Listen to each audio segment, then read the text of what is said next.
Oh god. Wait, I don't have it set up. Ah.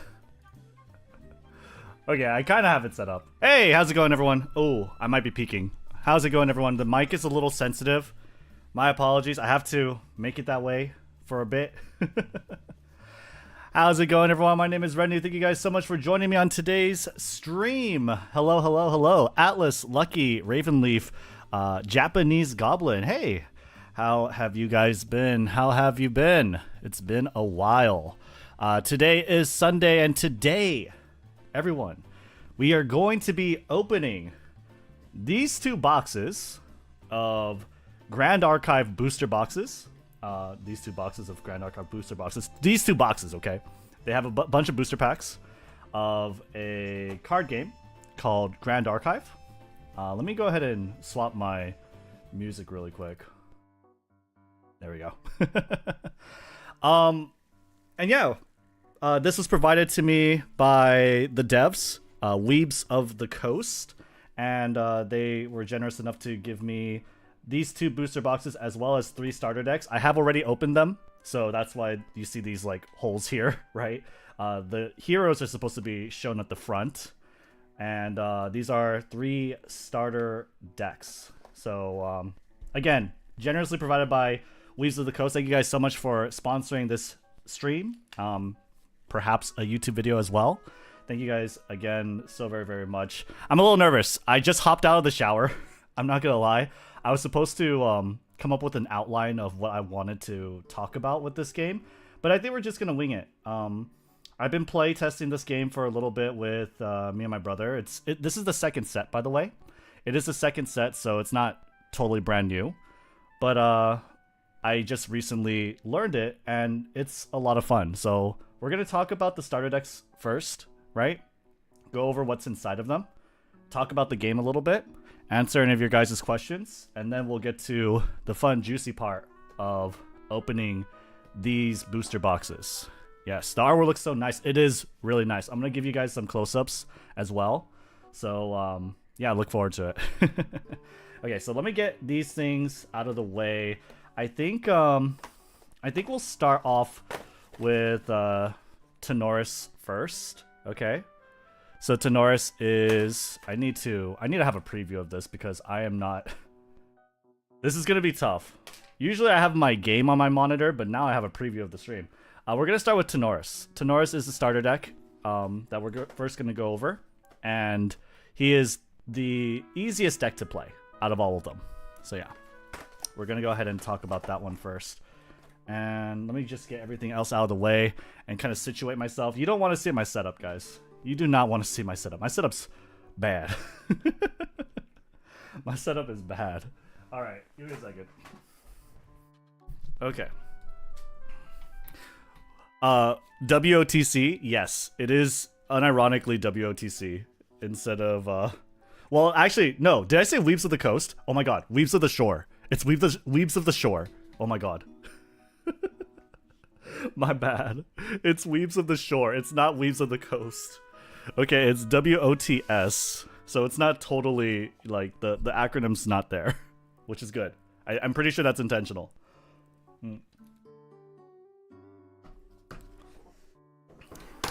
Alright. I am setting up my mic so that you could pick up my voice even from a distance. How does this sound, by the way? How does this sound? Mic check, mic check. I am sweating. I just hopped out of the shower. I'm pretty sure after the stream, I am going to have to hop back into the shower. Because I'm sweating. I'm all sleeved up, as you can see. These are my hands. These are my hands. Peace. And yeah, we're gonna go ahead and talk about some of the cards. So let me get rid of the booster boxes. And first talk about Tenoris. Is this the vibe that we want? Is this the vibe that we want? Do we want the soundtrack? Let me see if I could get a different one.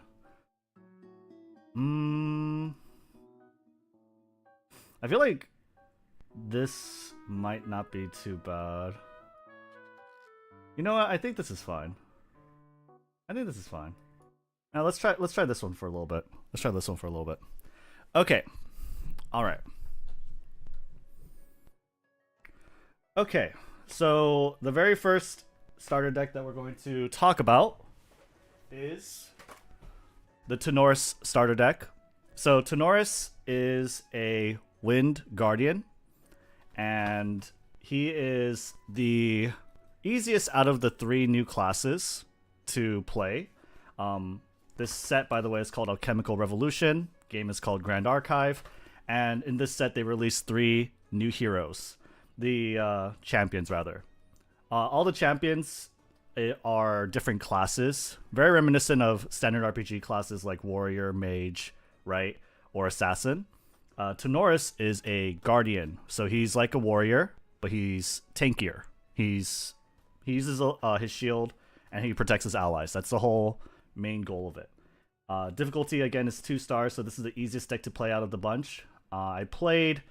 So what I did was I played with my brother for these starter decks, right?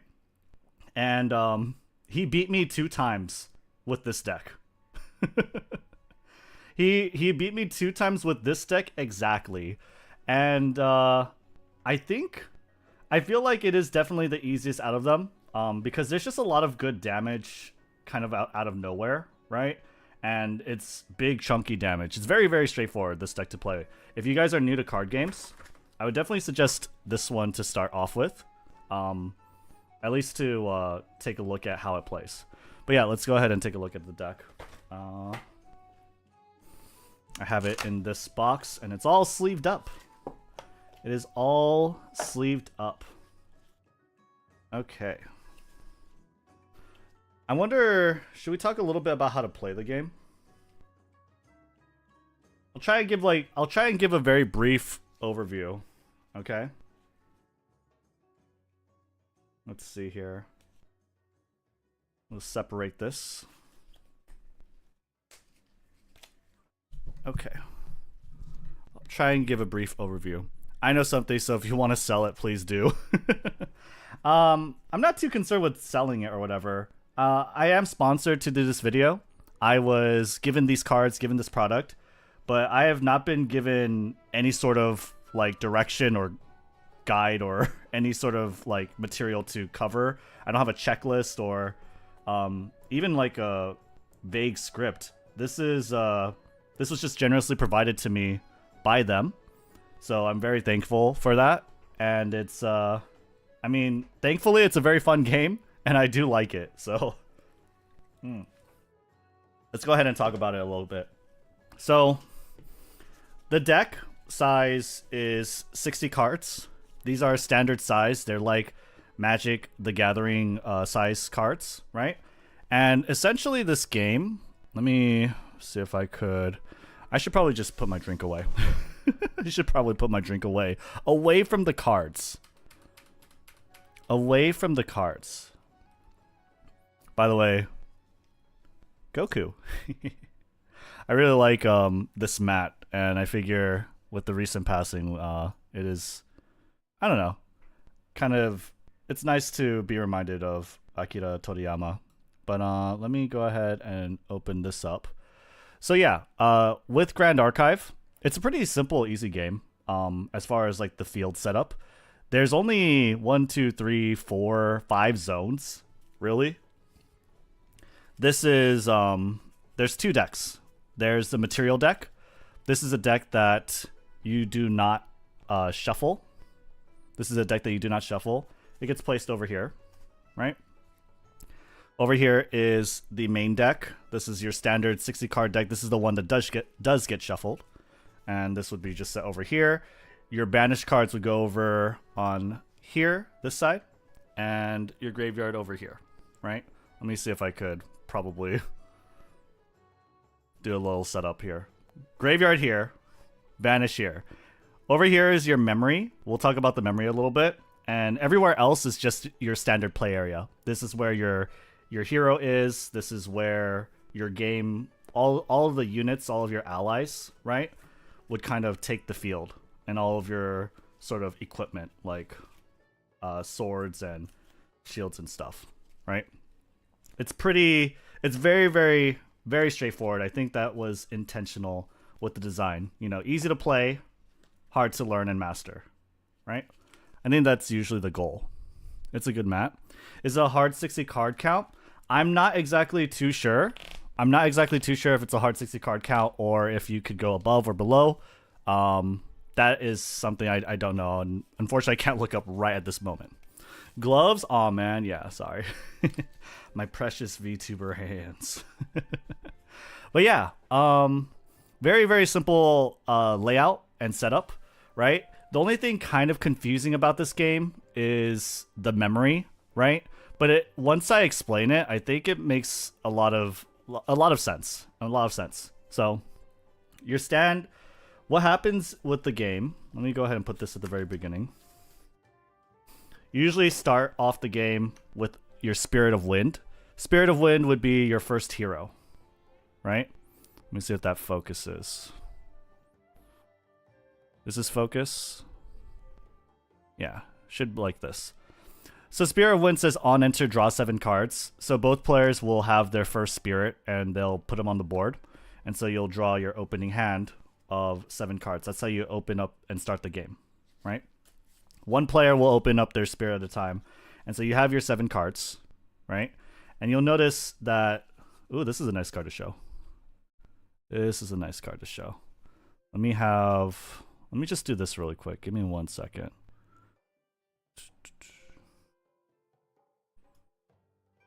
Just want to make sure that I'm focusing for you guys and that you guys can read the cards. Okay. So Imperial Recruit. Very, very pretty card, right?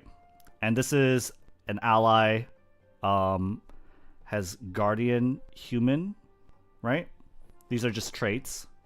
And very nice, very good art. And what you have here are the cost of the card as well as the element, right? So essentially to play the card, whatever the cost is, this one's cost is 2. Whatever the cost is, you say, I want to play Imperial Recruit. You will take 2 cards in your hand that you basically don't want and set it below into your memory. And that's how you pay for cards, essentially. Does that make sense so far? So in order to play cards from your hand, you will pay the cost by taking the cards in your hand and putting it face down in your memory. And so what happens is, after your turn passes, let's say I pass my turn, and then it's my opponent's turn, and then they pass the turn. What happens is everyone is awoken, so if they were turned sideways, they go back up. Then you would materialize. Materialize is taking something from your Regalia deck. This is your Regalia deck on the side, right? And choosing 1 card, just 1 card out of your Regalia deck to activate and put on the board. Usually, the first card you want to activate is your champion, right? Your Spirit of Wind is your character, but after your first turn, or rather on the start of your second turn, you'll be able to level up your spirit into an actual hero. So this is Tenoris.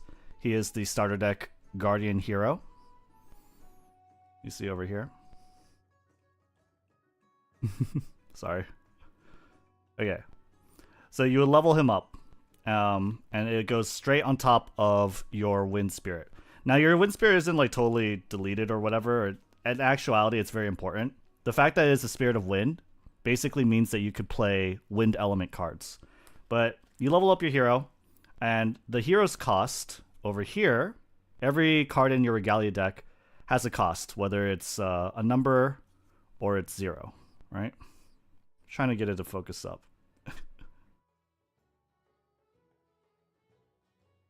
Is it a little too close? There you go. So you can see the cost of this card is 1.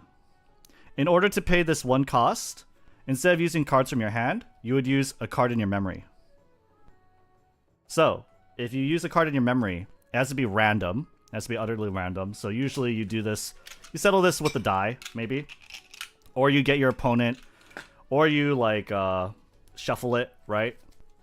And then you get your opponent to pick one of the cards. Say materializing Tenoris. I need to pay 1 cost, pick one of these cards, and one of these cards would go into the banish zone. All right? You could settle it with the die. You can have your opponent pick. Whatever's random, essentially. Better cards will reduce your card advantage. Yeah. Cards that are more expensive will use more of the cards. And so after you have materialized a card, right? So we had Wake Up phase. This is materialized phase, is picking one card from your regalia to put on the board. Usually, starting off the game, you want to level up your hero. Then what you do is called a recollection phase. And so every card in your memory will be picked up and added to your hand. So basically, what the cards that you put in your memory are cards to pay for the cards in your hand, but also there's a chance, essentially, if you're materializing from your deck, for these cards to permanently be banished and go away. Does that make sense? So it's very interesting. There are plenty of cards that like draw cards to your memory, which basically means card advantage, but it's delayed, essentially, right? Because you have to get to the recollection phase in order to pick it back up and add it to your hand, right? And then the loop starts over again. You're after recollection, after picking up the cards from your memory and adding it to your hand, you would draw a card, and then main phase, you play whatever card else you want. But typically, if you're trying to materialize something from your material deck, right, then you're gonna want to play a card from your hand so that you have cards in your memory. Let's say I want to play this girl. She's cute. If it could focus up. I wonder why it's like having so much trouble focusing up. Before it was like pretty easy. Alright, there you are. Novice Merchant. So this is an ally human. And it has a cost of 2. So usually you would want to play this. And then you would pay with 2 cards in your hand. These are 2 cards you choose, by the way. These are not random. You pay with 2 cards in your hand. And then on your next turn, when you're materializing, you'll be able to use these cards to materialize. Does that make sense? Banish Zone equals Yu-Gi-Oh! Graveyard?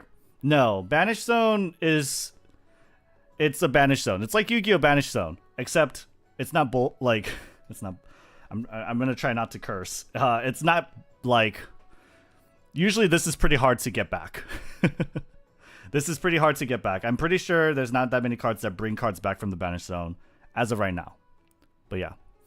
Novice Merchant. It's Mechanist. Oh my god. Listen, I'm... It is a Mechanist. You're right. It is a Mechanist. She is a Mechanist. Okay. My bad. But yeah, this is the Banish Zone. It's not like the Yu-Gi-Oh! Banish Zone. These cards are usually pretty hard to get back. Cards that die, let's say they were fighting, right? And go to, well, they die. They go to the graveyard, right? Which would just be over here.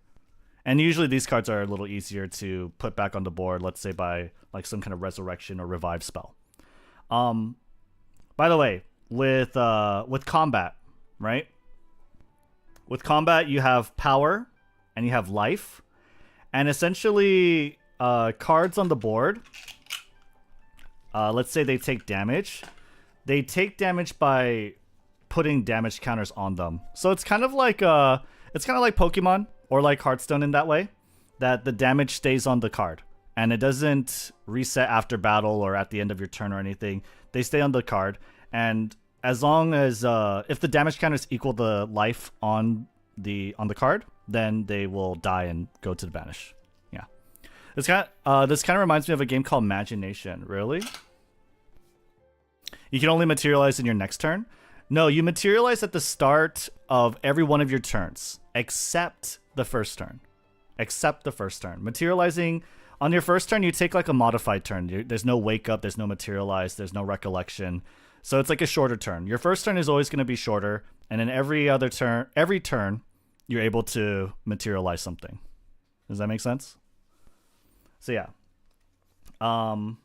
And typically how these kind of games kind of play out is eventually you'll level up your hero, right? They'll become level 3. Level 3 is the strongest version of your hero, right? This will focus up. Level 3 is the strongest version of your hero. It's also very costly. If you can see over there, he costs 3 to play, right? And 3 of these cards, these are cards that are supposed to come back to your hand.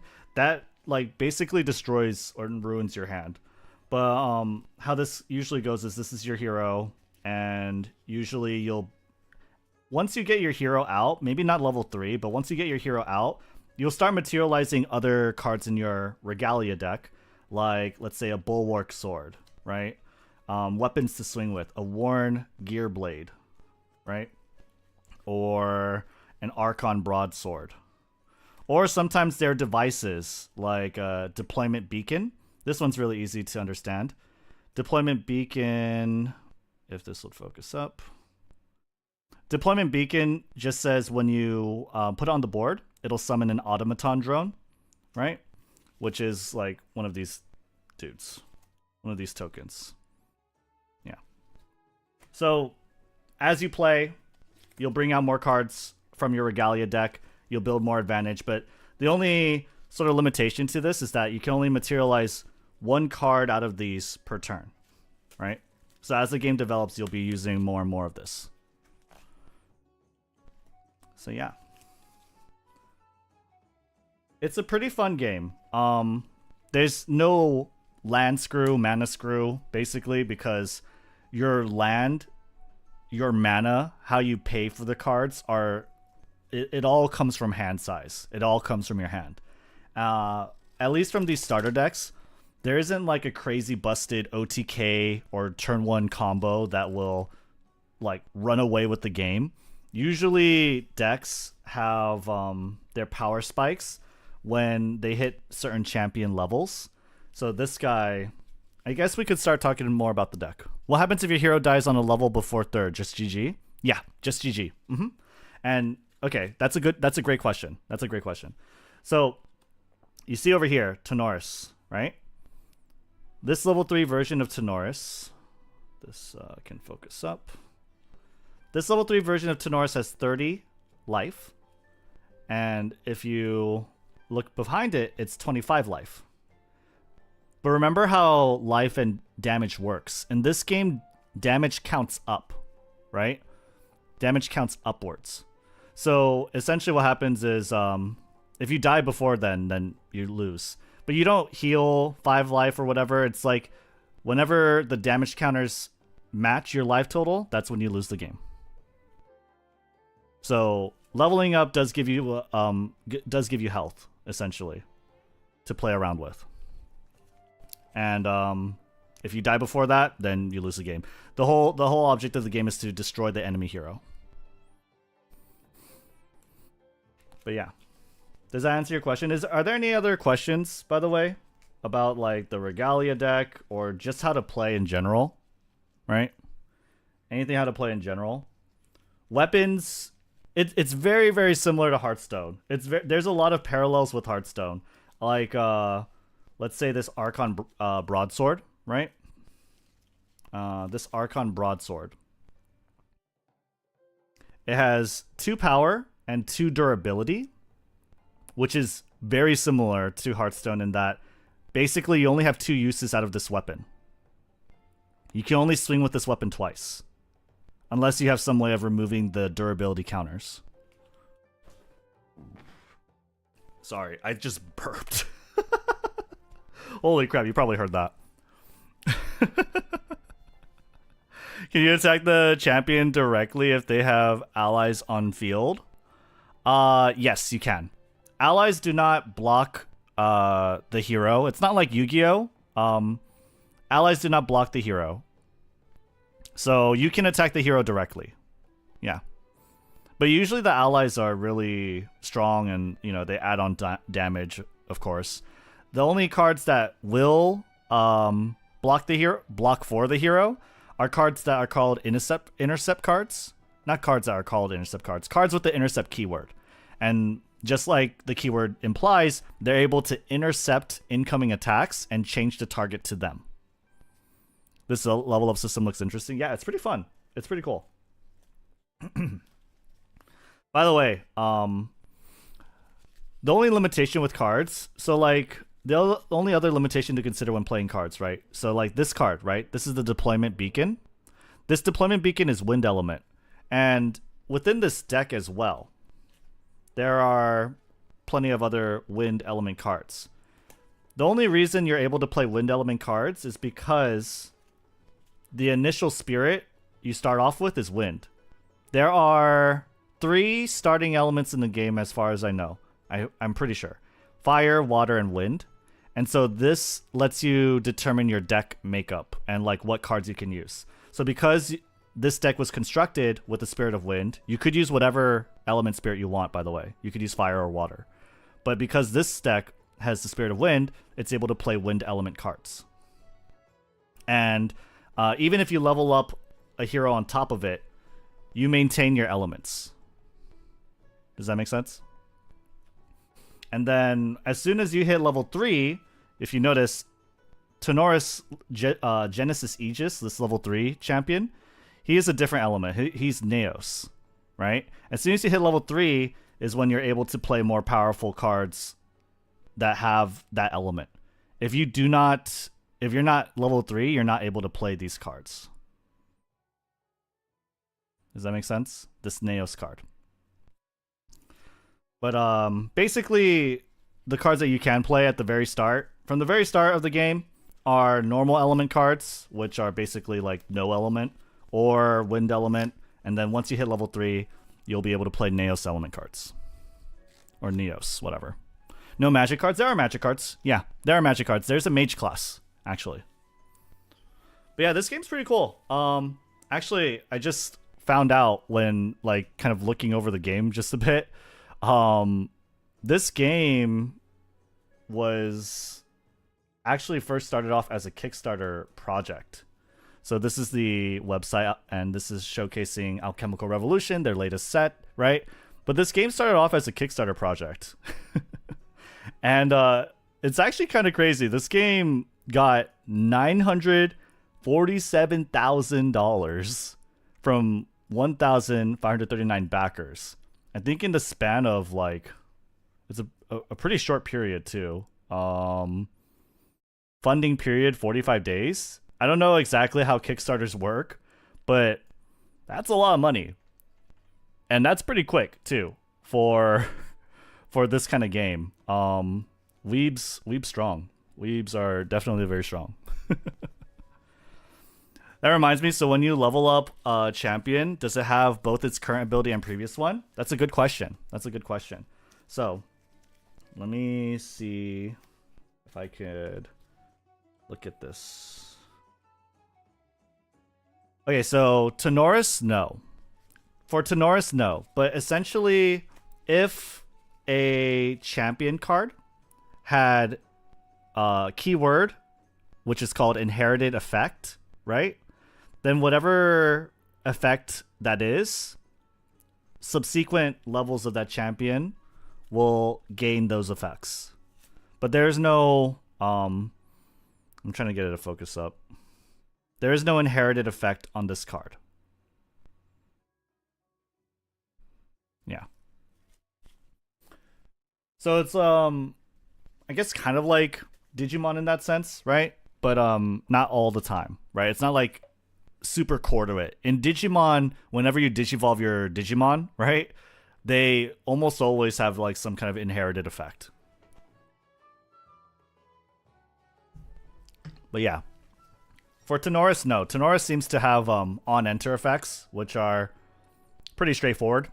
On-enter meaning like battle cry or right at the start, right? Let me get these tokens out.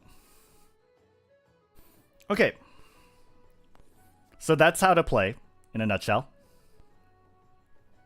Let me see if I could. Let me move myself just a little bit. Okay. Just so I have a little more room to work with.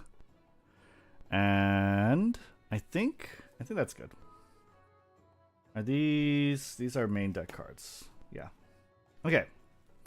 So, the Tenoris starter deck comes with, sorry, we are scrambling. The setup needs work. The setup needs work. The Tenoris standard, or the Tenoris starter deck, comes with this 60 card deck, right? 12 card Regalia deck. From what I understand, also you can only have 12 cards in your Regalia deck, maybe less, I don't know. There are some specifications. You probably have to look it up for the rules, but there are 12 cards in your Regalia deck. You can't have more. I know that for sure. And over here, these are the tokens. So Tenoris is very straightforward. He's a guardian. He's meant to protect his allies. He's meant to guard his friends. And he gets rewarded for protecting his allies with, you know, I think there's some card advantage, right? There's gains vigor. There's this one card here. Yeah. One card in his Regalia is called Charged Mana Plate. Charged Mana Plate, when you have this on the board, you could banish Charged Mana Plate. And if you do, you can draw a card. But you can only activate that ability if your champion has taken 4 or more damage this turn. So you get rewarded for taking damage, essentially. Right? What up, Chayu? You get rewarded for taking damage and protecting your friends with your hero specifically. Right? Charge Mana Plate, pretty good card. Not only is he about protecting his friends, he's also about automatons. So he has this token available to his starter deck. But you could play with, I mean, these are tokens. Tokens are generated cards. Tokens are basically very simple cards that do not go in your deck, but they kind of like materialize. Cards will say spawn this many number of automatons or whatever, automaton drones. And so this is a simple 1/1 unit. And okay, all the illustrators are on the bottom left-hand corner, okay? All the illustrators are on the bottom left-hand corner. But I do want to say that the artwork for automatons, specifically automatons and only automatons, they look very, they have very like uncanny valley sort of feel. And it's like really weird because a lot of them have 4 arms. If you notice, they have 4 arms. So this girl has 4 arms, but she's just, I guess like a lot of the automatons have multiple limbs. Yeah. One last question on the inheritance thing. If the level 1 had it and the level 2 didn't, will level 3 have the level 1 still? Or because 2 didn't have it, it won't? Level 3 will still have it. Yeah, it carries over to whoever's the topmost champion on your stack. Yeah, it carries over. But yeah, they give you 3 drones because basically you are meant to create this thing. Yeah, this thing. The game plan of Tenoris, or rather the end game plan of Tenoris, is once you get to level 3, Tenoris Genesis Aegis, your strongest form, you get an ability says at the beginning of your recollection phase, choose one that hasn't been chosen, and you get to summon one of your 3 obelisks, right? And it's only once per game, essentially. And this obelisk, these are your 3 obelisks. You can only have one of each. There's no other card that makes them, as far as I know. And essentially, when he has all 3 of these out, he's at his most powerful. Because what this does, it says, pay 6, then tap it. And it says, summon an automaton drone with a buff counter on it. Buff is just +1/+1, +1 power, +1 life. And it says, the ability costs 1 less to activate for each domain you control. These are domains. So when you have all 3, this ability will cost only 3 to use, and every turn you're just pumping out drones. You're just pumping out automatons, right? So his whole goal is to get all 3 of his obelisks out on the board. Once he does, he's pretty much unstoppable. So he's kind of like a champion that almost like plays himself. As soon as you have 3 turns where you are the Genesis Aegis, you'll have all 3 of your obelisks and you'll be generating a lot of advantage. Pumping out a drone every turn. This one summons a greatsword. This one summons a greatsword, which is a 5 cost. That's a token weapon, right? that Tenoris can use to slam people with. And this one is the Obelisk of Protection. This one can reduce its cost to 1. So you reduce this ability's cost to 1, and you tap it. And what it will do, it would prevent the next 2 damage that would be dealt to target unit this turn. So once per turn, prevent 2 damage for free. Practically for free, for 1 cost. Is kind of crazy. It's kind of insane. And this game is actually, honestly, I like this game a lot. It's really cool because all the abilities, by the way, how they work, it's just like Magic the Gathering, in that every ability is inherently a quick play spell, or like in Yu-Gi-Oh, the equivalent is a quick effect, or in Magic, it's just instant speed. Instant speed. You're able to activate these abilities at pretty much any point in the game, which is really cool. So there's a lot of interaction in this game. There is a lot of interaction. If you are a card game nerd, if you like Yu-Gi-Oh and how complicated it is, you can pull off some crazy combos with this just from the level of interaction that you have. Like how many things you can do within a turn. Especially once things develop and you have like all 12 cards of your regalia used up and out on the board, essentially, and developed, then things get really complex. Things get really, really complex.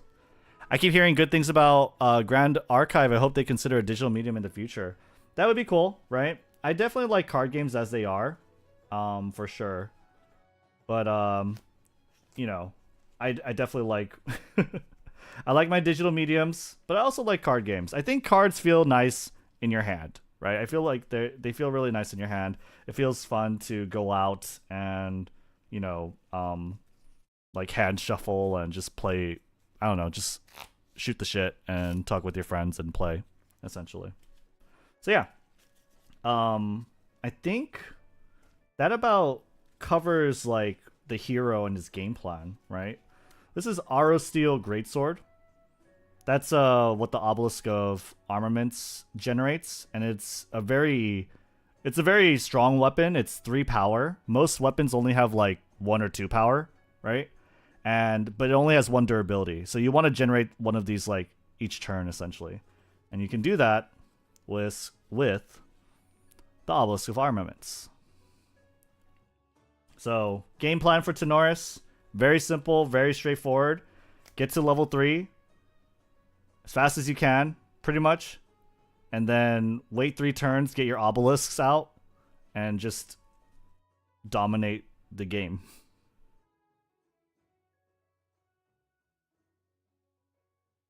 Okay. Let me see over here. See if there are any like key cards I can talk about with this. Some cards say slow or fast. What's that?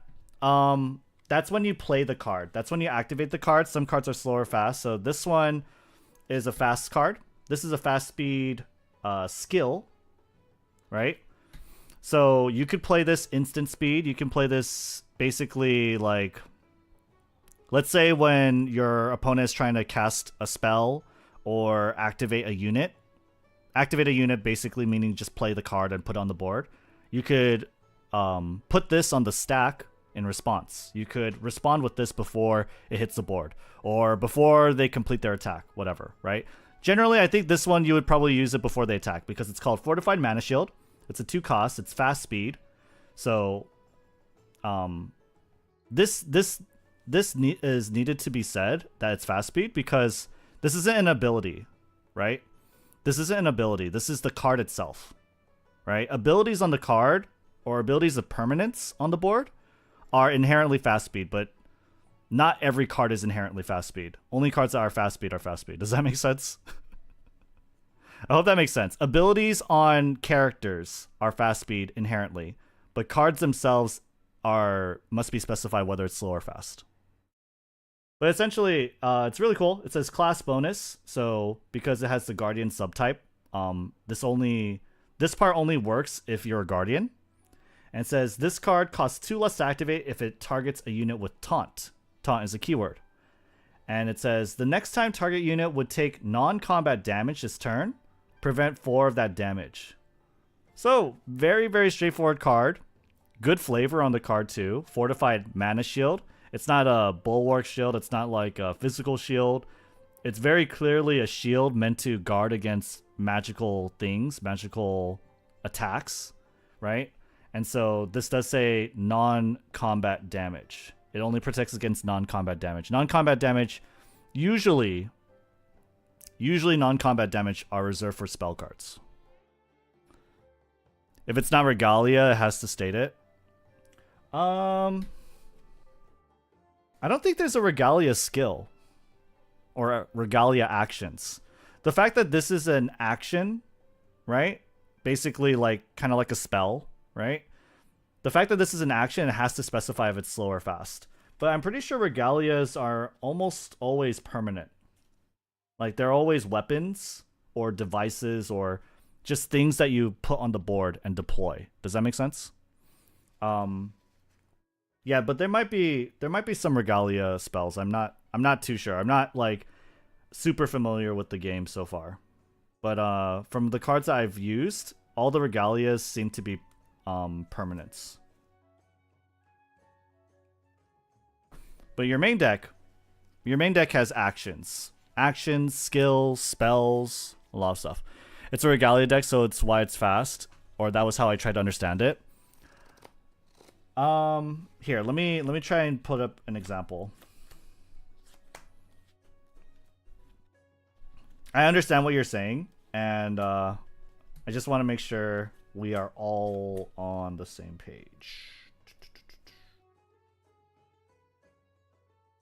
I think these units, unfortunately, they're very straightforward, so they don't have any any abilities that are able to activate on your opponent's turn. There's no like active abilities on these cards, as far as I could see.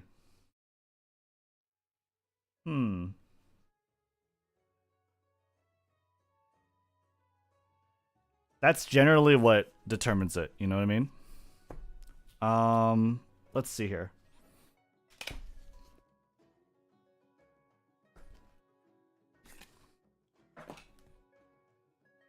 I got sleeves, I got gloves, I got a lot of stuff.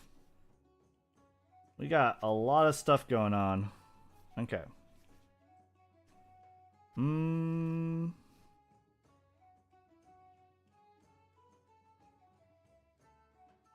A lot of these are on enter too.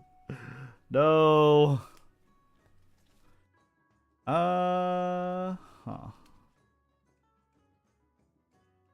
Basically, any cards with abilities. I can't... Oh, okay, no.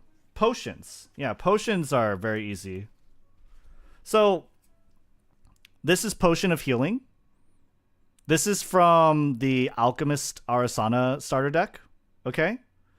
And essentially, Potion of Healing does what you think it would do. It would heal you.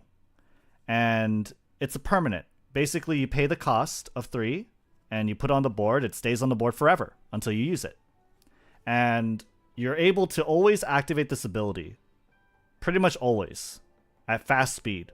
Instant speed, fast speed, quick effect, whatever keyword you want to put on it.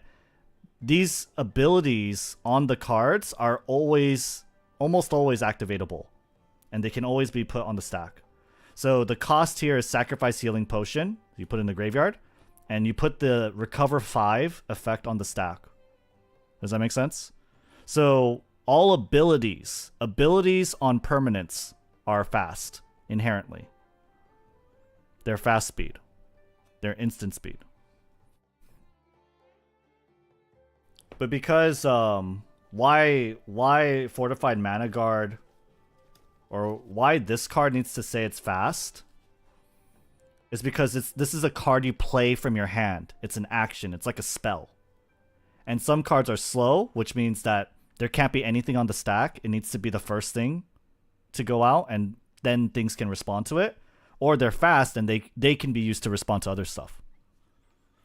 That makes a new question? Yeah, no problem. More in depth than I thought. It's basically like Magic. Like, it's Magic the Gathering, right? And if you're familiar with card games, then it has a lot of like parallels. It has a lot of parallels. But I understand. I mean, we're all learning. Y'all are learning a new game and card games are very complex and they're very complicated, but I always want to make sure that like we're all on the same page. So if champion gets knocked to dead and later on the stack it will heal, does game end on his death or when the stack resolves? That's a very good question. I don't know the answer to that question. I would probably guess though. I would probably guess that the game would stop at that point. As soon as they take more damage than their life, the game would stop, and you would probably count the victory to the enemy player. I'm pretty sure, but yeah, there's a comprehensive rule set on the site itself. Let me see if I could show you.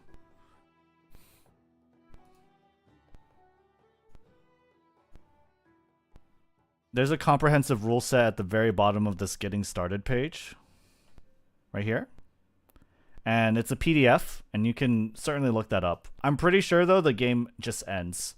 It should probably work very similar to Magic. This game, by the way, how it's like what it is, it's an anime trading card game with Western game design. There's a lot of parallels to Magic. There's a lot of parallels to Hearthstone. And pretty much those two games. With Yu-Gi-Oh, not so much. With Yu-Gi-Oh, I only say, like, whenever I bring up Yu-Gi-Oh, it's only in the sense of, oh, this game is very involved. Oh, this game has a lot of stuff going on. That's about it. Other than that, it's more reminiscent of, like, Magic and Hearthstone for me. Yeah. The fact that there's a stack and everything, right? And it's not like chaining. Okay. So, Fortified Mana Shield, right? Neosite, this is a cantrip. And again, it's Neos element, so you can only use this when you're a level 3 champion. Recruitment Officer, very good. Very good art. And this is like the key mechanic of the Guardian. It's called Foster. So Foster, there are certain cards that have the keyword and explain it. Let me see if I could get one that does explain it. Let me see if I could get one that explains Foster. There you go. This very basic card has reminder text for Foster. This one says, at the beginning of your recollection phase, if this ally meaning like a unit on the board that's not your champion, if this ally hasn't been dealt damage since the end of your previous turn, it becomes fostered. Fostered is just the status. It's just, I'm fostered now. But usually cards with foster have effects that activate when they are fostered. So this one says, Imperial Recruit gets +1 power as long as it's fostered. So if this survives a turn, essentially, without taking damage, so you're rewarded again by using Tenoris and his ability to guard your allies, then this unit will always have +1 power. It will always be stronger. It will be fostered. So, Recruitment Officer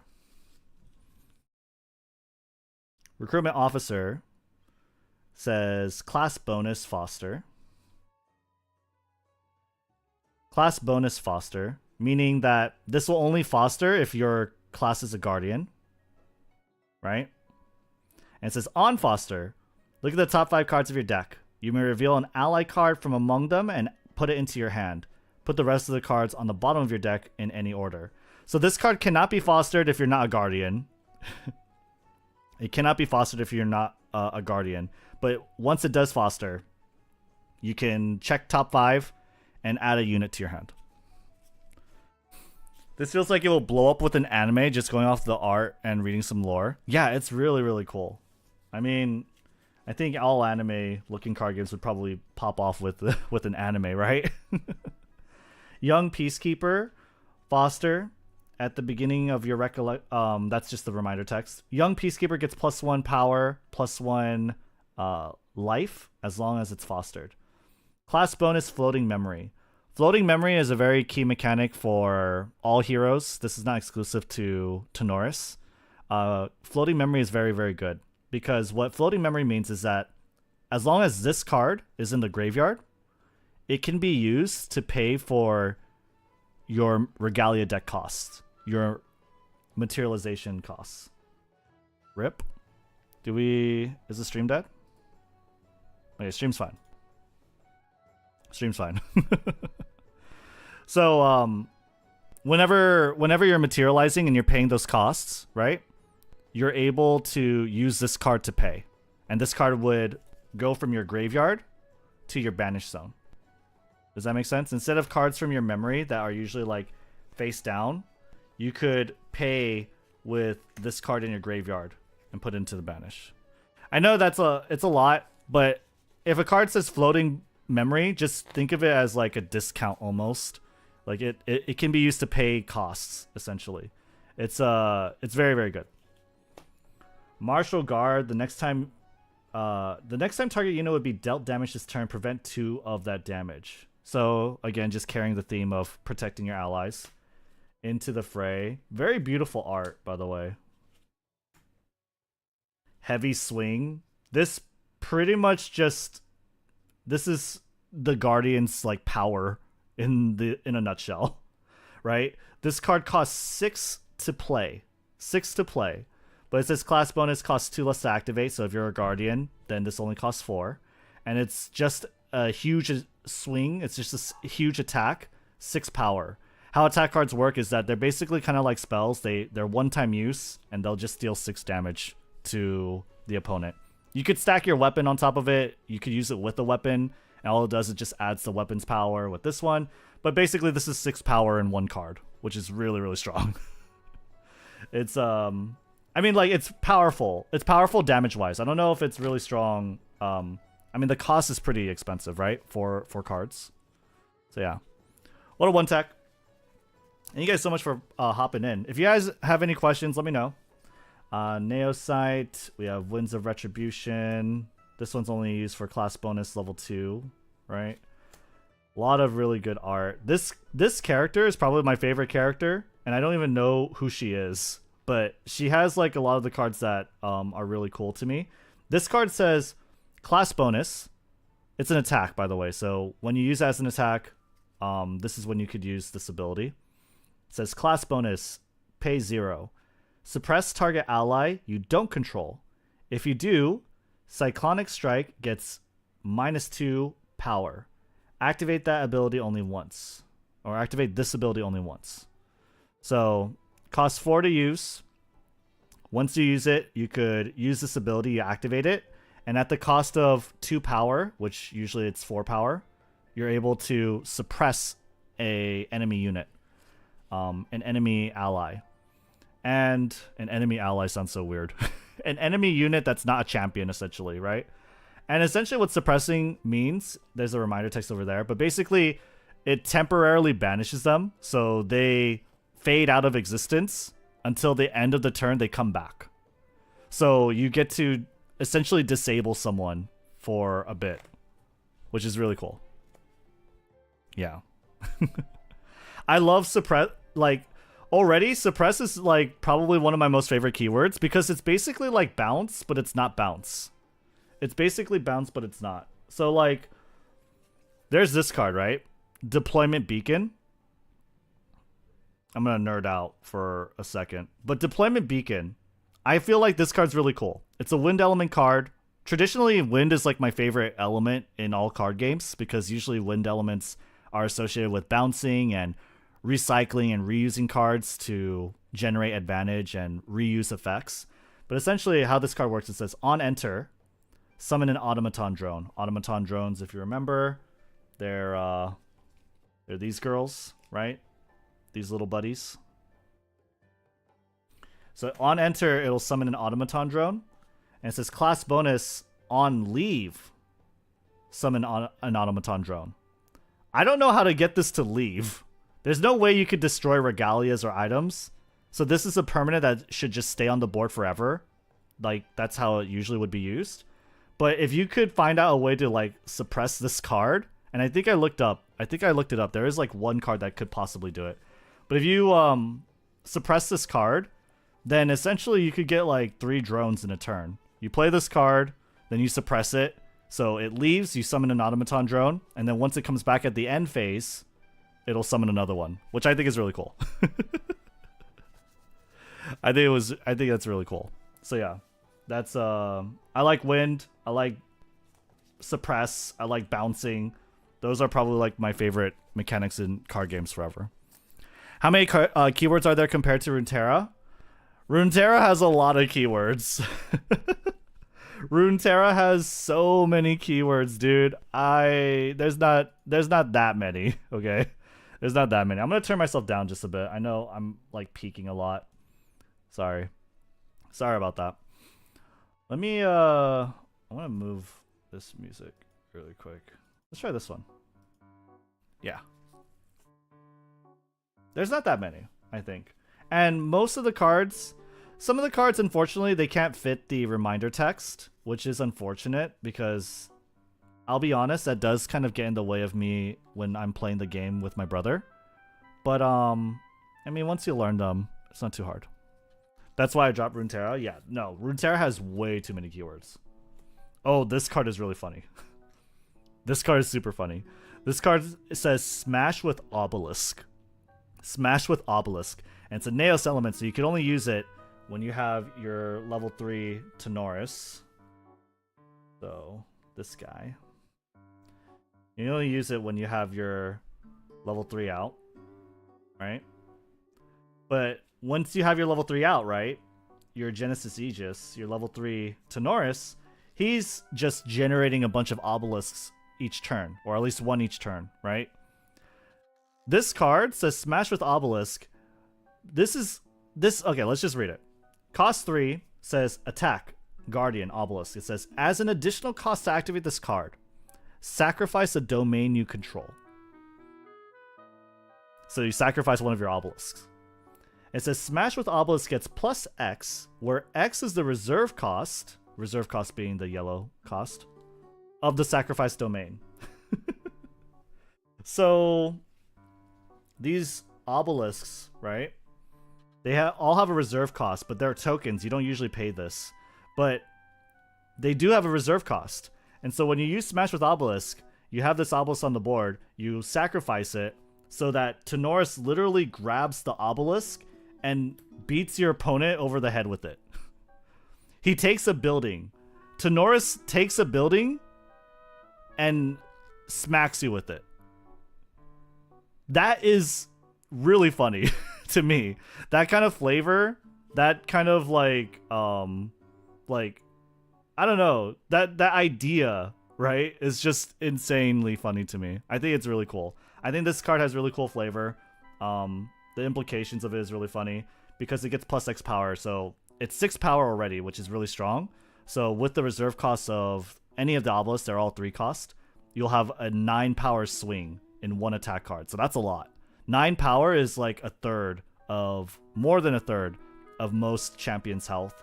So that's a lot. I sat through Raiden TikTok ads for you, Red. I feel dirty. Send help. I'm sorry, chill. Thank you for sticking around. But yeah, Smash with Obelisk is really cool. Just Tenoris being able to grab one of his obelisks to smash the opponent with, I think, peak flavor. Peak flavor. Alright. Take point.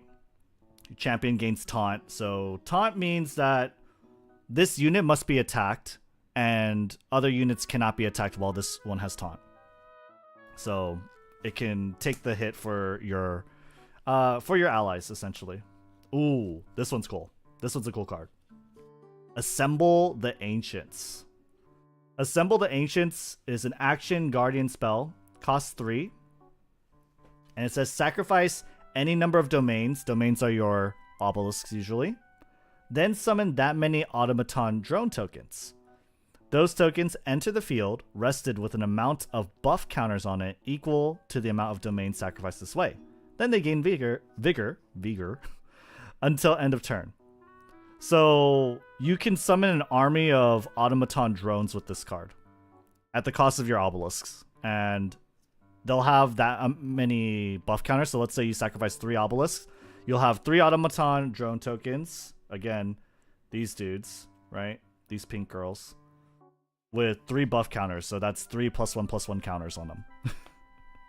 So you get to take over the board very easily with this. But if you'll notice, they do come on the board rested. So that means they can't attack on the turn they come out. There's no summoning sickness in this game, by the way.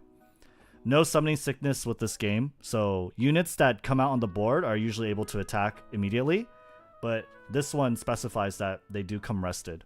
My brother was trying to close out a game against me by using this card.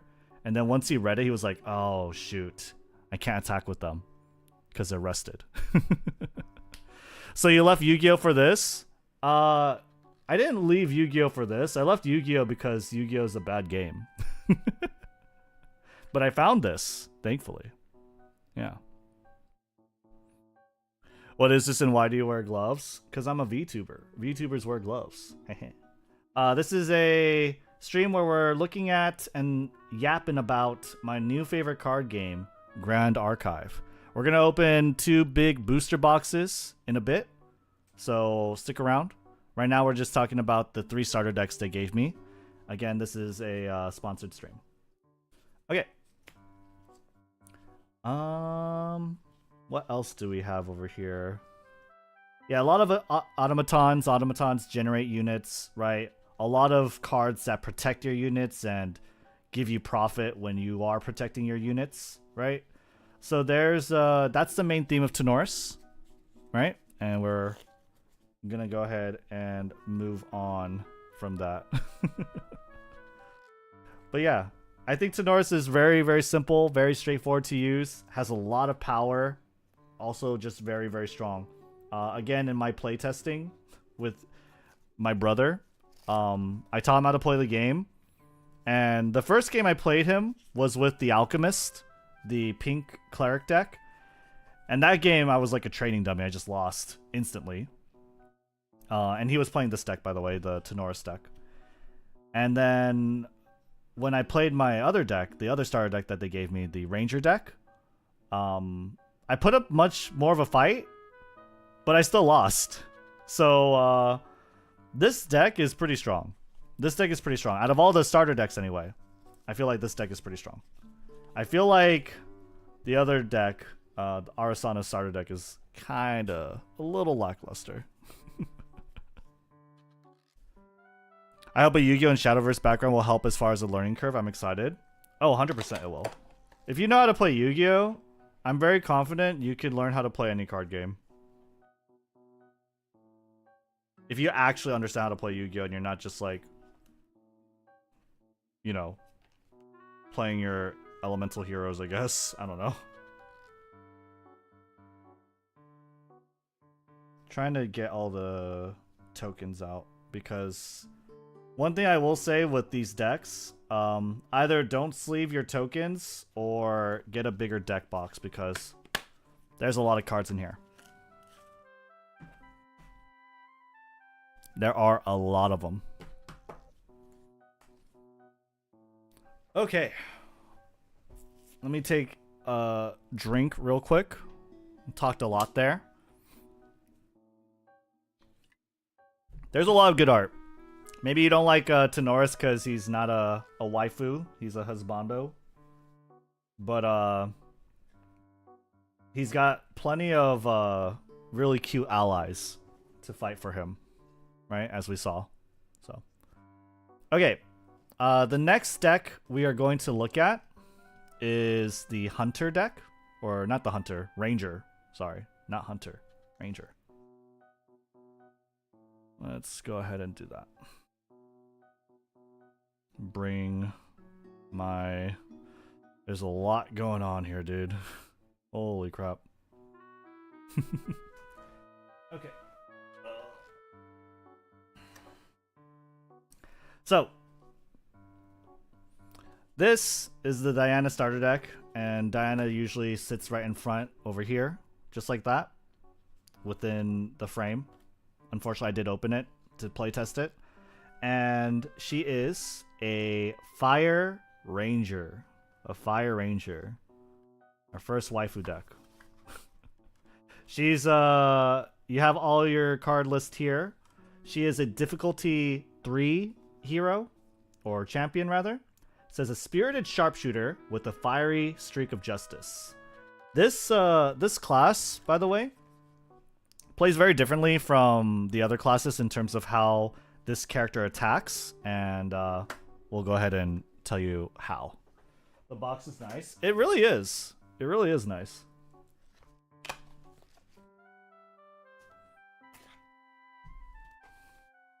So, go ahead and gather everything. Boom, boom, boom, boom, boom, boom, boom. How's the BGM, by the way? It shouldn't be too distracting. Looks like it's doing pretty well. Let me just go up a little, just a little more louder. Okay. So, that's the hero. And your Regalia deck is, again, 12 cards for your Regalia deck.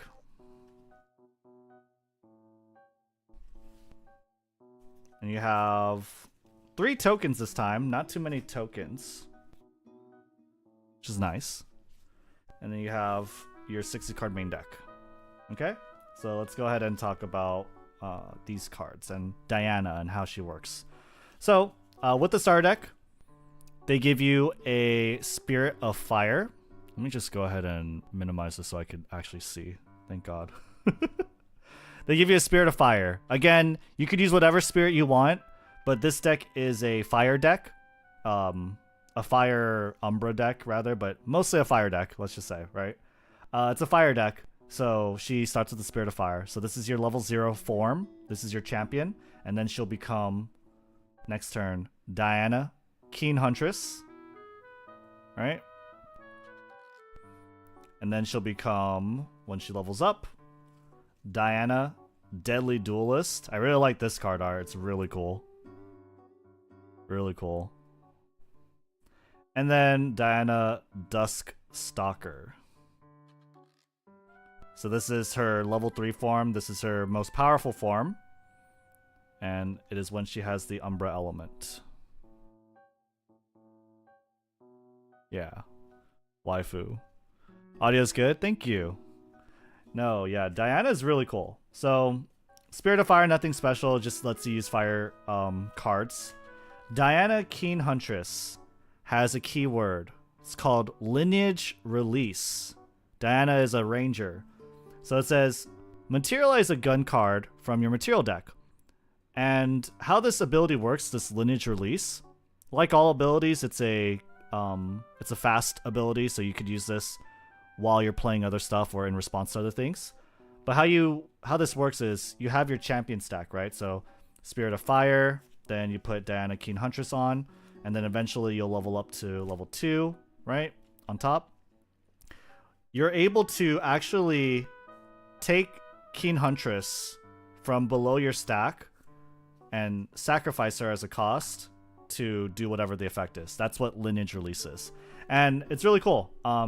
Diana's effect, what she does, is she materializes a gun card from your material deck. So she's able to basically create your weapon for you, just out of thin air. Usually you have to use materialize phase to materialize your weapons and your armaments and all that. But Diana, as soon as you level up to Deadly Duelist, you're able to activate her Lineage Release ability and kind of like use her as cost in order to make the gun, which is really cool. I like the Lineage Release ability. And it comes at a really good time because level 2 Diana Deadly Duelist says over here, Diana Lineage, all this means is that this card must evolve on top of a Diana, right? And it says on enter, materialize a bullet card from your material deck. You still pay its costs, but you can materialize a bullet card. And it also says inherited effect range 2. So I believe Ravenleaf, you were asking about inherited effects. This is an inherited effect. So when you level up to Diana Duststalker, she will still maintain this effect. She will maintain this effect. Deadly Duelist will have this effect, but Duststalker will also have this effect of range 2. Right? So, how does this work? How does materializing bullets, materializing guns, what does that mean? What is it? What do you do? What is that supposed to imply? Right? What up, Eclipse? Let's go ahead and talk about that really quick. Just run a scenario really quick for you. Okay, so you have your Spirit of Fire. Then next turn, thank you for the follow. The Gegs, thank you. Next turn, you level up to Diana Keen Huntress. And then the following turn, you level up to Diana Deadly Duelist. Diana Deadly Duelist says, on enter, materialize a bullet card. Bullet cards, you have 3 of them. I have them in order. Nice. You have 3 of them in your Regalia deck, so you choose one, whatever's your favorite. Let's just say Plated Bullet, because it's the most straightforward one. Plated Bullet. We'll talk about like what the cards are, what they do after, but just so I can show you the motion, right? You get Plated Bullet out. It's materialized. It's on the board, right? It's there. And then you activate Diana Keen Huntress's ability, the Lineage Release, right? You'll say, okay, I'm going to activate Diana's ability. Lineage Release. I will release the lineage. I don't know how you say it. Release the lineage. Come up with some weeby anime line, right? Come up with some weeby anime line. You'll release your lineage and remove Keen Huntress from your lineage, and you'll be able to choose a gun from your material deck. So I think there are 3 guns here. There are 3 guns here. You could materialize this gun, I think, but it wouldn't really do anything because it's an Umbra card. So you have to wait until you're level 3 in order to actually use this card. I'm pretty sure you can't materialize it, actually. No, because you need to meet the element. Forget that one. You have these 2 cards. Prototype Pistol and Blast Shot Pump. So you choose one of these, whatever your favorite is, and you have this. Right? Okay, following along so far? Okay. So it's very complicated. You have your hero, you have your bullet from this on enter ability. Now you have your gun because you released Keen Huntress. And essentially how this works is that this gun, this bullet, you would tap it in order to load the bullet into the gun. And then you'll say, I'm going to attack you. I'm going to shoot you now. I'm going to shoot you with Diana Keen Huntress, okay? With my prototype pistol that's loaded with the plated bullet. And then just after that, the bullet goes flying into their face, goes back into your Regalia deck, right? And you dealt 1 damage from this gun, 2 damage from this bullet, and if you were ranged, because that's her ability, says range 2. If you were distant, rather, then you'll add 2 more damage with that. Does that make sense? Does that make sense? The motion, what I wanted to demonstrate, why I wanted to like go over this, is because with Tenoris, right? All you do is you create a sword, right? And then you just say, I'm gonna whack you with the sword. But with Diana, you have to have a gun, you have to have bullets, you have to say, I'm gonna load this bullet into this gun, and then you're gonna say, I'm gonna shoot you now with this gun. Does that make sense? I hope that makes sense. And then the bullet goes flying into their face, it goes back into your deck, and then you dealt the damage. Okay? And you are able to materialize this later on because it goes back into your deck, right? You are able to keep materializing this, essentially. So long as you can keep paying the cost. Which I think the bullets are all cost 0, so... I mean, that's not a problem, right? Is this like a ride line like Vanguard? I guess so. I need to play more Vanguard in order to understand. I see a lot of Exceed Summon and Influence effects, but does this game have max C? Because how else will this game keep 37-minute combos in chat? True. Does this game have max C? Unfortunately, it does not. Unfortunately, no. This game doesn't have the depth or complexity needed for max C to exist. Unfortunately. No, that's a joke. That's a joke. Fuck Maxi. Maxi is a horrible card. Is a horrible card. So yeah. Similar to Basvagra's equip skill in Vanguard. I'm not too sure who that is. I like that lineage. It feels like you could make crazy plays or lines off of it. Yeah. This card's really cool. So one thing I didn't explain very well is Diana, the inherited effect. Oh, I could get really close. Wow, look at that. Look at that focus. Wow, look at that focus. One thing I didn't really explain was the inherited effect, the range 2. So it says inherited effect range 2. Range is a keyword. There are some cards here that explain what ranged is in the main deck. Okay, but ranged is a keyword, and essentially what it means is that when this card is distant is just like a buff, like a keyword. It's just like, oh, this unit's distant after you use a certain card or spell. If this card is distant, it will gain 2 power whenever it's attacking.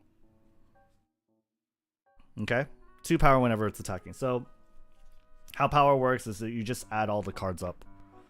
But yeah, let me just keep these cards out here just as an example, just for in case I need to explain loading the gun again. What is YouTube's version of Kappa? That one works. I like card games where you can't get locked or killed first turn. That is definitely this game, at least for now. I saw the Nationals, and like the sweatiest people at the very top, they it seems like they can get games done within maybe 4-6 turns. I'm not too sure. I'm not an expert. Don't quote me on that. Okay, but there's back and forth. And there is reduced RNG because of your Regalia deck. Your Regalia deck is your toolbox, right? Kind of like in Yu-Gi-Oh, your extra deck. In Wicross, your arts deck, right? There's a lot of parallels with other games, and yeah, there's reduced RNG for that. There's choices that you do, and then this is your main deck. But you're definitely not gonna get locked pretty easily with this game, because this game is all about getting these cards out, your Regalia, and you can only get 1 out per turn. Unless you're Diana. Unless you're Diana and you have literally abilities that tell you that you could put out more. Sorry, I had to sneeze.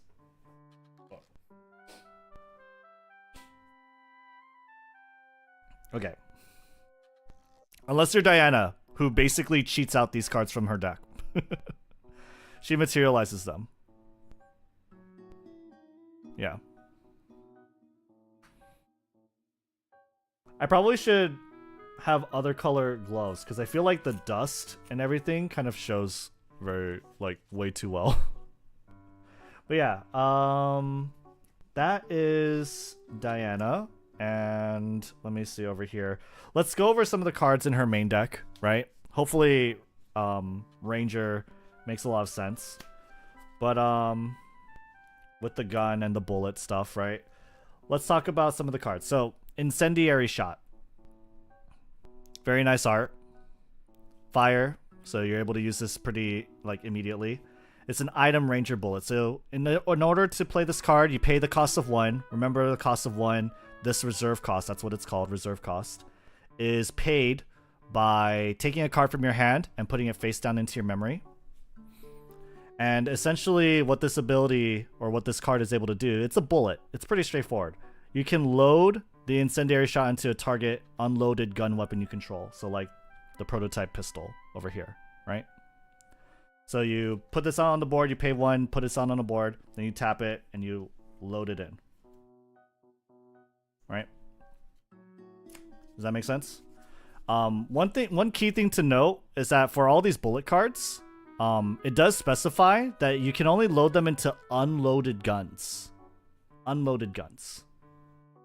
So these guns cannot have bullets already inside them. But whenever you do attack with a gun, you attack with all the bullets that are loaded in them.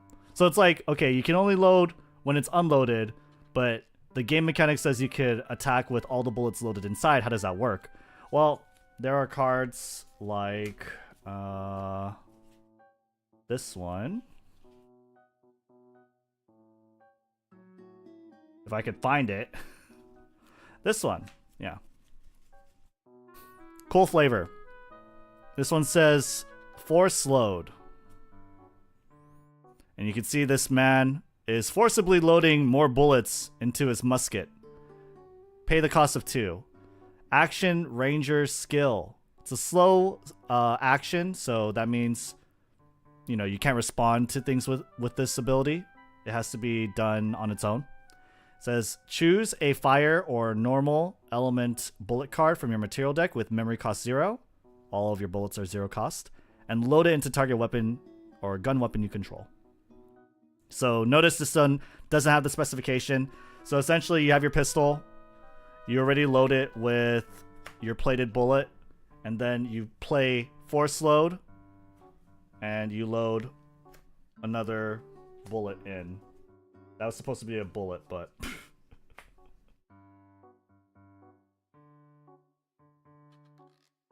There you go.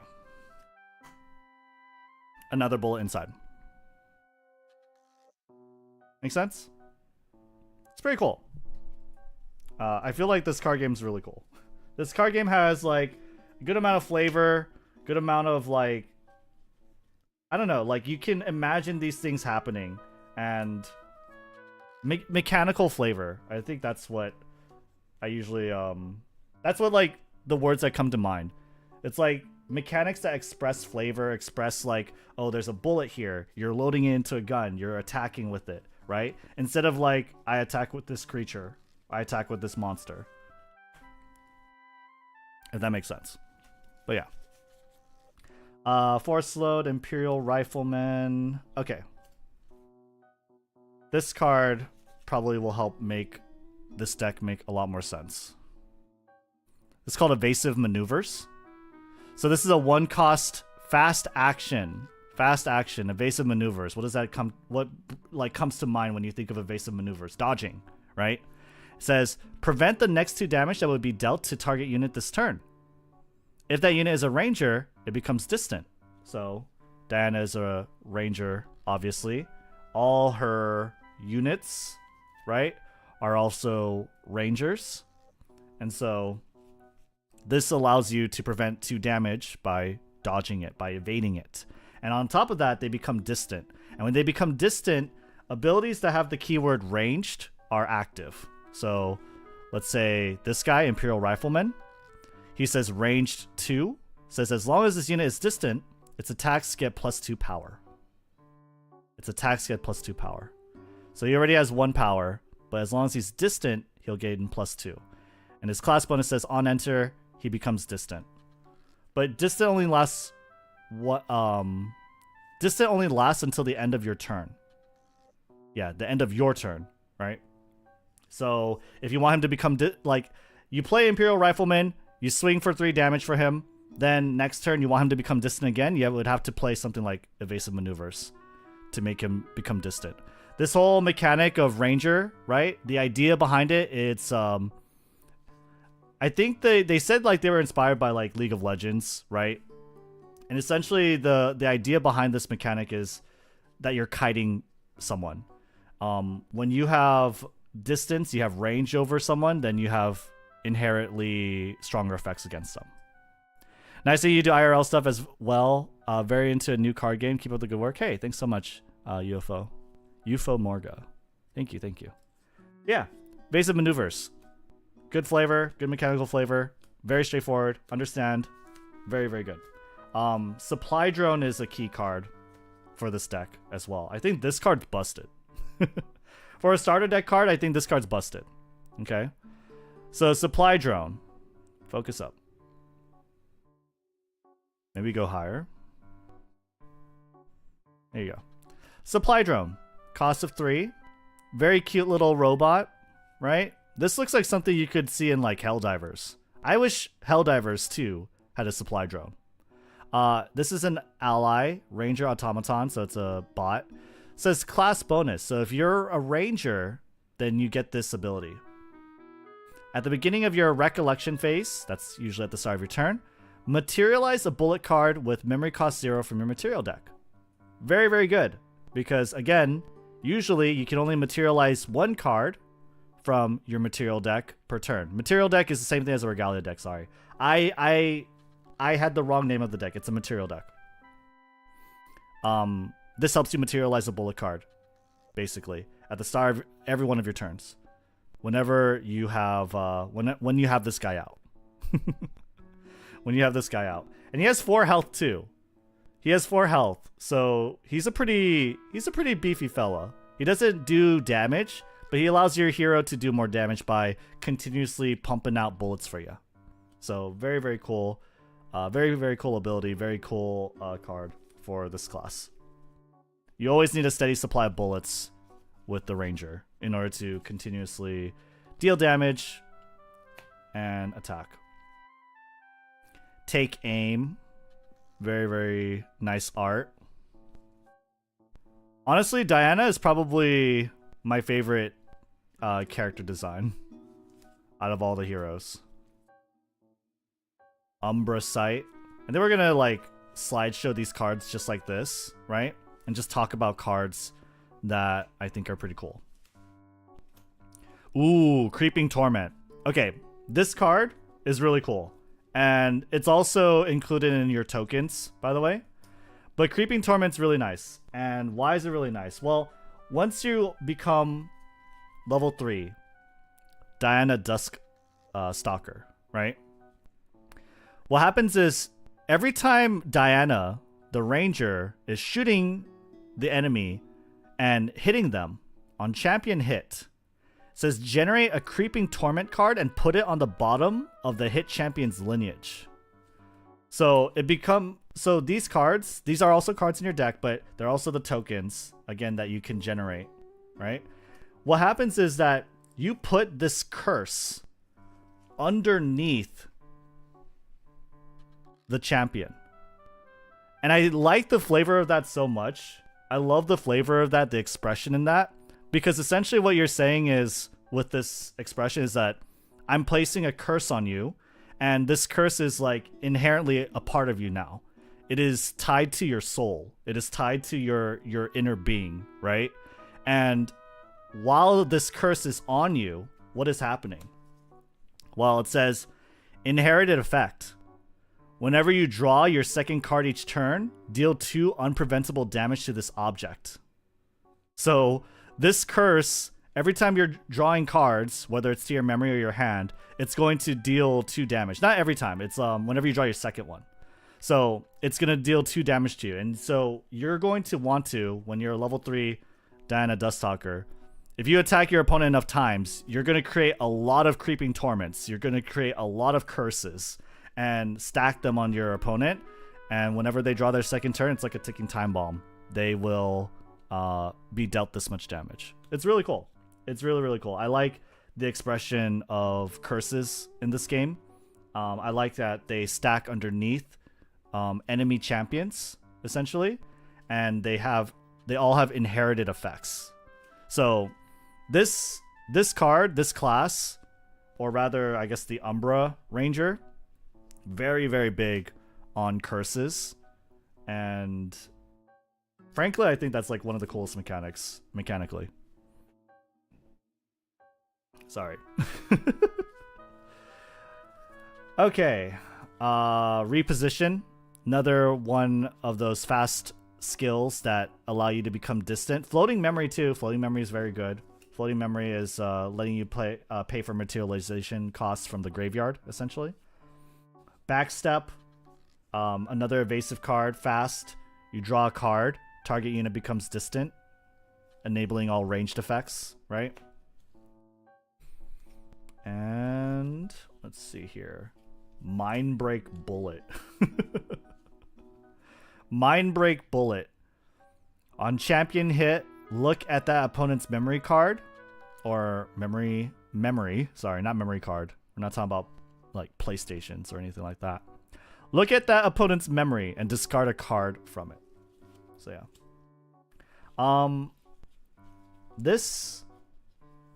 I think this is like the biggest combo card for them. Oh yeah. Yeah, this is the biggest combo card for this deck. It's called Umbral Tithe. Okay. It's an action cleric spell.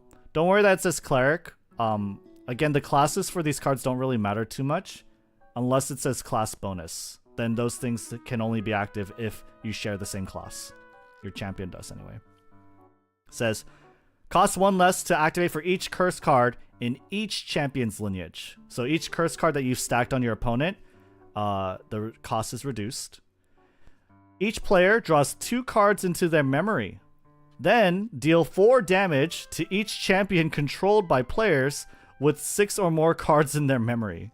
So again, the idea is to generate a bunch of creeping torments underneath your opponent, right? A bunch of curses, and then just blow them up, essentially, with Umbral Tithe.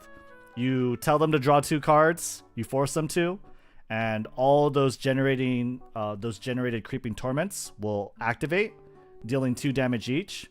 And then if they have 6 or more cards in their memory, they'll deal 4 damage to them. So yeah, very, very cool. Very, very cool mechanic.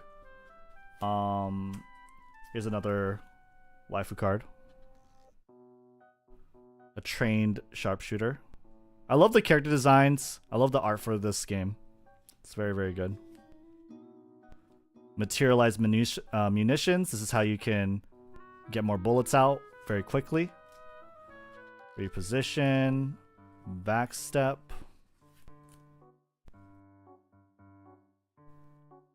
This girl's crazy. Look at that.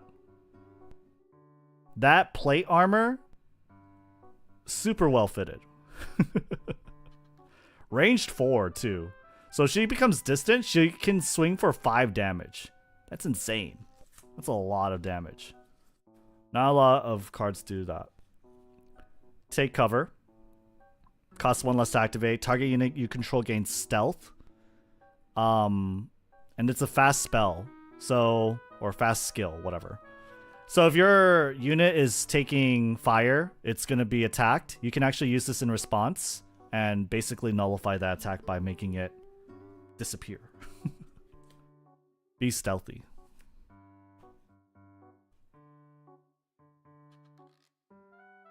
Yeah, I think those are pretty much all the cards, right? All the different types of cards. Whoa, I've never actually read this card. What is this? Anathema's End. Okay. Ranger Bullet. Load Anathema's End into target unloaded gun you control by tapping it. Okay. Class bonus. On champion hit, banish all curse cards in the hit champion's lineage. For each card banished this way, deal 2 unpreventable damage to that champion. That's crazy.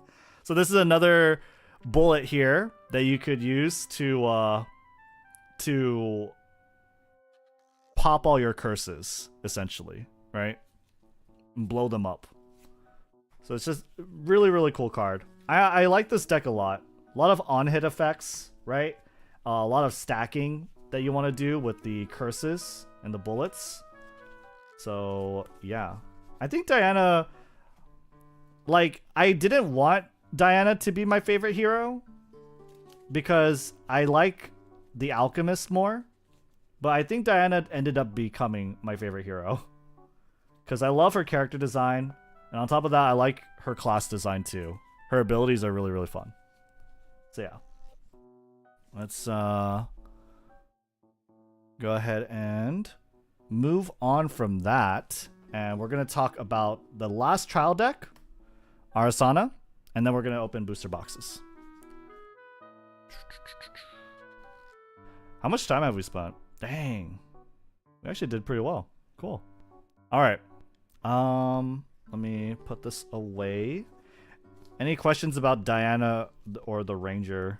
Any comments about it? I feel like the art is just always very, very standout.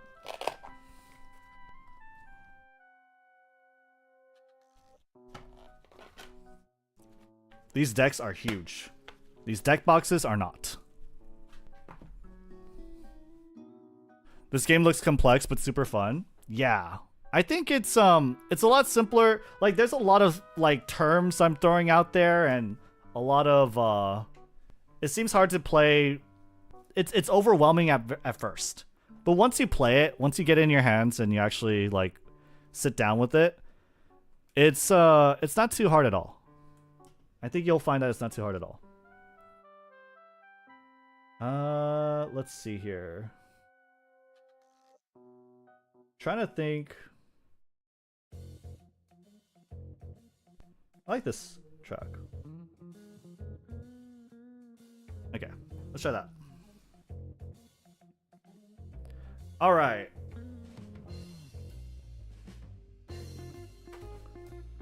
This is the Arasana starter deck.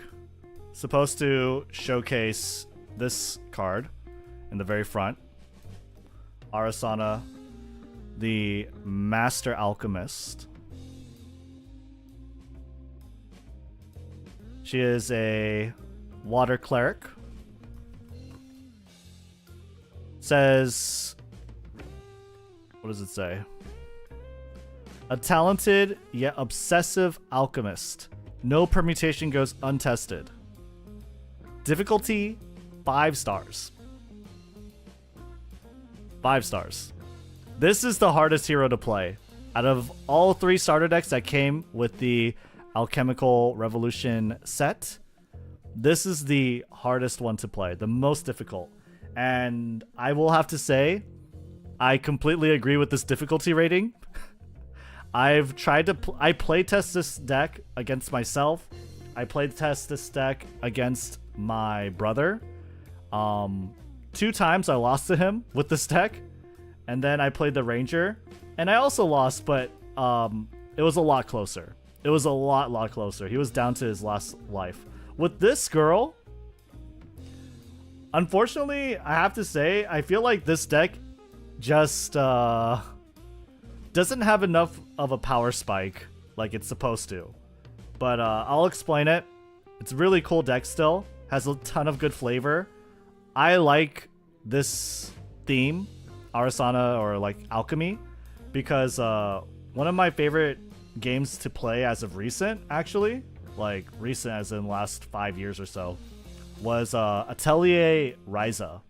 Atelier Ryza, you know, thick thighs save lives, right? That was one of that was definitely a really fun game. It turned out to be a lot more fun and enjoyable than I thought it would be. I thought it'd just be like a kind of a throwaway game, but because it's just like the character design. But it ended up being really fun. It ended up being really fun. And there's definitely a ton of good mechanical flavor in this with this deck and this theme of alchemy. Titty milk G-Fill flavor. Yeah, no, she is she's got a ton of assets, let's just say. Okay.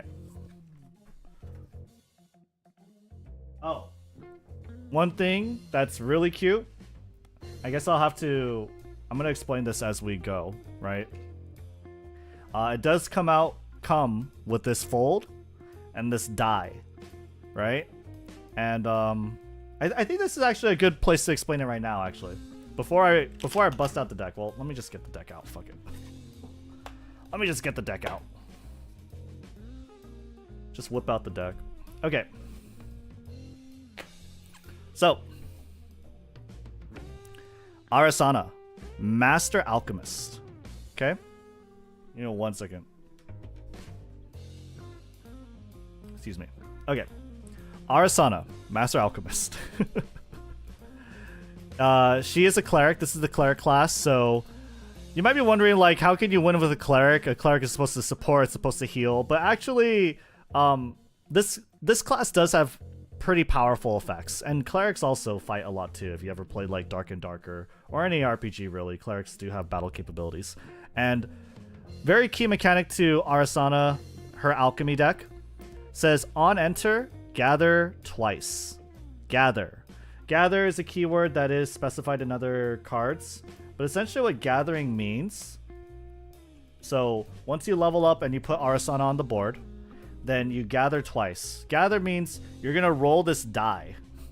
This die, which is really cool, if you could focus up, very detailed, has pictures of different herbs and different flowers. It's a 6-sided die, and there are 6 different types of herbs and plants and spices and things. And they are shown over here in this token, these tokens, right? There's 2 of each. And what they all do, it's actually easier to show you through this. So when you gather, you will roll a die, and either you roll this type of die to generate it. So this die, let's say I rolled it like this, then I would get a mana root. If I instead rolled and it landed on this, I would get a spring leaf, right? And you notice that there's also the number too. So like if you have another number die, right? Like if you're gathering twice, you just roll this and another die and you get both of them. And so what do they do? What are these ingredients? What are these herbs? What are these spices? Well, what they do is there's 2 for each effect. So Blight Root and Mana Root will do the same thing. They increase the champion's level temporarily. Increasing the champion's level, what does that mean? It basically improves the effectiveness of certain spells by until the end of the turn. That's like the very, very vague description of it. The second row says sacrifice this herb, recover 1. So recover is very simple. You heal your hero. And at the very bottom here, you have Razor Vine and Spring Leaf. This effect is a little more complex, but it's not, I mean, it's not too hard to grasp. You put a card from your hand on the bottom of your deck, and if you do, draw a card. So you replace a card, essentially, from your hand. And if you notice, these tokens, they also have keywords on them. Some of them are catalysts and a root. This is an adjuvant and a root. This is an adjuvant flower, catalyst flower. This is a catalyst leaf and adjuvant leaf. And it'll make more sense what this is when we look at potions. So, again, these are the token cards that you can have on the board to represent them. Maybe put a die on them if you have more than 2, because there's only 2 included in the starter deck. Very beautiful illustrations, by the way. So nice, right? Flower collecting, yeah, I like mini games I can eat, right? No, this die is so cute. When I saw that the starter deck came with it, I was like, oh my god. It's so good. It's so good.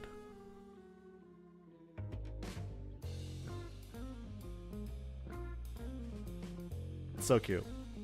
Okay. And again, these are all the tokens, all the flowers, all the roots. Now, let's look at the potions, right? Because that's what the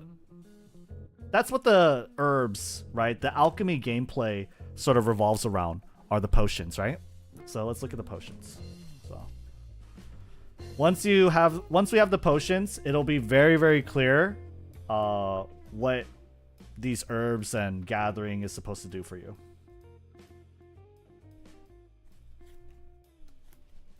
Let me just get them on the board. Get them all ready. Ooh, that's a good one. Okay. And then I think that's all of them. Yeah. RPG trade card game, right?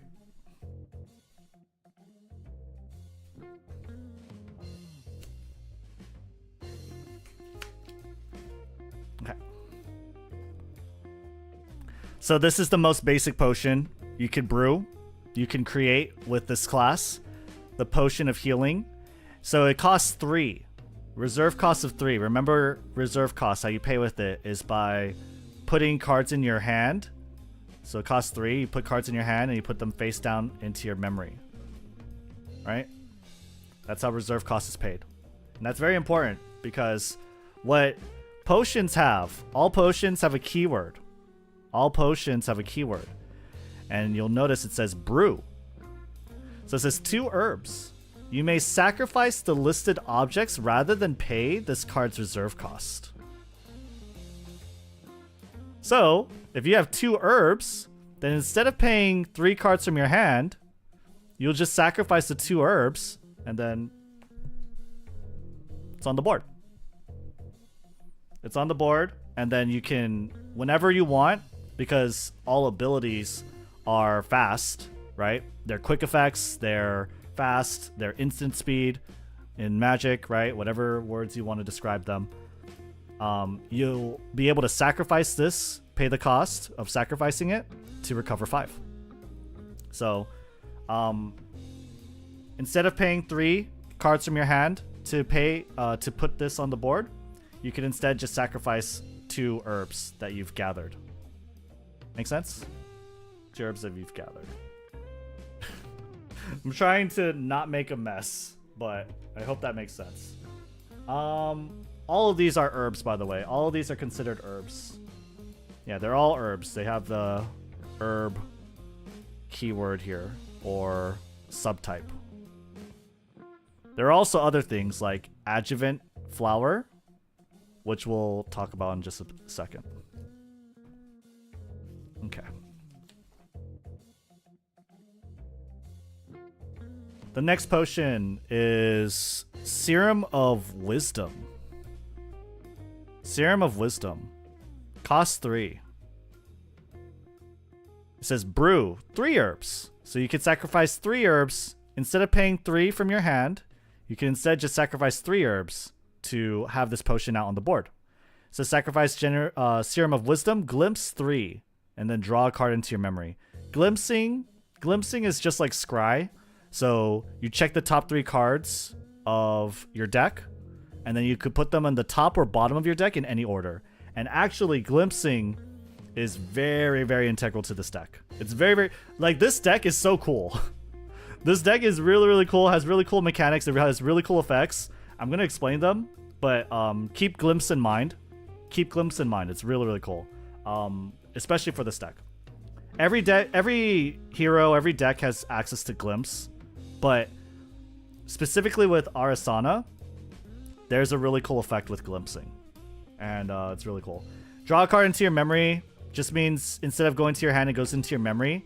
But remember, at the start of every one of your turns, so this will happen in the main phase, drawing a card to your memory usually, but at the start of every one of your turns, remember you recollect your memory and you add those to your hand. So it's essentially draw for later. Did you print those? No. The tokens were provided. The tokens were provided. All the tokens for the herbs. This one, let's do after.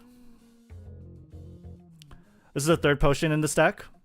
A water element potion called Essence of Blizzards. This is how you're going to deal a lot of damage. Costs 4, so it's pretty expensive.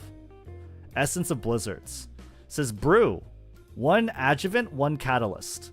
So instead of 2 herbs, I mean, well, it is 2 total. It's a little more specific now. It's a little more specific now. Now you need an adjuvant and a catalyst in order to brew this. So you need to be very specific with the type of herbs that you've rolled, essentially. These herbs, right? From this die, again.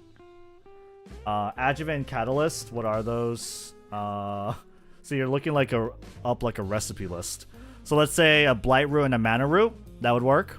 Or a Freysia and a Silvershine, that would work. Or a Razor Vine and a Spring Leaf. That would work. Does that make sense? You have to be pretty specific. Now, it is RNG though, right? It is RNG. It's generated from this die, right? Or from dice, whatever. So how can you, like, mitigate that? How can you guarantee different RNG, right? I'm trying to get this to focus. How can you do that? Well, actually, you do this with this card. This card is called Barter Herbs. Barter Herbs. And it costs 1. And it says, sacrifice up to 2 herbs. For each herb sacrificed this way, summon your choice of Blight Root, Mana Root, Silvershine, Freysia, Razorvine, or Springleaf token. Any of the herbs. So basically, you swap out 2 of the herbs that you control for any 2 herbs that you have or don't have, right? You're able to trade them out. And actually, the really cool thing about this is that this will pay later because it has class bonus floating memory. Remember, floating memory just means that it can be used to pay for costs later, which is really, really good. Is this magic? Nah, this is Grandarchive, but it's really cool. So this is how you can get specific types of herbs on the board by trading the ones that you have and bartering with them. So, Essence of Blizzards. Remember the brew was a little more specific. It says Adjuvant and Catalyst. And now it says Sacrifice Essence of Blizzards, this potion. Deal 1 damage to target unit. If that unit is rested, so if that unit has attacked or used its ability that requires it to rest, rest is tapping. Deal 1 plus LV damage. LV is your level.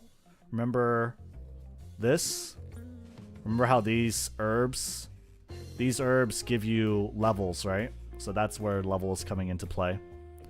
You could deal 1 plus level damage to that unit instead. And until end of turn, allies enter the field rested.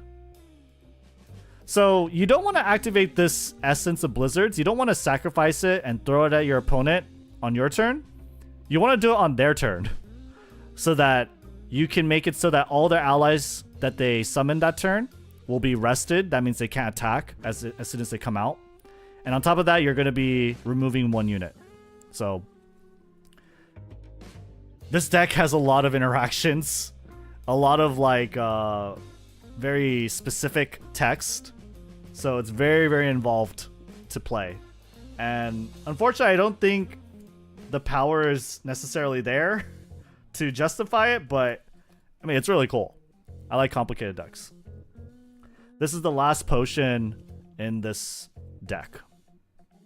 The very last one. Focus up.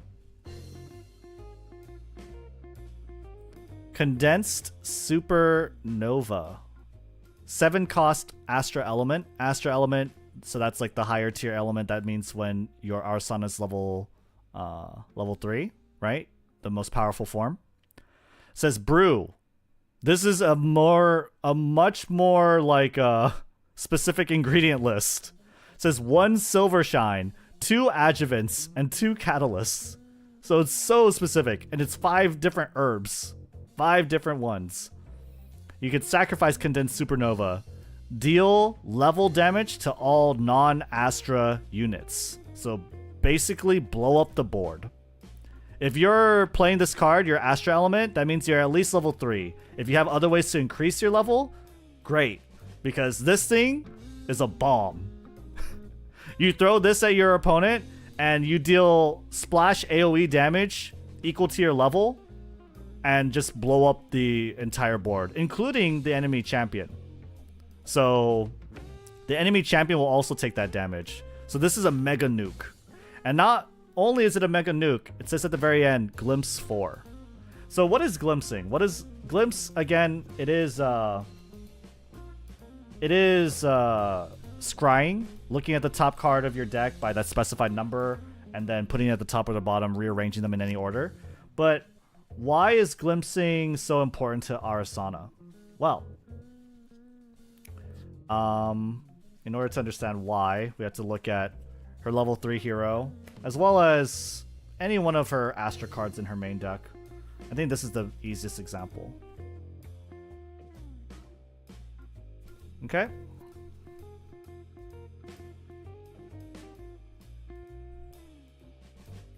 So, this card, Cosmic Bolt. It's an Astra spell. This goes into your main deck, not a Regalia. Cleric spell. Costs 3 to use from your hand. Okay? Says action, Cleric spell. Star Calling for 2. 2 cost. So you pay 2 from your hand. Says, as you're looking at this card while glimpsing, you may activate it by paying this cost. If you do, put all other cards you're looking at on the bottom of your deck in any order.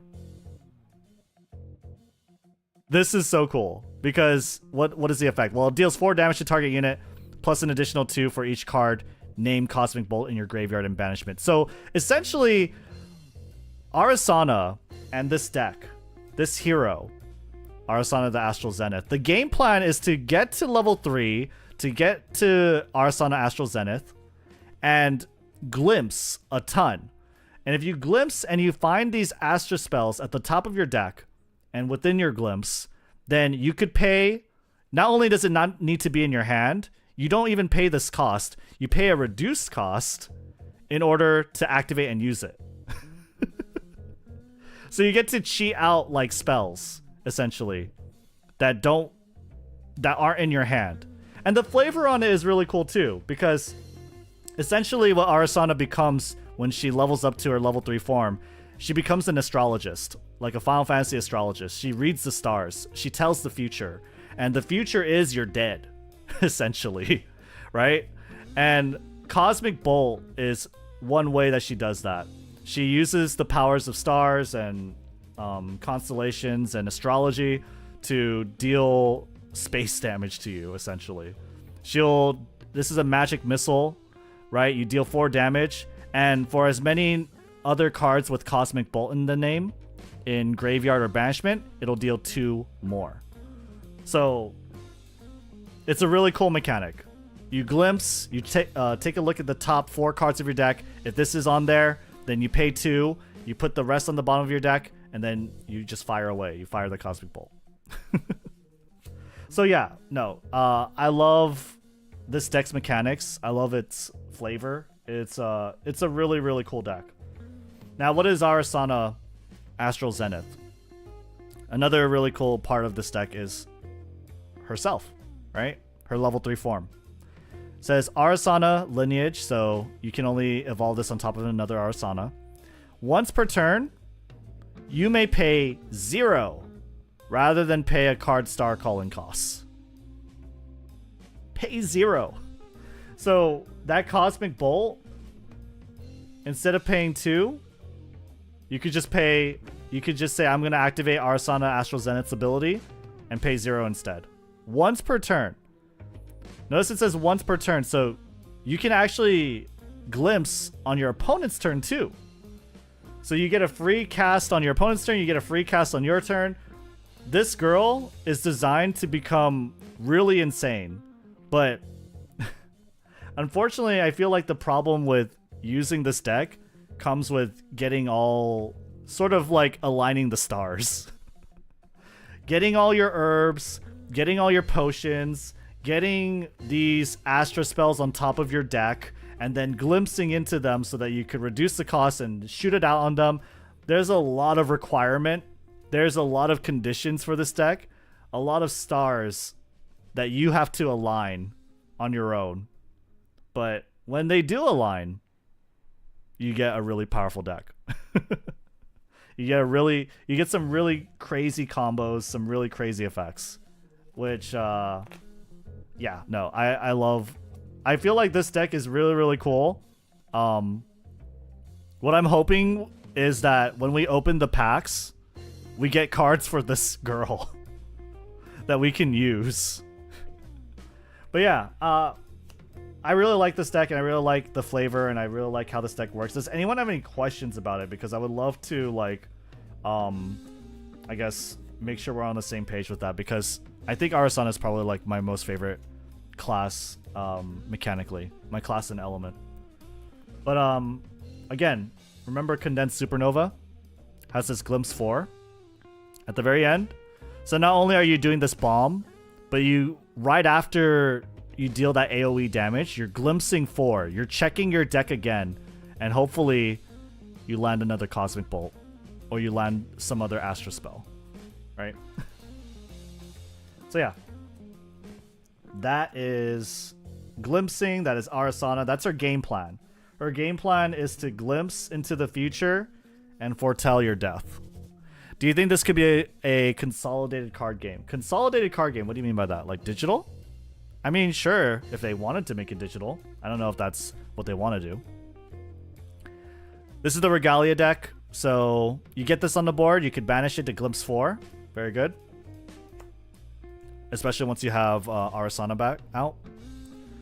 Like Famous and stuff.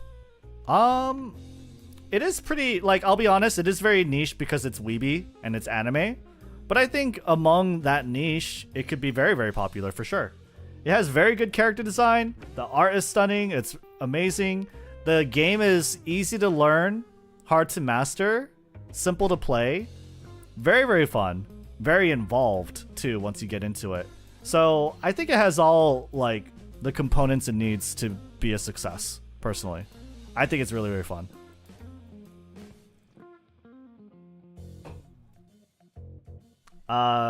Let's go ahead and talk more about the Regalia deck. So, Cleric Robes, prevent the next one damage on enter, draw a card. Very, very good. Prototype Staff, Synth Disruptor. This is a key card in Arasana's playstyle. This is a very, very key card. You want this item out early, probably earlier than you want your level 3 hero, which makes a lot of sense, I would say. This card is called Ingredient Pouch. Ingredient Pouch. I wonder what Ingredient Pouch would do, right? Ingredient Pouch says, trying to get it to focus. Class bonus, pay 1 and tap, says gather. And that's it. Every turn, you pay 1, you tap this card, and then you're gathering. So you really want this card out as early as possible, I would say. Probably after you hit level 1. Or maybe after level 2 specifically. But the sooner you get this out, the better. Because as the turns go by, as the game progresses, each turn you're tapping this card, right? Each turn you're tapping this card and generating more like herbs. That's going to be good for you in the long run. So, very, very good card. Cosmic Astroscope. This is Arasana's weapon of choice. This is her endgame weapon, right? Astra element, so you can only use it when you're level 3 at the very end. Says you tap this to glimpse 3, which is really cool. That's how you get your spells. You'll notice that a lot of the mages, a lot of the spell casting classes in this game, they don't have weapons that really deal damage. They usually have cards that help you find damage, and that's what the Cosmic Astroscope is trying to do. It tries to get you to glimpse 3, find a Astra spell so that you could use its Star Calling cost and cast it and deal damage. So yeah. Scale of Souls, Life Essence Amulet, Arasana Herbalist Prodigy. This is the level 1 hero. She on enter gathers twice, which is really nice. Very, very cute card. And this is her Spirit of Water. I don't think we talked about the level 2 form that much. The level 2 form, not only on enter gather twice, but she also has an inherited effect. At the beginning of your end phase, you may sacrifice 2 herbs with the same name, and if you do, draw a card. So, she can help you generate tons of card advantage too, right? Just over time, slowly, of course. So it's more balanced. But you have to sacrifice 2 herbs with the same name. So may RNG and luck be on your side when playing this deck, because I feel like you're going to need it. I feel like you're really going to need it with this deck. But yeah, let me see over here. Are there any other crazy cards here? Any other key cards for Arasana that I want to cover? Because we covered a lot. I think this is the deck we covered the most, because it's the deck that I like the most and that I want to work the most. But Comet Fall. This is an Astra spell. It's also a Star Calling, a spell with Star Calling. So instead of paying 5, if you happen to glimpse this card, then you could pay 2 instead to activate it immediately. And what happens is you'll deal 3 damage to all non-Astra element units. Class bonus, so if you're a cleric, deal 4 damage to those units instead. Very good. Very good source of damage. Deals damage to the enemy champion, right? It's also AoE and just blows up the field, which is really, really cool.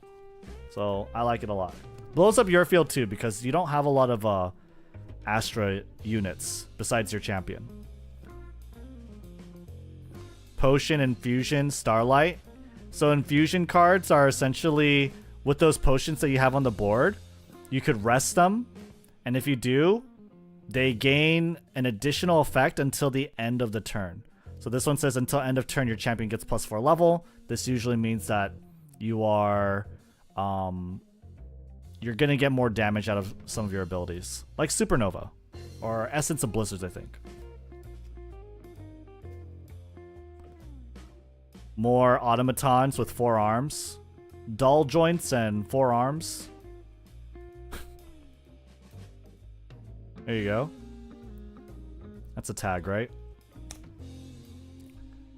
Scry the skies, glimpse level. So this is where your level matters, right? With glimpsing. As you progress in the game, you get more levels. Sometimes you can temporarily increase your level. So that will increase the amount of cards that you're glimpsing. Very, very good. Caretaker drone. This guy just jumps in the line of fire. He's an interceptor. He's meant to help you stall the game. On death, glimpse 4. Really good if you happen to be level 3. Because again, you can't use those Astra spells unless you're level 3. That's like the main... I feel like that's one of the main weaknesses of her, is that you can't use those Astra spells until you're level 3. Level 3 is very, very important with this deck. With other decks, I feel like it's not super important. Oh, look at the art of that one. Look at the art of this one. Astra Sight. So good. I love how all the Sight cards, there's a Neo Sight too for Tenoris. They have those same eyes in the background, but just different color according to the element. Tons of good art, tons of good flavor, tons of good like theming. That's why right now this card is like, this game is my favorite. This is a very pretty card. Hopefully you're not hearing my stomach growling. Distiller on enter if you've brewed a potion. If you've brewed a potion, draw a card into your memory.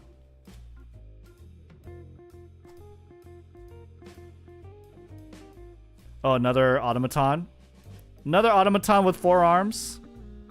These automaton cards are really creepy looking. I gotta say.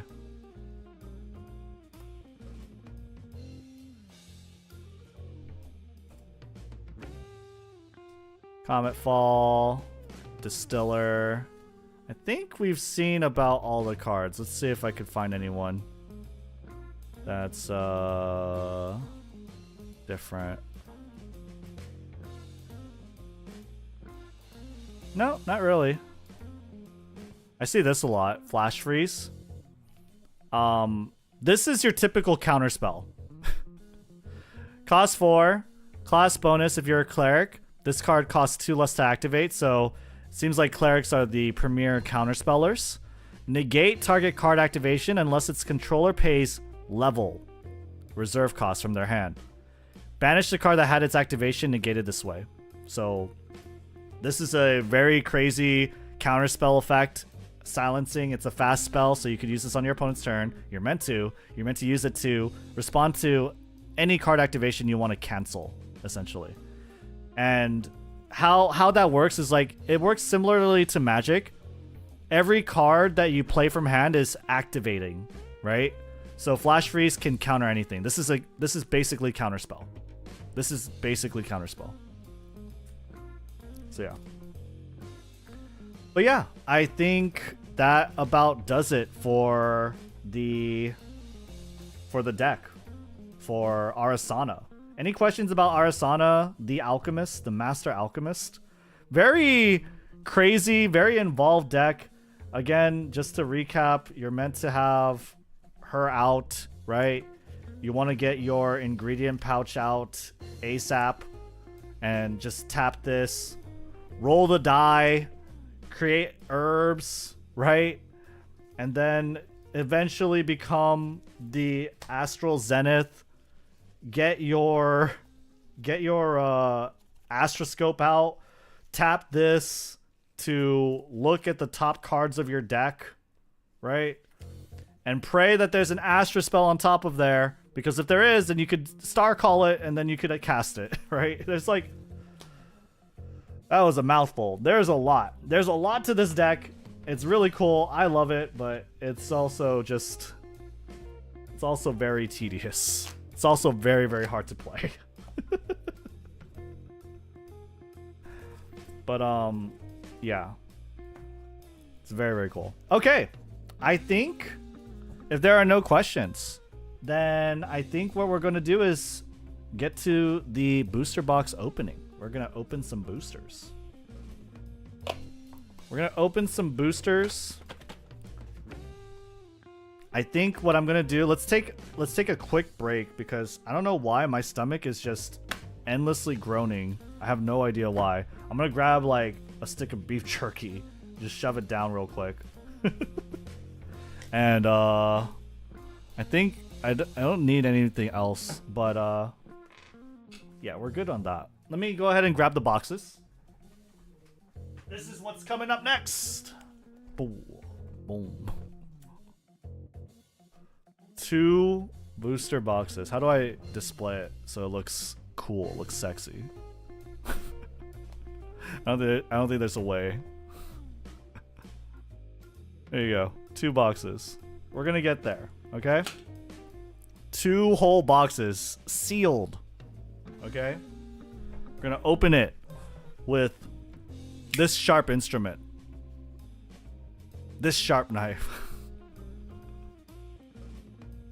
And then let me go get something and like put it in my stomach. It's like crying. My stomach is crying. So I'll be right back. What's a good like waiting theme? Honestly, this is kind of a good waiting theme. Honestly, this is like already a pretty good waiting theme. No, we'll do that for our opening. Oh my god. Reveal my sparkling water. I'll be right back.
Give me a second.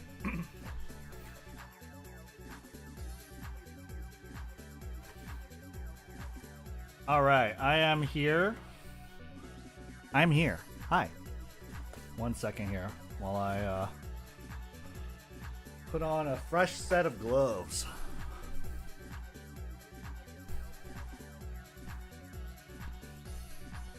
Okay. The thing about gloves is that you can't tell if I don't know, your hands are dirty or greasy or whatever, you know, because you can't feel it. Not greasy, but just like, I don't know, like oily. I hate any amount of oil on my hands. Like lotion, I hate it. I hate the feeling of lotion. I can't stand it.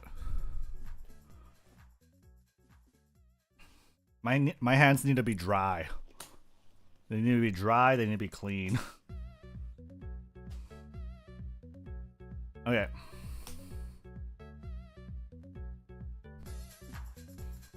Okay. Let me also post on Twitter real quick that we are opening the packs.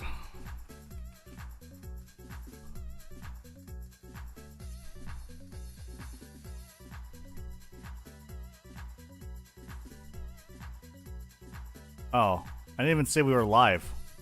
Dang. The heck? Hold on. I thought I said I was live. Whoops.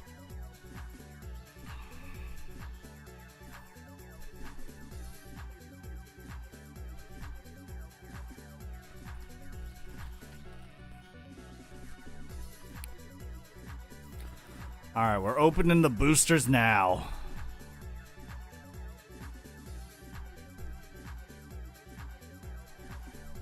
Okay. Lotion slander in 2024 is wild.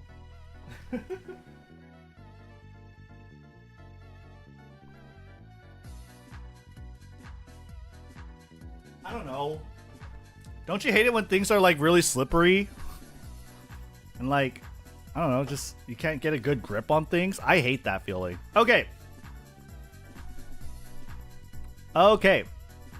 Booster box time. It is booster box time. Boys, let's open. Again, this stream is sponsored. The video is sponsored. Thank you so much, Weebs of the Shore, for providing 2 first edition sealed booster boxes. Each box with 24 booster packs. Thank you. Thank you. Thank you. Thank you. Thank you so much. Definitely want to be working with grandarchive in the future. Hopefully we could work together and do some giveaways in the future perhaps. But yeah, these are sealed, and yeah, I want to go ahead and crack them open. So yeah, let me move one away, and then let's go ahead and open this up. Just like cut really easily here. All right.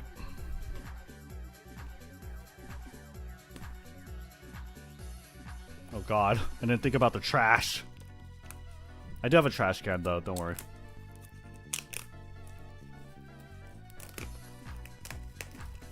Ooh. Okay.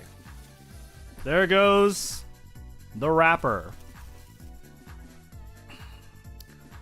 The wrapper is gone. Okay, can you guys hear me properly? I think we're good, right? I think we're good. And also, by the way, I have a few things on deck ready to go. I have like a card searcher for us. And on top of that, I also have TCG player pulled up. Maybe we'll get something really cool. I don't know. Some of the there are like some crazy money cards for this game. Okay, some crazy money cards. This one's out of stock. Okay, this is a collector super rare. This is 1,200 bucks. Now, these are collector rares. These are the ones with like gold signature stamps. Okay, full art coming on top of the text box. Really beautiful stuff. Okay, these are not normal typical prices.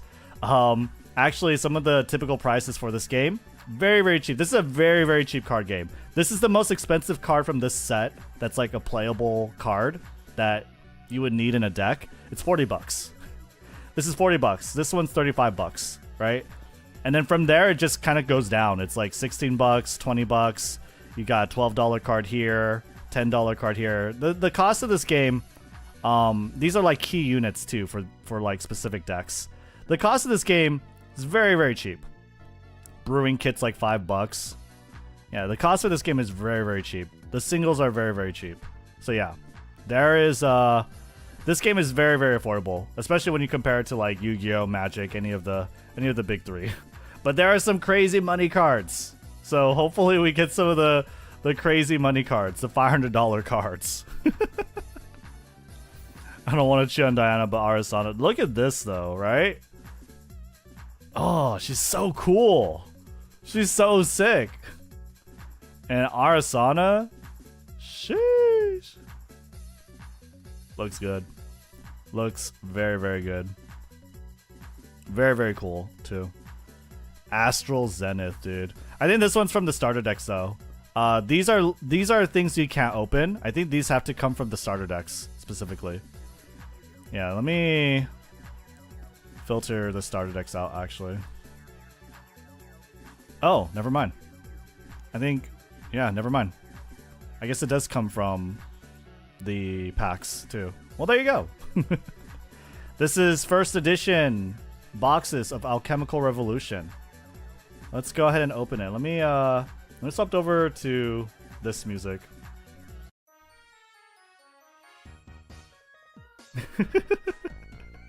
Okay. Booster box. Grand Archive. Trading card game. Let's open it. Let me get my preview out so that I don't lose myself. So how do you pop these open? I actually don't know. Like, I've never done this before. So it's supposed to like disconnect from this, right? So you open this. How do you stand this up? If I was a store, oh god. If I was a store, how would I do this?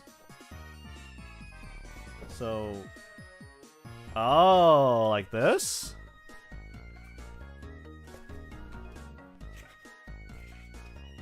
There you go. Cute little display. I don't know. Can you have the packs on top of this flap or fold this flap in? Oh, just get rid of it. You just get rid of it.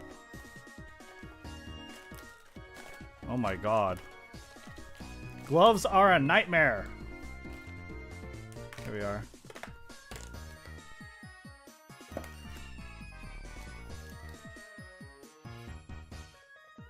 Oh, this one's not ripping off so easily. Wonder why. Okay.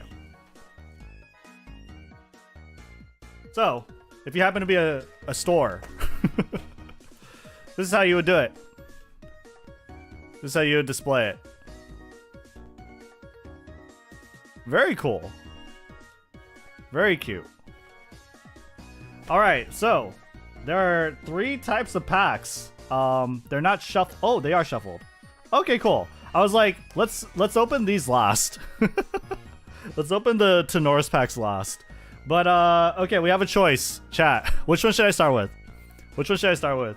Which is the lucky first pack? Should I start with Tenoris, Arasana, or Diana? Which one should I start with?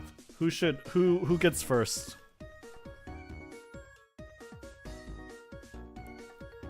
Diana? Alright. Chat likes Diana. Chat likes Diana. Let's see what you get. I've never opened card packs before like this. Let me just make sure. Okay. Best girl Diana. Okay, let's see. Hopefully this is like easy. Like some packs you could just tear it off like from here.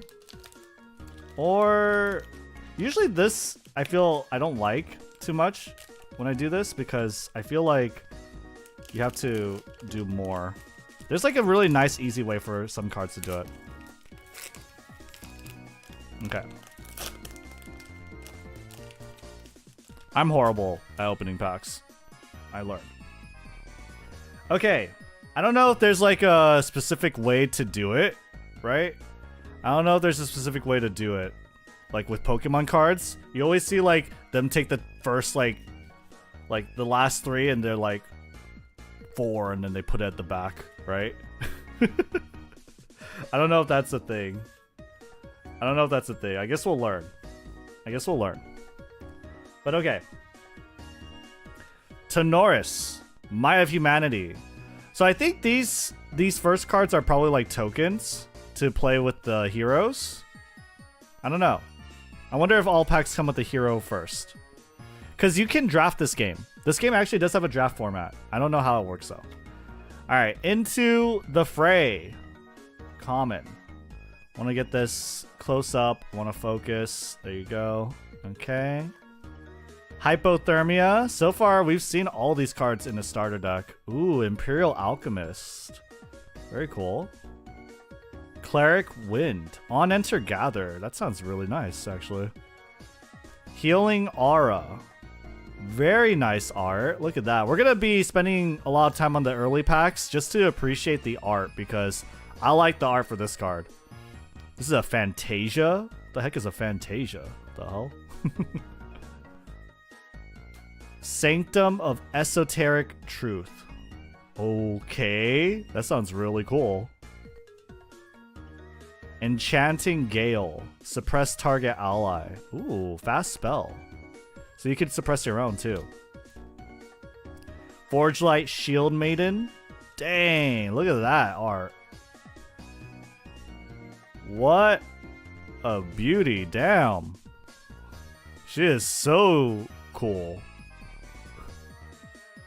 Foster. On Foster, draw 2 cards and discard a card. Class bonus if a fire element card was discarded, put a buff on her. Really cool.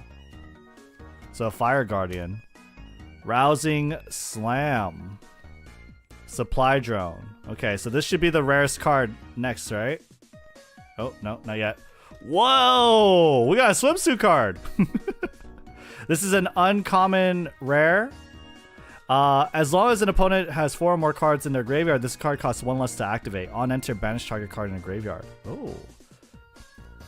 Very cute. Very, very pretty design. Reminds me of Minato Aqua from Hololive. Okay. This should be the rarest card though, right? Let's see. Ah, this is a rare. Spell Shield, Wind. There's no more cards here. So the rarest cards are at the very bottom, which is good. Spell Shield, Wind. What is this rare card? Cleric Spell Reaction. This card costs 1 less to activate. The next time damage would be dealt to your champion this turn, prevent that damage. If 3 or more damage is prevented this way, put a buff counter on an ally you control. Okay. This is Cleric Spell, but it's probably a Guardian thing, right? Probably. Alright, we'll put the rares here. Uncommons and commons can be... Maybe we'll just put the uncommons there too, in their own separate pile. Alright. Okay, we'll just keep going down that one. Let's see. It's over here.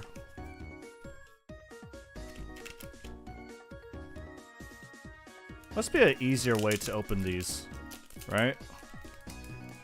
That seems pretty useful, yeah. Ooh. There's my best girl. God, I'm really bad at this. We'll get used to it. We'll get used to it. Okay, it looks like at the start of every pack is a champion card. Okay. Arasana, Astral Zenith. We've seen that before. Rousing... Sorry, I hit the mic. Blazing Charge. Escape the Wreckage. Is that Arasana over there? Diana too? What? I think you see Arasana and Diana in the art, no? It's kind of cool. Return target ally you control to your memory if you do draw a card into your memory. Interesting. So you could like duck out of combat. Sharpshooter.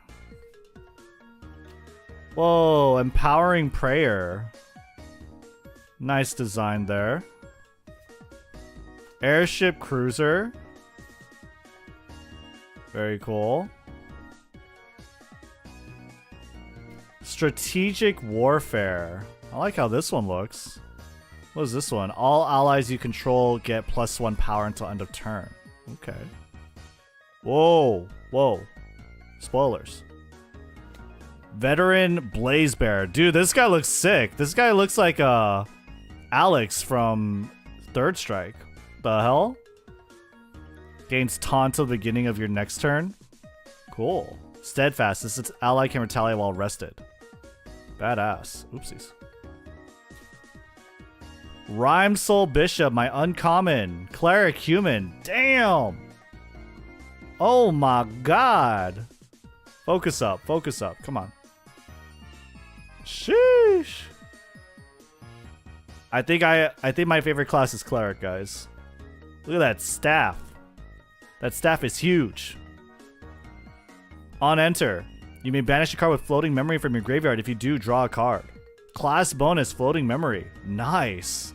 Wait, this looks good. This seems really good. 2/2 for 3 cost. And you could use your floating memory to draw cards? That's actually really good. Oh, it's only on enter, but still. That's still really good. And then she could use herself. Like, other copies of her can use herself to do that. That's really nice. Alright, next. You're rare. Exalted Dorumegian Throne. The heck? Oh, this is a foil. The heck? I didn't realize this was a foil. Sorry. Foil common. Really cool. Wait, what? When did I open that? I don't think we got a foil common before, right? Clerics get love in GA. She is holding staff. I didn't notice. Alright, Exalted Dorumegian Throne. Unique Domain. Guardian Throne. Allies you control get +1 power, +1 health. Okay. Upkeep. At the beginning of your recollection phase, if you control 4 or fewer other domains, sacrifice Exalted Dorumegian Throne. Oh, so this is only really able to be used once you have all 3 of your obelisks out. Or other domains, I guess. But nice. Okay, cool. Seems good for what's his name? Tenoris? Tenoris is the Guardian. Say that 3 times fast. Exalted Dorumegian Throne. Exalted Dorumegian Throne. Exalted Dorumegian Throne. It's not easy. Let me tell you that. So usually like, oh, this is the way. This is the way. We learned. This is the way. Look at that. Just easy, flat. Yeah, a lot of packs, they open like that. From the back, halfway, just like that. Oh yeah. Hell yeah. Okay. We learned the way. We have learned. Automaton Drone. Let me get my trash can. Oy. And just dump them. So it looks like the first one, the first card are always tokens. That's what it seems like. Plea for peace. Okay. Airship engineer. Reconstructive surgery. Take aim. Automaton bomber. Ooh, never seen this one. Shimmer cloak assassin. Very cute design. Very loud hair color for an assassin. And not a lot of clothes. Stealth. This unit can't be targeted by attacks unless permitted by true sight. I need an auto made, but make it keep out of sight somehow. They are an eyesore for my guests. Okay, so we make an assassin instead. Organize the alliance. Target ally becomes fostered. That doesn't sound that great. Palatial Concourse? Mage Crossroads. At the beginning of your recollection phase, glimpse 1. This seems good. Wait. This seems good? I don't know. It takes... I don't know. Is this glimpse 1? I don't know. I feel like that's pretty good for Arasana. At the start of every one of your turn, glimpse 1. Maybe it's not that crazy, but it's like, it's a cute little card. It'd be really cool if you could always have that. Oh, we got a champion. So there are other champions other than the starter deck champions. This one is one of them. His name is Polcock. Bombastic Shot. This is an uncommon card. So he's a champion ranger human, so it's ranged 2. So as long as he's distant, its attack is +2. Ranger reaction cards you activate cost 1 less to activate. Okay. Reaction cards. So he's a very reactive fella. He may not look like it, but he's quick on his feet. Very reactive. Very cool. Keep in mind he's level 2. So he's not level 3, but I'm thinking level 3 is not always needed for every deck. He is level 2. And also, he doesn't have Diana in his name. So even if you use Polcock as your level 2, You cannot evolve Dusk Stalker, Diana Dusk Stalker on top of it. That makes sense. Okay, so there's my uncommon card. Next, Repelling Palm Blast. Okay, return all allies with 2 power or less to their owner's memories. Dang. So bounce them back to hand. Nice. That's big. Alright. Next. Potion Infusion. Starlight. This is a pretty decent one. It's a rare spell. We've seen this in the starter deck. Star Calling cost 1. Pretty good, I would say. Cool. Wind Bounce Go. I love bouncing, yeah. Get back your turn. So just invalidate their turn, essentially. You could use it on, oh, you can't use it on, you can only use it on your turn, because it's slow, though. So, I'm just checking if I'm missing any uncommons. That's an uncommon. That's an uncommon. The Alex guy was an uncommon. You got foil commons here. This is an uncommon. The supply drone. Did we not talk about the supply drone? Supply drone's sick. Okay. Let's see here.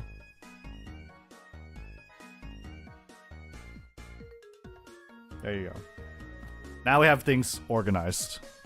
Peak male physique. Yeah, that guy is pretty strong looking. Alright, let's see. It's this way, right? Yeah. There you go. Whoa, spoilers. Obelisk of Protection. That's the token. Ooh, Harvest Herbs. I need to read every card with Arasana on it, okay? Gather. Just 1 cost to gather. And it's a floating memory too? Wait. I need like 4 of this in my deck. I need like 4 of this in my Arasana deck, dude. What the hell? That sounds really useful. Let's see over here. Convalescent Tonic. Brew. 1 Freysia. Okay. A lot of alchemy cards. Ooh. Windbless Arbalist. Okay.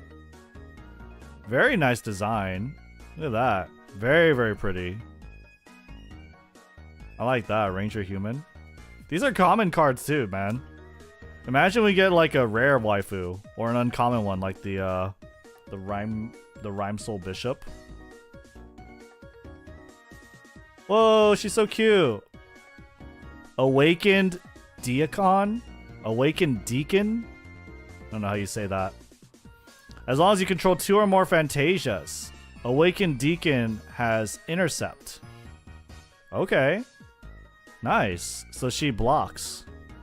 Cool. As long as you have 2 or more Fantasias. That's interesting. Enhanced Hearing. Okay. Oasis Trading Post. Tap and pay 3 to glimpse 2. This reminds... I don't know why, but this design... This permanent with like 3 different tap abilities... reminds me of Magic. I don't know why. It's also like colorless. Ooh, Neosite. Neosite was in the starter deck for Tenoris. It's a very good cantrip spell. You could draw... You basically +1, but the +1 is in your memory if you control 8 or more things. So, just emphasizing Tenoris' ability to swarm the field. Freezing Round. Okay. Cool Diana Bullet. Ranger Bullet. Uncommon. Okay. Provoke Obstinance. This is a Neos card, so this is for Tenoris. Provoke Obstinance. Oh, this is an SR. Oh. Okay. An SR. What does it do? Action Guardian Spell Reaction. Class bonus. Whenever you activate this card, if there's exactly 1 target for its activation, Draw a card into your memory. Okay. Up to 5 target objects you control gain Spell Shroud until end of turn. Prevent the next 2 damage that would be dealt to each of those targets this turn if they are units. Oh. So you could either have really good AoE shielding, which is pretty crazy. Especially if you consider like Supernova or like Essence of Blizzards, or not Blizzards. Like the Comet Fall from Arasana's toolkit. Like AoE spells. This can shield all of them. I don't know what Spell Shroud means though. You can shield all of them, but if you choose just one to shield, then you can draw a card into your memory, which is nice. SR. Let me look that up. Spell Shroud. Let's look up Spell Shroud. I'm kind of curious. Like, what is Spell Shroud? Where is the browser? Okay. Let's look it up. You didn't have the reminder text there. So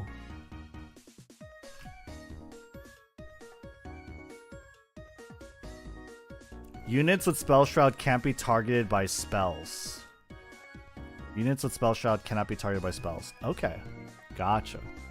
Pretty cool. I don't know if that applies for AoE things. I don't know if AoE things target. I'm pretty sure, though. I would probably guess not. Right? I would probably guess that AoE things don't technically target. So you wouldn't have that. You wouldn't be able to guard against AoE stuff.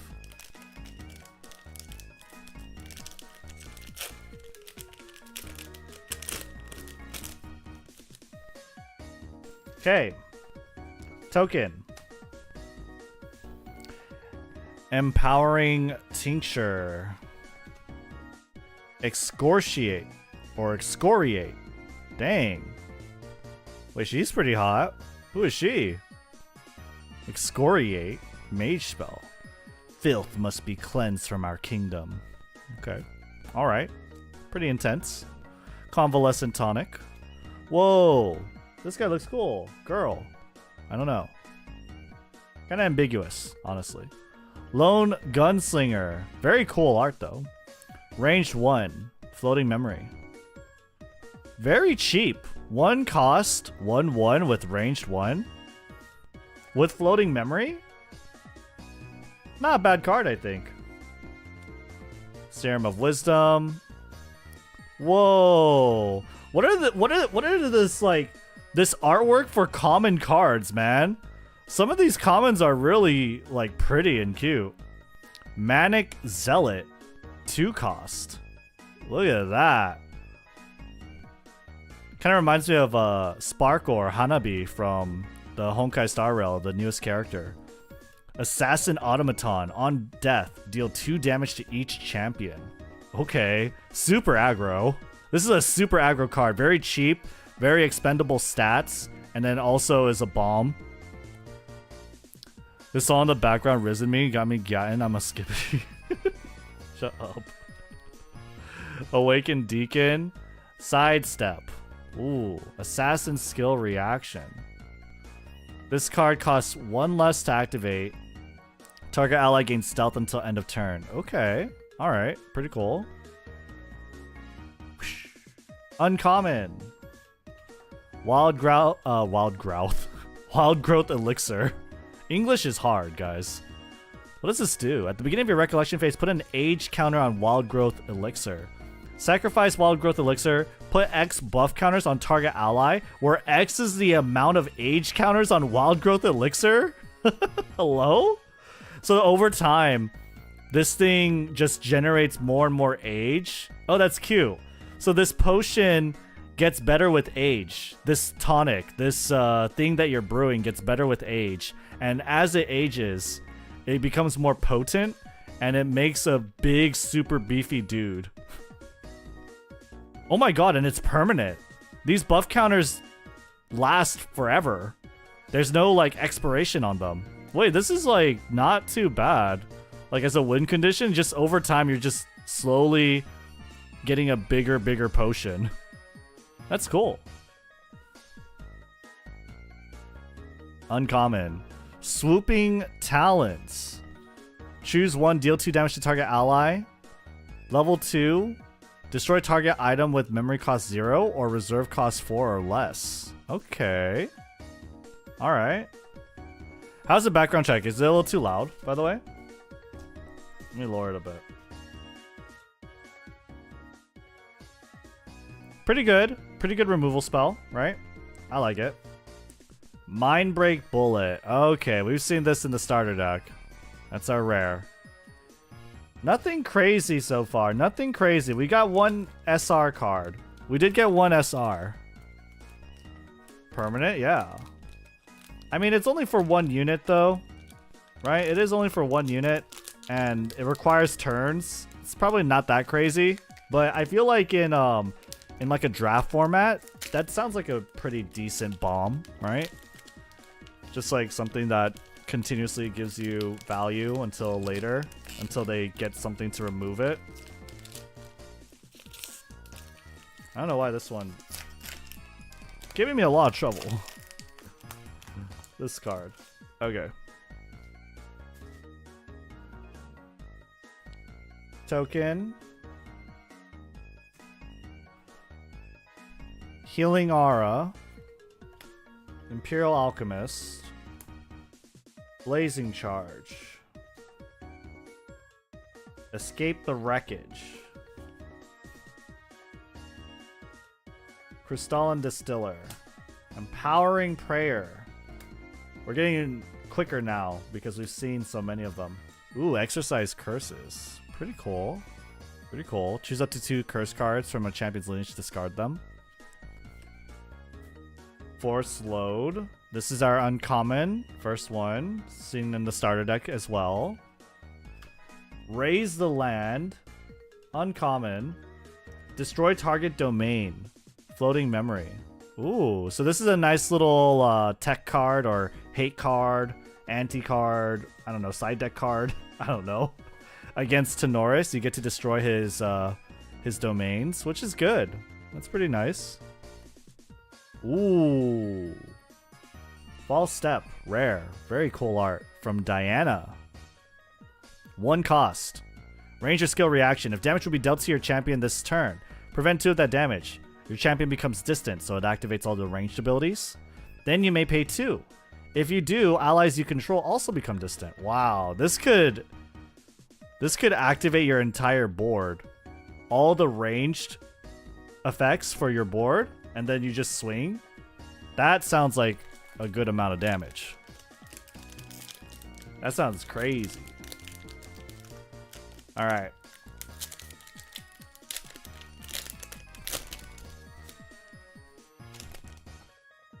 Armaments.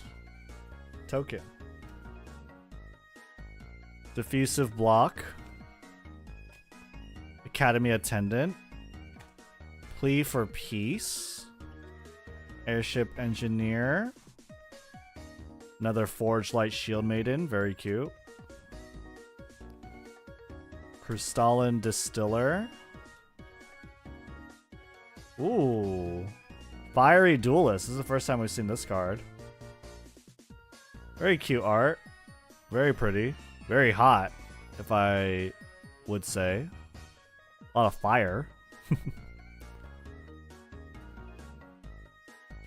This is our uncommon. Vapor Jet Shield Bearer. Haven't seen him yet. Steadfast. On hit, look at the top card of your deck. You may put that card into your graveyard. Oh. Okay. Interesting. So you mill yourself, I guess? Interesting. Vanishing Shot. Vanishing Shot.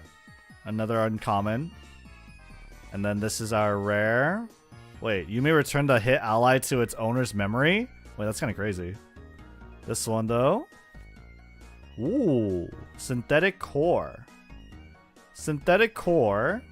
Warrior Artifact. Whenever a non-token automaton ally you control dies, you may banish Synthetic Core. If you do, return that ally to your memory. Oh, okay, cool. So bring it back, essentially. Cool. Bandai card game? Nope. This is an original card game from Weebs of the Shore. Originally, they started as a Kickstarter project. And I think in 45 days, I actually don't know that number to be sure, but in their funding period, they acquired like 900,000+, which is insane. They did numbers. It's a Kickstarter campaign game. And this is their second set, and it's really, really cool so far. I'm enjoying it. Diana is the token. Reconstructive surgery. Let me focus.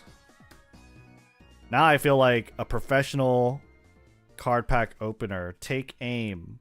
Convalescent tonic. Renaissance field. Rousing slam.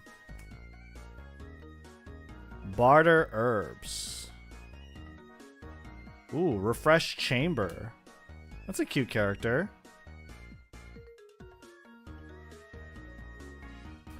Exercise curses. Lava heated brew. This is an uncommon. Draw a card, then discard a card. If you didn't discard a potion item card, deal 3 damage to your champion. If you didn't discard, okay, sounds pretty good. So it's a -1, but it does have floating memory, and it just deals 3 damage. This is good, cheap, efficient damage on demand. Good removal. Oh, actually, never mind. Okay, it did way too much thinking about it. I thought it was a really good card, but actually it's not that great. Draw a card, then discard a card. If you didn't discard a potion item card, deal 3 damage to your champion. So you're supposed to discard potions? I have no idea. This card sounds bad. Just get rid of the potions in your hand for a regular card, but at the cost of this card, which would have a floating memory, but still, like, I don't know about that. Ooh. Hey, yo. Hey, yo. Wait. Who this? She's a guardian? Nico? Nico Whiplash Allure. Level 2 Guardian Human. Water Element.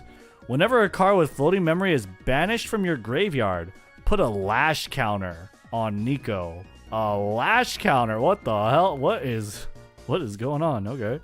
On champion hit, you may have that opponent put the top X cards of their deck into their graveyard, where X is the amount of lash counters on Nico. Okay. Alright, so this is like a mill deck. This is a mill deck. The whole point is to get a bunch of lashes to lash Nico by using your floating memories, and then taking that out on your opponent's deck, essentially. You get to rip apart their deck. Nico tearing apart an opponent's deck. That's kind of crazy. That's insane. That's pretty cool. Nico can guard me any day. It's an interesting class choice. Guardian. Definitely a very interesting class choice. 25, she's decently bulky. Yeah. Alright, next card. Ooh. This is a rare. Celestial Calling. Here you can see Arasana at the very bottom with her Cosmic Astrolabe weapon. Action Cleric Spell. Class bonuses cost 2 less to activate. Otherwise, it costs 4. Reveal cards from the top of your deck until you reveal an Astra Element spell card. Banish that card, and put the rest of the bottom of your deck in a random order. At the beginning of your next recollection phase, you may activate the banished card without paying its reserve costs. Ooh. Pretty cool. I love the Astrologian, like, stuff. Honestly, the Astra Cleric spells, they're really, really cool. They just tell the future, right? And the future is your doom. So it puts a card in banish, and then next turn you'll be able to activate it. Pretty cool. I like this one. This is a really cool card. All right, we are done with that part. Let's keep it going. Keep it going. So far, we've opened one SR.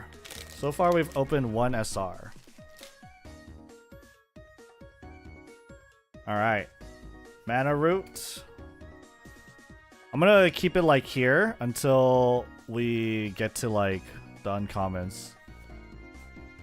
Reconstructive surgery, reposition, diffusive block, scry the skies, awakened, sidestep, rousing slam, study the fables. I think this character pops up a lot in the game.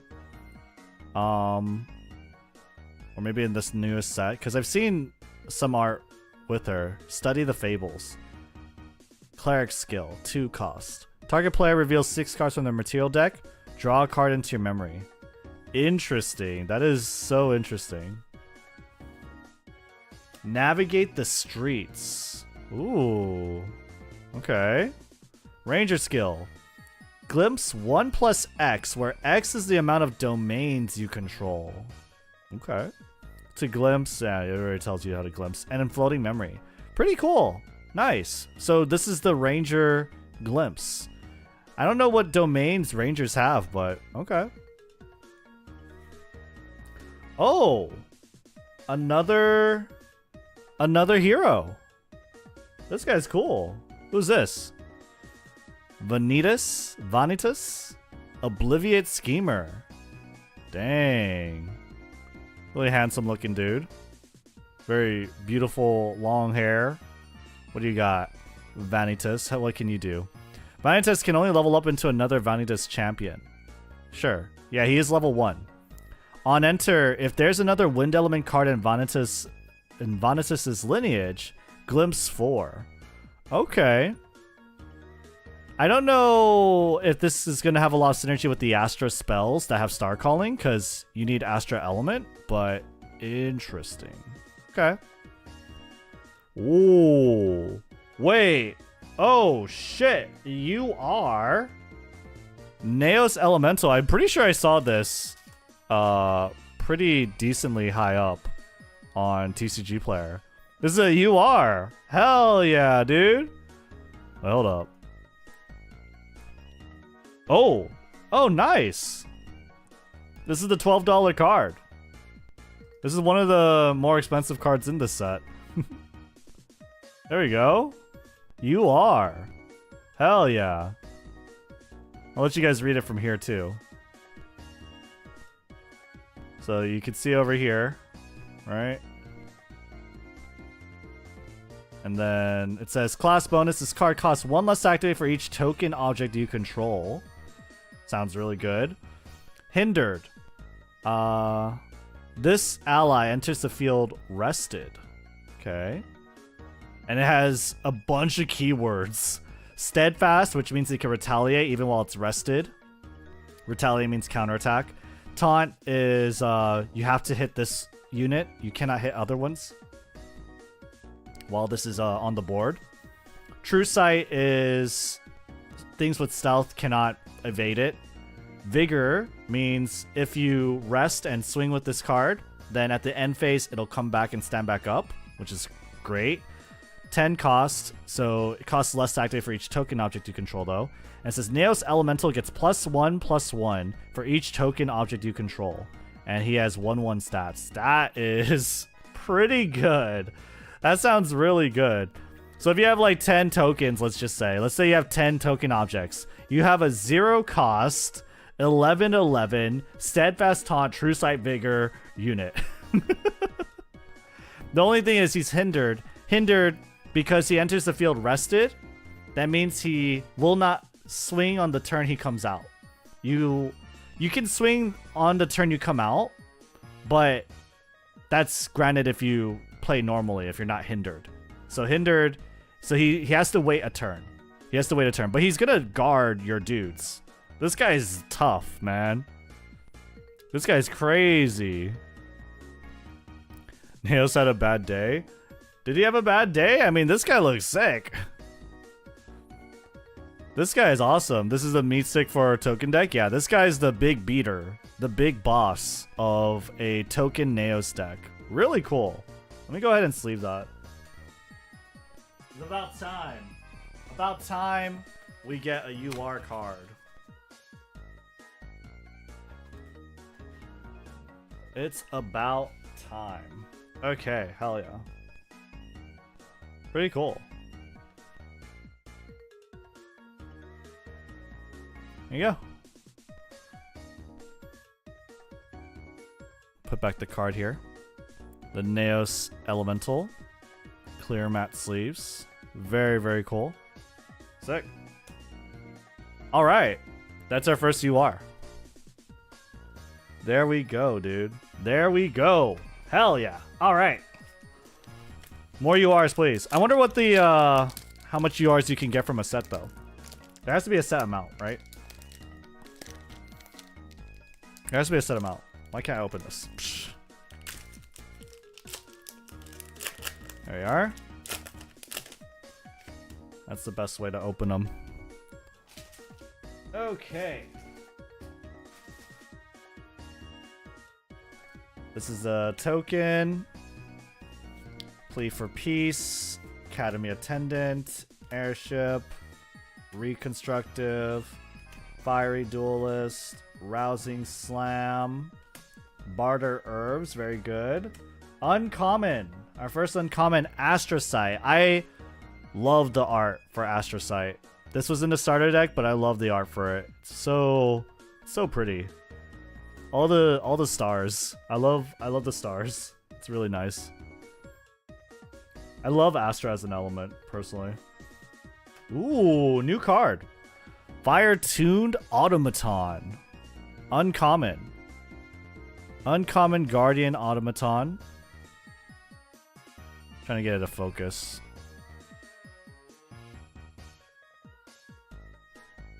Okay.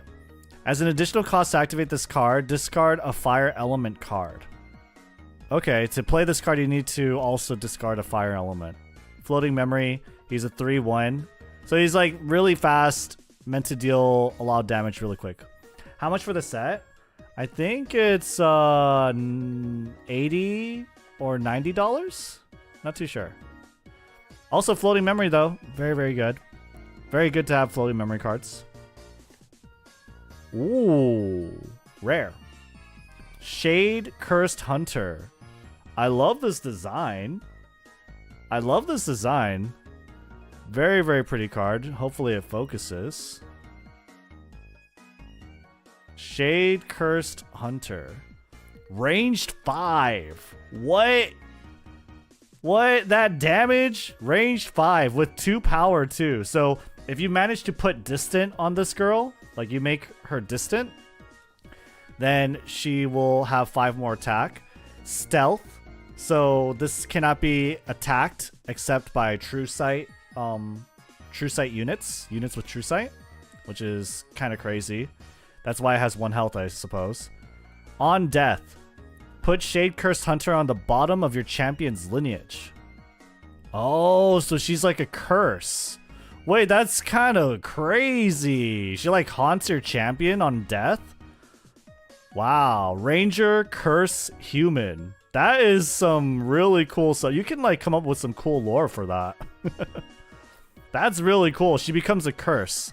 And then it says, inherited effect, this object has -2 health. -2 life.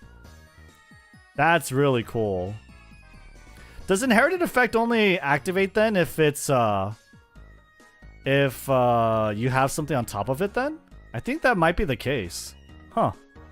Because it says this object. Wouldn't that mean she also has -2 health? So I guess it only activates that part if she's part of their lineage. She goes underneath them, right? That's how these curse cards work. Pretty cool. Nice. Rare.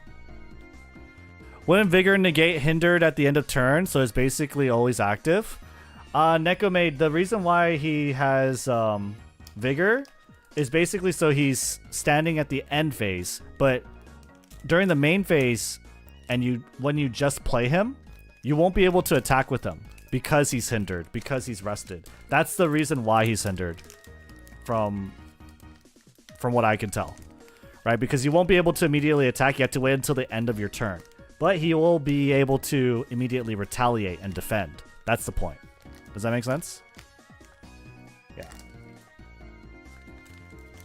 I'm so bad at these. Okay, there we are.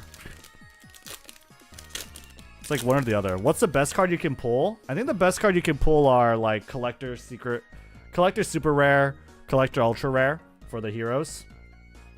Those are the very best. Those are like $1,000 cards. Tenoris. Token. Commons. Ooh, I need more harvest herbs. Please, I need 4 of these. Arbalist, Refresh Chamber, Exercise Curses, Bottled Forge Light. We've never seen this. Cleric Potion, Razor Vine, and a herb. On enter, Bottled Forge Light was brewed. Deal 2 damage to target unit. Okay, that's pretty good. And then you could sacrifice it to deal 2 damage to another target unit. This sounds really good. This is a lot of utility. Too bad it's fire. Study the Fables. I mean, you could have a Fire Cleric, I guess. Dormant Sacrificial Altar. This is the first uncommon here from this pack. Cleric Crossroads Domain. On enter, draw a card into your memory. Nice. Sacrifice an automaton ally and a human ally. Put the top 2 cards of your deck into your graveyard. This is you milling yourself. Okay. Interesting. I don't know why, but I guess so. Makes sense. Oh, we have the level 2. We have the level 2 version of Vanitas. We had level 1 version. Now we have level 2. Okay, what does this guy do? So we have another way to play Cleric now. It's a Wind Cleric. A Wind Cleric. Vanitas Lineage. Whenever you activate a spell card, Vanitas' next attack without a weapon this turn gets +1. And he has +1 power. Usually champions don't have power on their own. Usually they have nothing. So that's kind of crazy. So he's able to attack. And he's meant to attack without a weapon. Huh. So you're meant to cast a spell, and then you tap Vanitas to swing and deal damage. Kinda cool. Very, very cool. And then maybe you untap him with other wind spells. On champion hit, if 7 or more damage was dealt, cards that opponent materializes cost 1 more. What? If 7 or more damage was dealt, cards that opponent materializes cost 1 more to materialize until the beginning of your next turn. That sounds pretty good, but I wonder how easy it is to get this guy out and deal 7 or more damage on champion hit. So you need to deal 7 or more damage from other things, I guess. And then you hit him. Or like 6 damage, I guess. Or 5 damage. I don't know. Huh. Interesting. Alright. Are card games inherently pay to win because you have to buy the deck in rare cards, or am I wrong? It depends on like how good the starter decks are or how good like cheap budget options are, I would say. But this game, yeah, it's pay to win. Technically, it's pay to win. If you're paying any money to increase your player power, I consider that game pay to win. But I do think this game is very affordable compared to other card games. Yeah. Fire seems fun, low-key, yeah. But let's see here. Enhance Potency. This is our rare card of this pack. So this is a Cleric spell, Wind. Probably meant to be used with Vanitas then. It says class bonus, this card costs 1 less to activate. So if you play Vanitas, this will only cost 2. And what it does it do? It says rest target potion. So it's like enhancing the potency of a potion. I like that. Okay. If you do, the next turn you activate an ability of that potion this turn, copy that ability. You may choose new targets for the copy. Whoa. Wait, that's cool. You can enhance potency, so you could just double up one of your potions. The next time you activate an ability of that potion this turn, copy that ability. You may choose new. That's pretty cool. Copying effects. Very, very cool. I love that. Okay. I wonder if this copies the infusions. Let me read the infusions. We have an infusion over here, actually. What about this one? Can you copy this? Rest target potion. If you do, it gains on sacrifice until end of turn. Your champion gets +4 level until end of turn. Okay. I am willing to bet that this is an ability. And because that potion will gain this ability, You should be able to target it with enhanced potency. Yeah. The next time you activate an ability of that potion this turn, copy that ability. Oh, well, maybe it only copies the activatable ability, which is the one that is on sacrifice, not the one that says sacrifice instead of on sacrifice. That's probably what it is, honestly.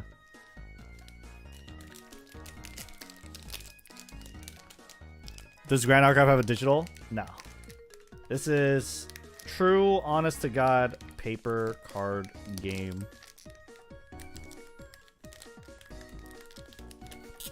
I'm really bad at this. All right, next pack. Get that out of here. All right. Arasana, Astral Zenith. That's our token. Hopefully we get some good Arasana cards. We have Empowering Tincture, another Cleric Potion. Unearth Revelations. Draw 2 cards and put 2 cards from your hand on the bottom of your deck in any order. Cool. Scortiate, or Scoriate. I have no idea how to say that word. Sidestep, Stream of Consciousness. Ooh. Never seen this one before. Wave Rider Protector. Wave Rider Protector. Ally Guardian Human. Class bonus Taunt. You're a pretty card. Cool design. Floating Memory Taunter with 4 health. Pretty cool. Okay. Sanctum of Esoteric Truth. We've seen that before. That's a common. Enchanting Gale. That's another common. This is a pretty much a bounce. Suppress. Deploy Gun Shield. Uncommon. Haven't seen this one before. Action. Ranger skill. Target gun weapon you control gains Spell Shroud until end of turn. Objects with Spell Shroud can't be targeted by spells. Nice. So you could protect your guns. Deploy Gun Shield. Very, very straightforward naming. Shield my gun. It's also a floating memory, which is nice. Okay. All right. And next. Oopsies. Perfect Repulsion. The next time target unit you control would take exactly X damage this turn. Prevent that damage, where X is the amount of cards in your memory. We have this in this the structure deck for Arasana. In my experience, this card's pretty hard to like do and control. You would basically ideally want 2 or 3 like cards in your memory to prep this in order to use it properly. But there are cards you can use to manipulate your memory, so maybe that's the idea. And the next one is... Oh, SR. That's an SR, yeah, hell yeah. Okay. Load Soul. Load Soul, focus up. Focus up, focus up. Okay. Load Soul, cost 2 Umbra. Action, Ranger Curse skill. Materialize a bullet from your material deck. Then you may put 2 durability counters on a gun weapon you control. If you do, put Load Soul on the bottom of your champion's lineage. This object has -2 health. So this is leaning more into the curse theme. So you take this demerit, this curse upon yourself, giving yourself less health, 2 health, but you get to have a bullet from your material deck instantly, and you can put 2 durability counters on it. So I guess what that means is that that bullet, you don't have to waste a turn or another card to materialize it. It's good for 2 shots, which is interesting. That's interesting. I don't know how great this card is actually, but I mean, it's interesting. And you put this immediately into your champion's lineage, so you start taking 2 damage immediately. So you better use that bullet quickly, or you're losing something. Use it or lose it. Very quickly.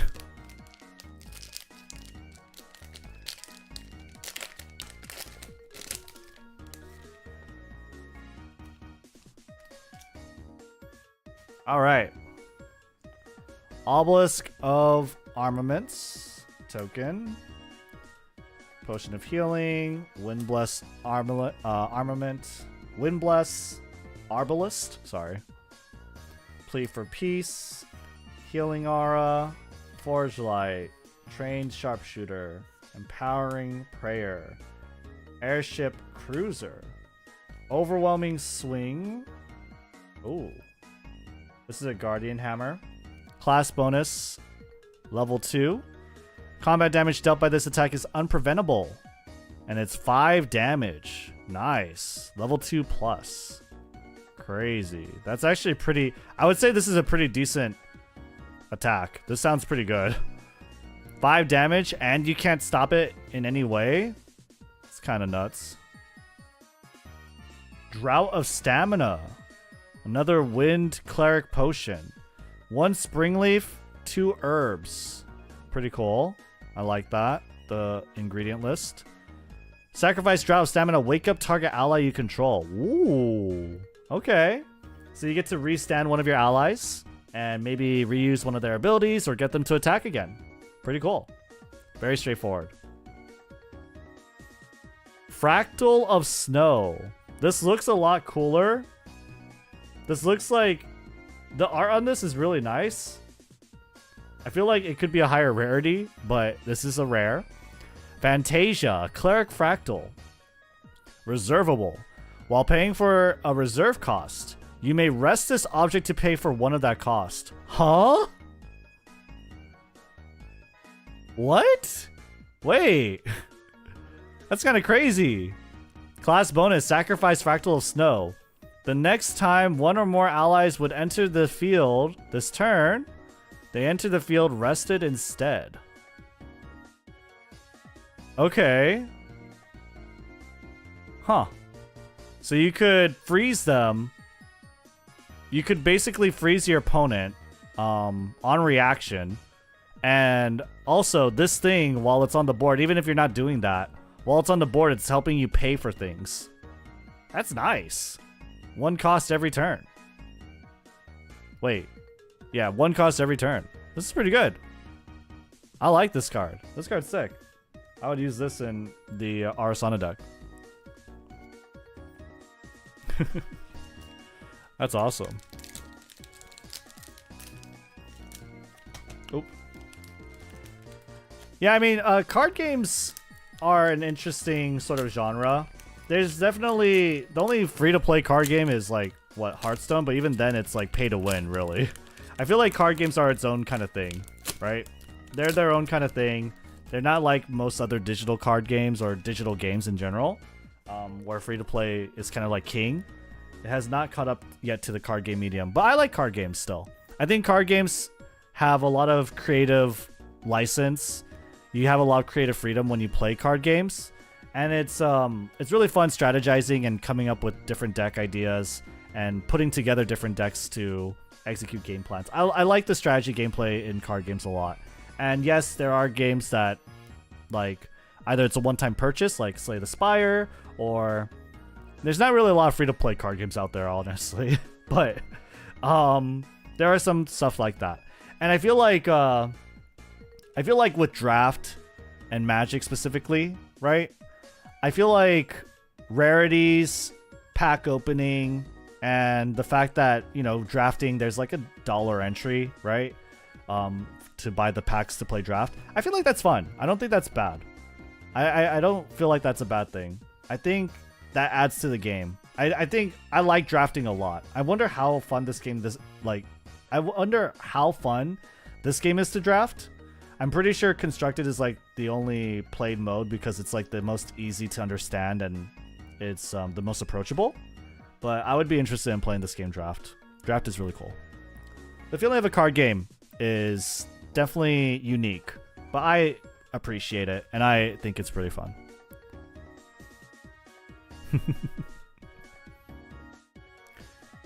No, I hear you, Chayu. Physical TCGs have their place. I think so too. I like the feeling of a card game, having the cards in your hands. Yeah, it's really nice. Alright, Blightroot. Stream of Consciousness. Excoriate. Reposition. Ooh, look at that. Nice art. Armored Valkyrie. Dang, that's really cute, very detailed, very pretty art. I love that. Look at that. Steadfast. As long as Armored Valkyrie is retaliating, it gets +2 power. Nice. Okay, strategic warfare. Whoops. Oh, shoot. I think I might have got something good. I think I might have spoiled it. Enchaining Gale. Forge Light Shield Maiden. Oh, foil. This is my foil rare. Nice. Okay. I don't know if you can tell it's foil. It's like a cold foil. If you ever played like Flesh and Blood, kind of looks like that. It's very, very subtle. But you can see over here, especially. See over there, especially.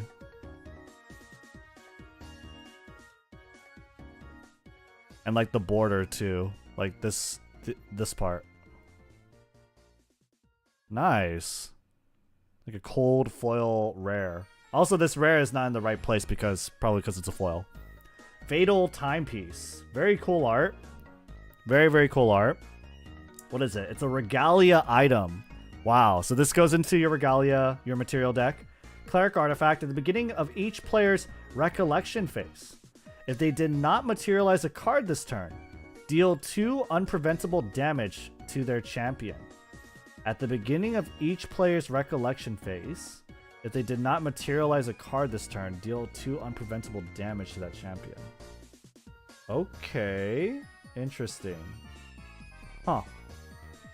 Interesting. So at the very end of the game, it gets pretty strong when you and your opponent have no more cards to materialize, but also just makes it so that they have to materialize things.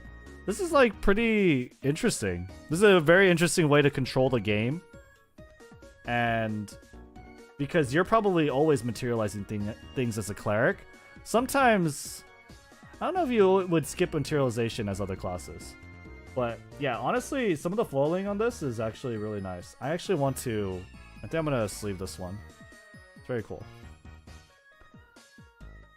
Uncommon, Rocket Jump. Ooh. Allied War Priestess. Okay, so this rare slot was in a common. This foil rare was in a common slot. Interesting. Allied War Priestess. Very cute art.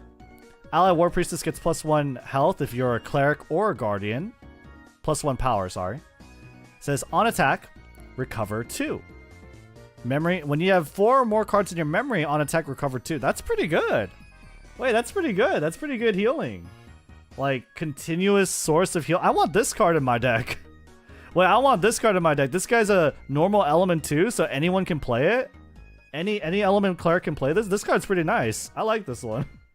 I need this one for Arasana because Arasana is just a punching bag.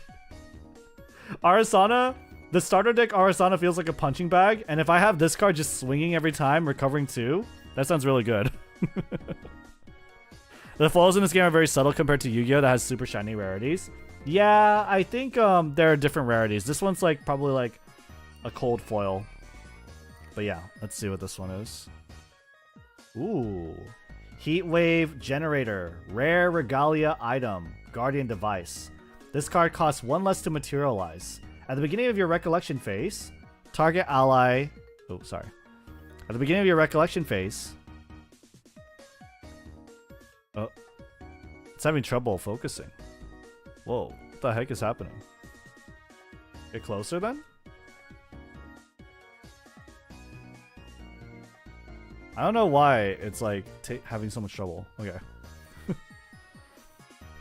This card costs 1 less to materialize if you're a guardian. At the beginning of your recollection phase, target ally you control gets +1 power until end of turn. Okay. Pretty nice.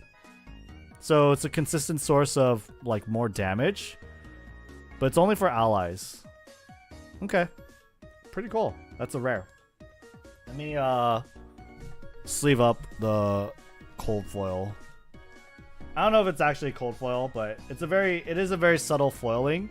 It looks really cool up close though. I ain't gonna lie. I like it. Cause like the 0 isn't foiled, but the globe around it. I think you could kind of see the foiling if you just pay attention to that 0. The 0 cost at the top left hand corner. But yeah, this is a regalia, so you only need 1 of this, which is really nice. You only need one of this. I mean, you could technically have more. Some regalias you can only have one though. But likely you're not running like multiples of the same regalia, right? Unless, I guess, there's like some kind of crazy broken card. I'd imagine you wouldn't use one same regalia every time.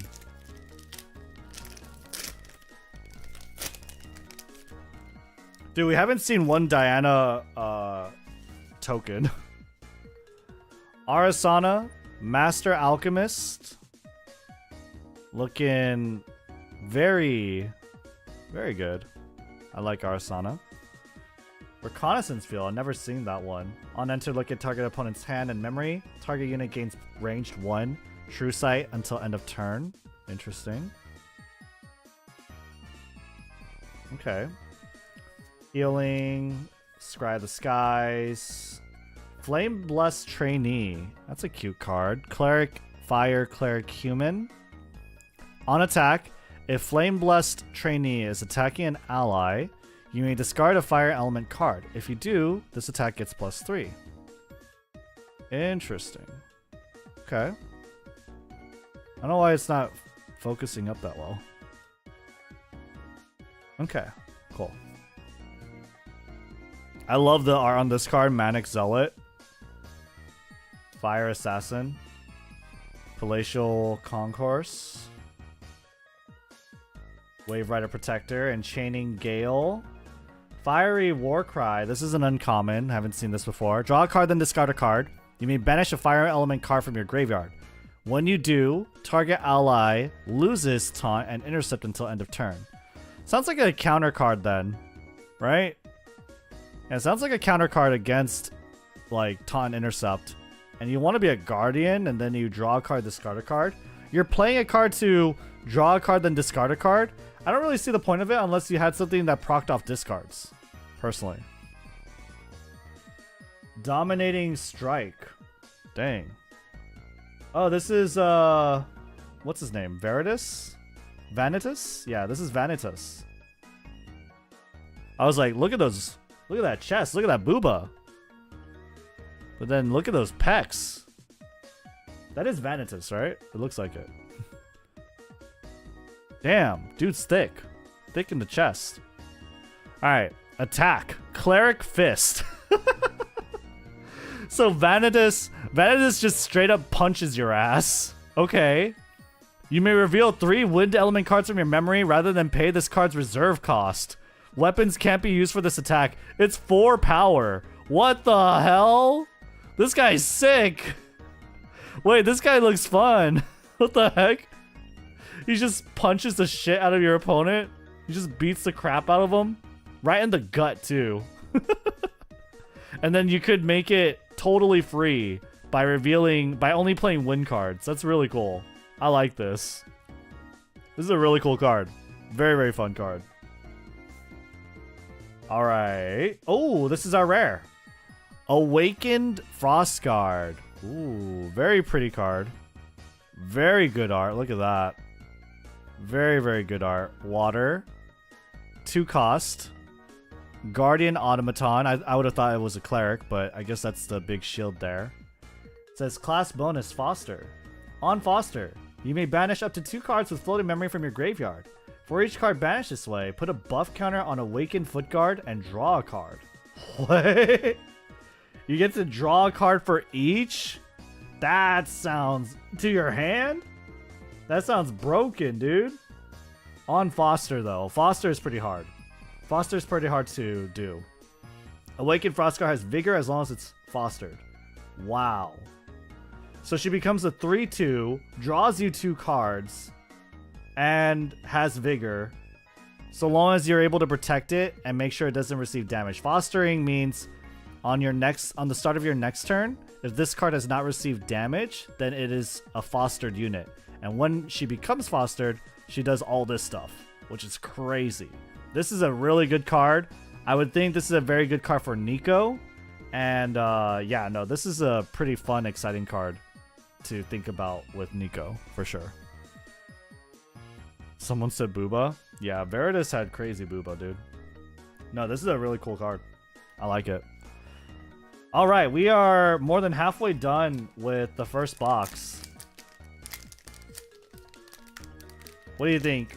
How is the pacing, guys? I think we probably want to speed things up a bit, right?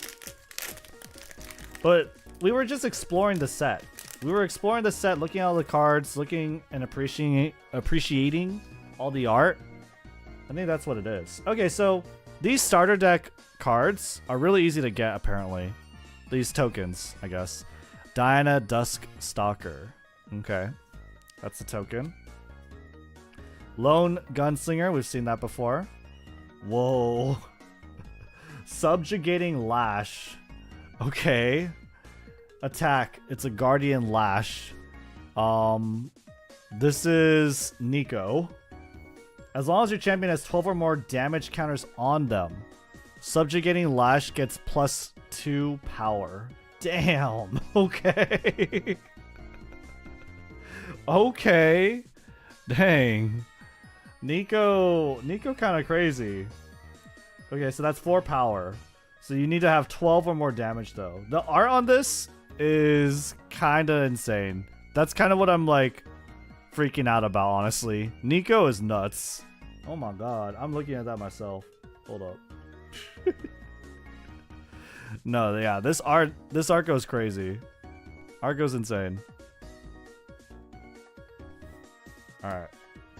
Hypothermia, Into the Fray, Bartering Herbs, Automaton Bomber, Sanctum of Esoteric Truth, Trained Sharpshooter, Summon Sentinels. We've seen this in the starter deck. Pretty good card. Costs 1 less to activate for each domain you control. Summon 2 Automaton Drones, each with a buff counter on them. Pretty good. Flash Freeze, that's the counter spell. My AirPod just flew out of my ear. What the hell? Weird. Alright. Whoa! SR Fire Cleric Scepter. This is a Regalia. This is one of their weapons. Interesting.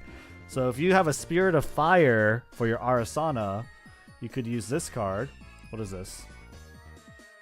This card costs 1 less to materialize. Class bonus. Okay, if you're a cleric. Sure, makes sense. At the beginning of each opponent's end phase, if that player has an odd amount of cards in their memory, deal 2 unpreventable damage to their champion? What? That's kind of cool. That's really cool. Huh. That's really interesting. An odd number of cards in their memory. Very, very interesting. Very cool weapon. Nico confirmed Dom. Yeah, no, I think that's their entire thing. I think that's their entire thing, guys. I don't know if there was any confirmation needed.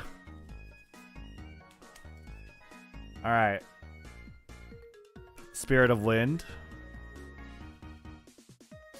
Scry of the Skies. Flame Blessed Trainee. Subjugating Lash. Lone Gunslinger. Bottled Forge Light. Study the Fables. Let me make sure. Let me just drag this real quick. Okay. Sorry. Okay, I have it. Wave Rider Protector. Veiled Dash. Uncommon Ranger Skill Reaction. Very cool card. Cool looking card. 4 cost. Costs 2 less to activate if you're a ranger though. Up to 2 target units become distant. Then reveal any amount of wind element cards from your memory. Prevent the next X damage that would be dealt to each of those units this turn, where X is the amount of wind element cards revealed this way. Ooh. Okay. 2 target units become distant, then reveal any amount of wind cards from your memory. And then you can prevent the next X damage. Interesting. That's a lot. That's a lot of effects in 1 card. For 2 cost? This could potentially be very, very swingy in like tempo. Pretty cool. Cool. Very, very, very cool. Okay. Fireworks Display. Another ranger card. This is fire. So it naturally goes with the Diana starter deck. Ranger skill. Deal 1 damage to all units target player controls until end of turn. If a unit that player controls would die, banish it instead. Ooh, nice. Good way to get rid of floating memory units. Alright, what's our rare? Oh. Oh. Oh. Dahlia Idyllic Dreamer. This is an SR. Unique ally. I think unique means you can only have one of them on the board. So she's named. She's a named card, Dahlia. Very, very pretty. Very cool design. This is not the money card, but this is the normal version of the money card. If you want to see over here. She is one of the money cards. Or, well, not her specifically, but her higher rarity version is. You see over here? This one?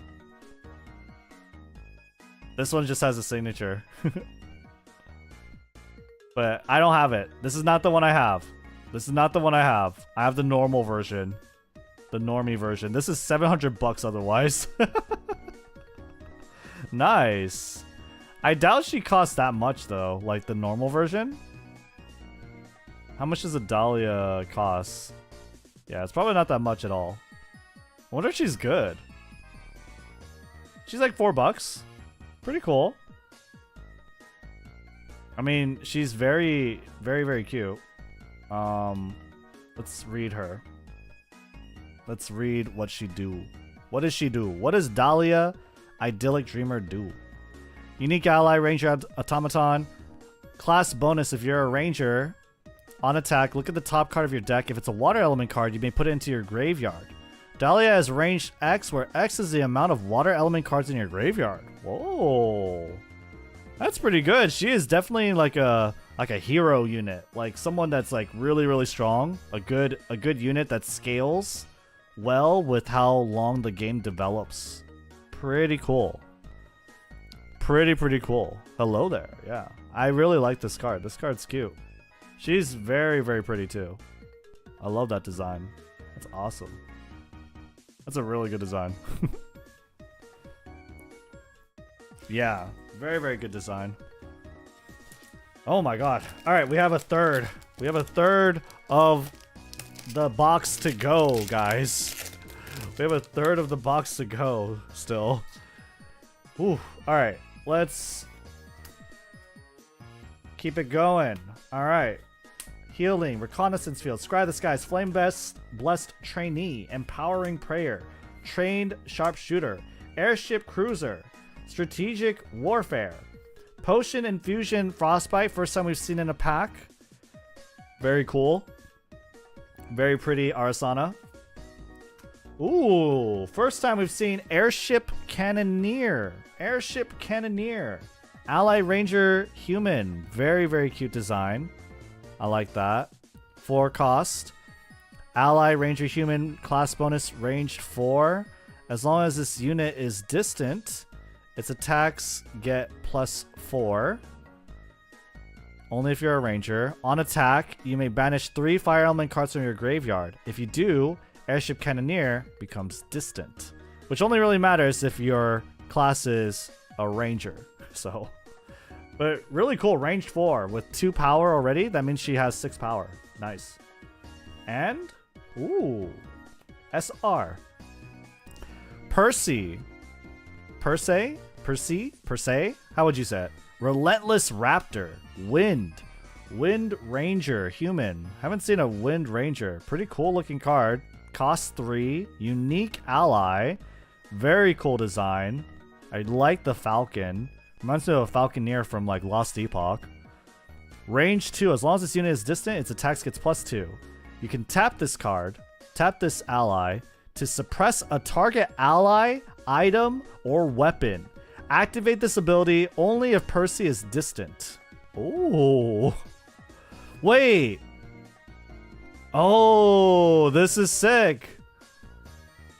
You could use this with, you could do that with, what's it called? This card. This is the card I've been talking about. That's the card that I want for this Ranger deck. This Guardian deck, rather. Not the Ranger deck. with this Guardian deck. Which is interesting. She's a ranger, but she doesn't have any class bonuses. So you could use her in any win deck, really. But yeah. Because this is a regalia item. Yeah, this is an item. So you could, if you were playing Tenoris, you have your deployment beacon out, you get an automaton drone on enter, right? Then you get Percy out on the board. If she's distant, that's the only thing. She needs to be distant, which is really hard to do. But if she's distant, she could suppress the deployment beacon. On leave, you get the automaton drone. And then on enter, when it comes back on the end of your turn, you get another one. Which is really cool. That's a really cool combo. I don't know how practical that is. It sounds really hard to pull off because Percy needs to be distant, and distant cards that give distance are typically just ranger cards. So it sounds very, very difficult to do and pull off. All right, let me swap over my headphones really quick. I need to swap this in. 1 second here.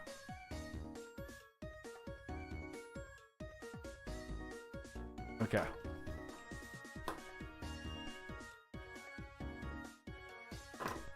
I need to charge my other headphones. Oh god. Okay, we got it. Pretty cool. I really like Percy sounds really fun to play with. For sure. Okay. Moving on. Moving on.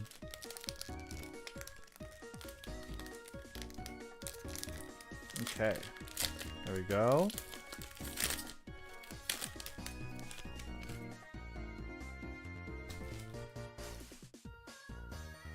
Arasana, Master Alchemist. Subjugating Lash, Lone Gunslinger, Hypothermia. Into the Fray. Automaton Bomber. Shimmercloak Assassin. Very cute card. Organize the Alliance. I might be a little farther. I'm bringing the mic a little closer to me. Palatial Concourse. Young Peacekeeper. That's an uncommon. We've seen that from the starter deck. Vanish from Sight. Assassin Skill Reaction. Activate this card only during an opponent's recollection phase. Your champions gain stealth until end of turn. Pretty cool. Pretty nice. Here's the rare. Ooh. Distilled Atrophy. 3 cost. Distilled Atrophy. Very threatening sounding card. Brew. 1 Blight Root, 1 herb. At the beginning of your recollection phase, put an age counter on Distilled Atrophy. Sacrifice Distilled Atrophy to activate the ability. Target champion gets plus X or minus X level until end of turn. Then if that champion's level is 0 or lower, deal X damage to them. X is the amount of age counters on Distilled Atrophy. Wait, that's pretty good. So you basically deal 3 damage, but it needs to charge up. It needs to have 3 age counters essentially. Unless it's like 2 or 1. Depends on when you get this in-game, I guess. Right? It's very interesting. Very interesting card. Very cool. Okay. That is a rare. Alright. Moving on. Distilled Atrophy. We've been getting a lot of Veritas cards. And honestly, I'm not opposed to Veritas. Veritas is very... Not Veritas. Vanitas. Vanitas is very cool. That's a token. Okay. Common. Blazing. Escape the Wreckage. Awakened Deacon. Caretaker Drone. Focus up. Focus up. Enhanced Hearing. Oasis Trading Post. Explosive Fractal. Fantasia. This is a Fantasia for fire.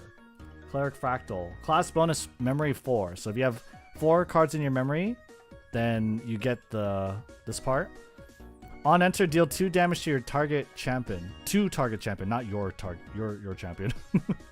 Okay, pretty good. And reservable. Doesn't reservable mean that you could use this to pay you could rest this to pay the cost, one of the cost of something. I think so. That's pretty good. That's pretty good. On-demand damage, and on top of that, you could. This is a permanent that allows you to like pay the one of the reserve cost of something. That's really, really good. I like these Fantasias. Fantasias seem really good. Frigid Bash. This card costs 2 less to activate if you control a shield item. On hit, the hit unit doesn't wake up during its controller's next wake up phase unless that player pays 2 reserve. Pretty good. Nice. What is this? Rare. Demon's Aim. This is a pretty wicked looking card art. It's kind of cool. Demon's Aim. Put Demon's Aim on the bottom of your champion's lineage. Then your champion's attack this turn gains True Sight. This attack can't be redirected by Intercept. That's really cool. And choose the targets for this attack as though units didn't have Taunt. Oh, nice. So you ignores Taunt, cannot be intercepted. This bullet cannot like deviate from its mark. It goes like against everything, which is pretty good. This is a nice little counter card against like Tenoris, I guess, right? Inherited effect, this object has -2 health. So to pay for the cost of this curse that empowers you, you do have to sacrifice 2 of your life. Interesting.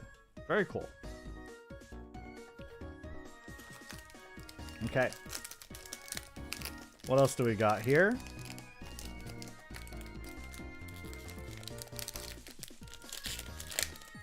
I love the art for this game. It's so good. Everything, all the card art so far for this game has been stunning. Okay. Comments. Okay. Academy Attendant, Diffusive Block, Plea for Peace, Airship Engineer, Serum of Wisdom, Manic Zealot, Awakened Deacon, Sidestep, Umbra Sight. Alright. This is... Oh! Umbra Sight was our first uncommon from the starter deck. Very nice art, but I like... Honestly, I like Astra Sight a lot more. Scavenge the Distillery. Cleric Spell. Card costs 1 less to activate. Return up to 1 target potion item card from your graveyard to your hand. Okay, cool. So salvage one of your potions. Amorphous Strike. Amorphous Strike, 3 cost, Neos. Attack Guardian Sword. Class bonus on attack. You may banish an attack card from your graveyard. If you do, Amorphous Strike gets +X, where X is the banished card's power. What? Wait, that actually sounds pretty good. That actually sounds pretty good, dude. What the heck? You don't even have to pay the cost of that attack card in your graveyard. And then it can be used to empower this card's attack? This card sounds pretty busted. I don't know. That sounds pretty good to me. The heck?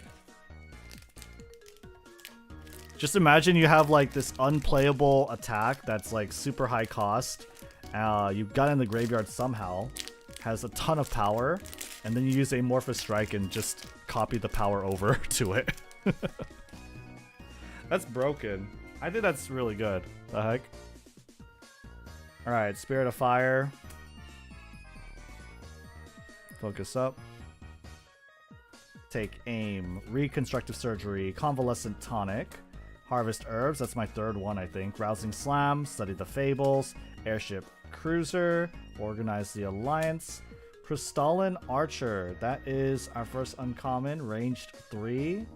Range 3. Pretty cool art. Very cool. Range 3. You may banish a card with floating memory from your graveyard. If you do, draw a card. Crystalline Archer becomes distant. Very nice. Fiery Warcry. We've seen that before. Potion Infusion Clarity. This is also in the starter deck. It says you could infuse a potion essentially. On sacrifice, draw 2 cards. Pretty good. This is a pretty good effect.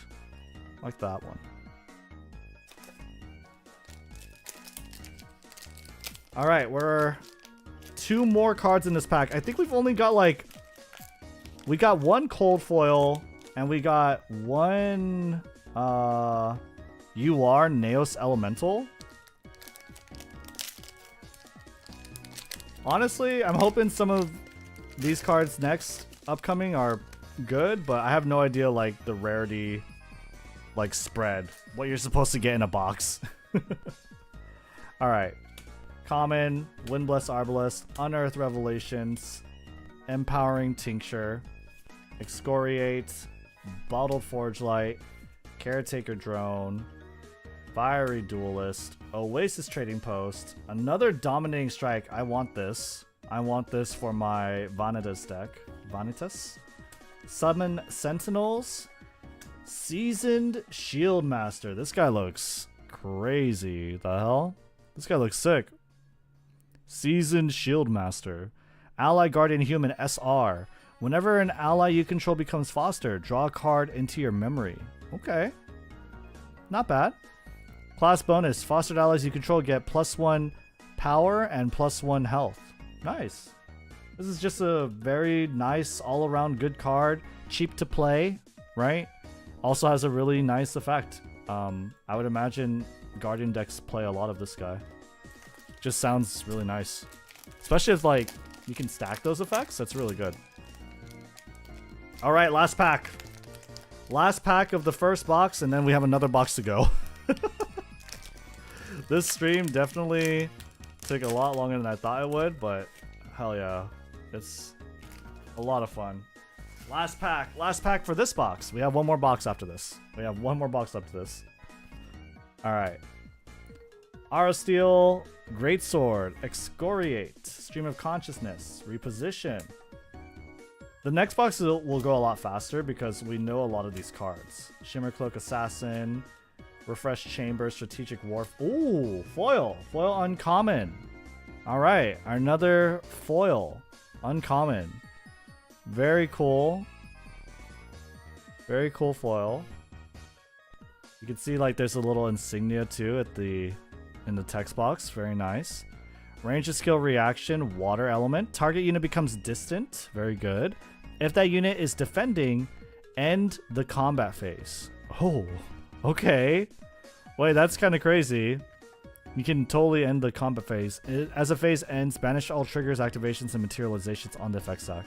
Oh, you know what? I don't know if this is that great, actually. It's not as crazy as I think it is.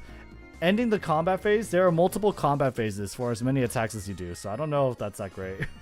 But basically, you have the last say. You have the last word, which is pretty cool. That's a pretty good card. Alright. That's our foil uncommon. Scavenge the Distillery.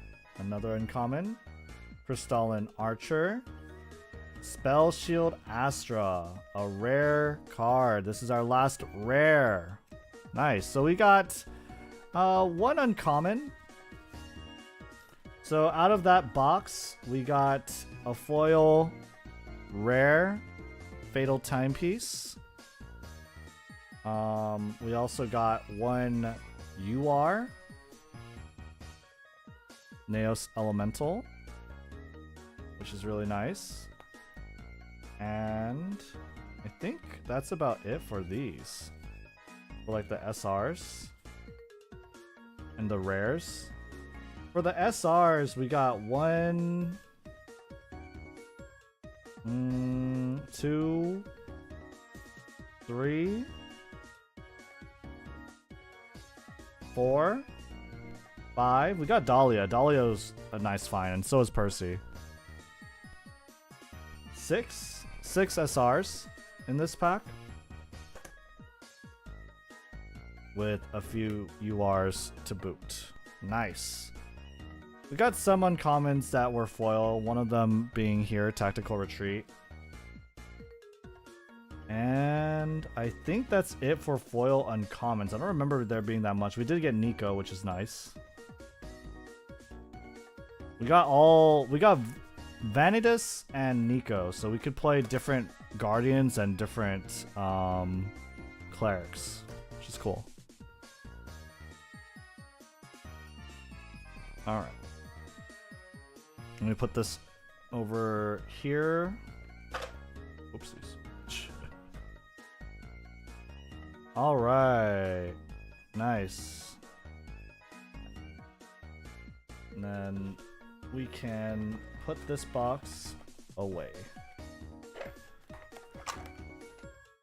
I don't know, Red. I like tactical retreat for the 1 cost, but I could be wrong about how useful it is. I think it's 2 cost, and ending the combat phase only ends like 1 attack, which is okay. It's pretty good, but I don't think it's like crazy.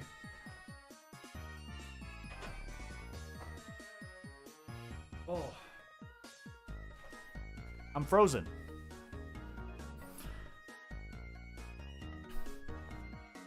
Be careful what you say to me, chat. See this? See this knife? Focus up. It's so bad. My camera is so bad. I need a better camera. I don't know why it's so hard to focus on things.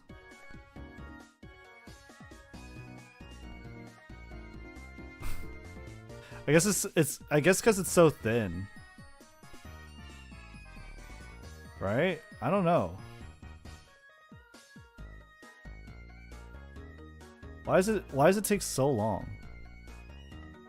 Alright, whatever. Alright. Time to go. Second box opening time. This one will probably go a lot quicker because we now have seen all the cards. I'm done being like, ooh, shiny. Ooh, new card. Ooh, new uncommon. Ooh. That was me the entire first box, dude. Okay. Let's go.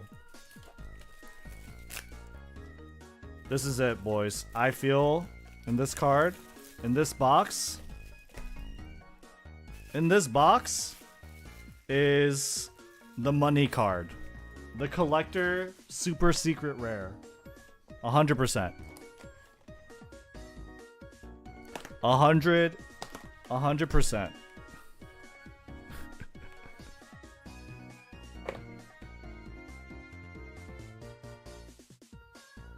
100%. Oop.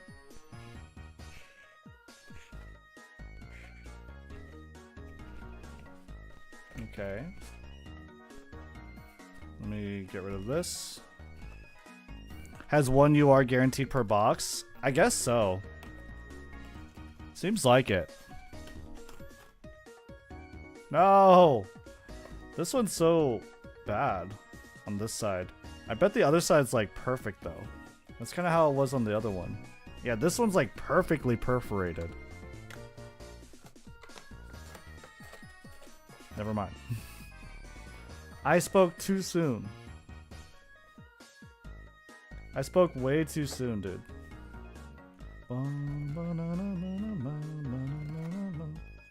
Wait. This one has... Wait. This one has all Arasana. The heck? This one has all Arasana.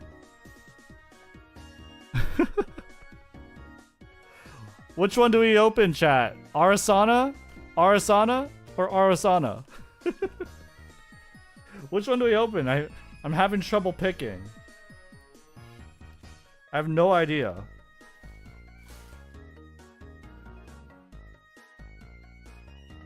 Alright.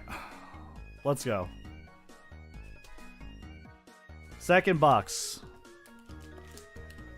Let's open it up. Alright.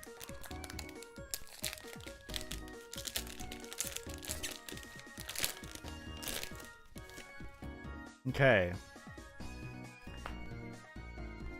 Token.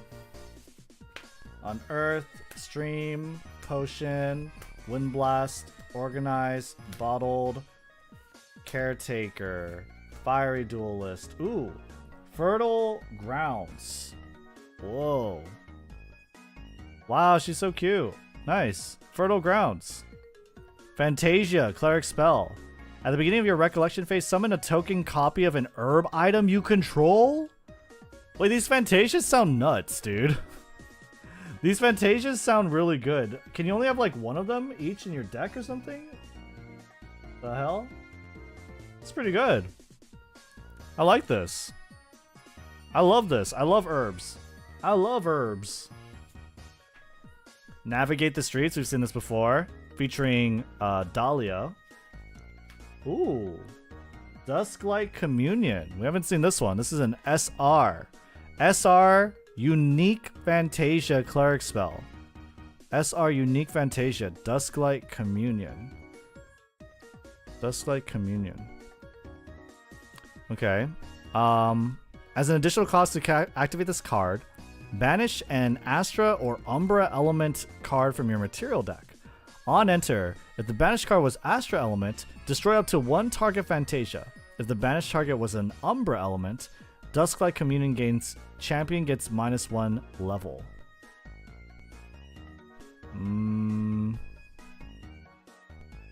Okay. I don't really know. Champions get -1 level. I guess everyone gets -1 level. That's a interesting card. That's an interesting one. I don't know how good that is. Destroy up to one target Fantasia. So far with Fantasias, I've only seen them for clerics. So I guess it's a cleric. It's an anti-cleric spell. I don't know. Seems like it. Oh, this is an SR.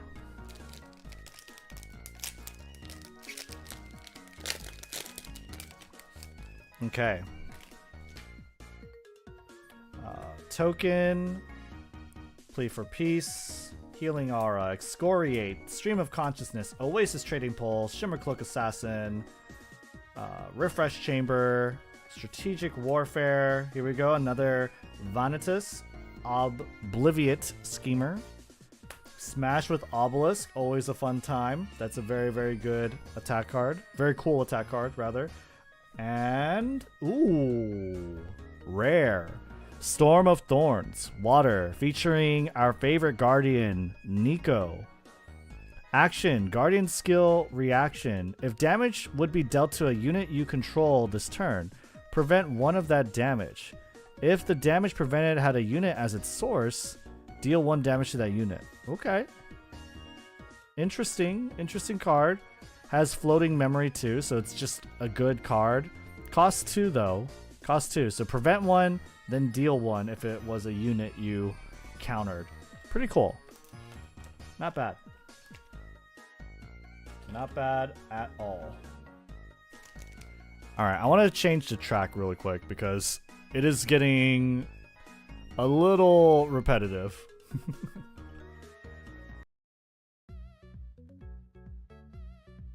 Is this one good?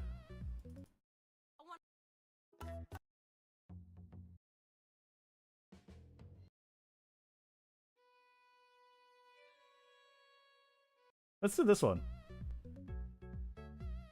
This one's not too bad, right? I like this one. Alright. Oh yeah, I like this one. This track's awesome. Ooh! Oh, this is the alternate Diana. This is the Diana that's not in the structure deck. Common. Diana Lineage, level 3. This is another version of Diana that you could use instead of the Dusk Stalker, I think it's called. Banish all curse cards from Diana's Lineage as a cost. Materialize 2 bullet cards from your material deck.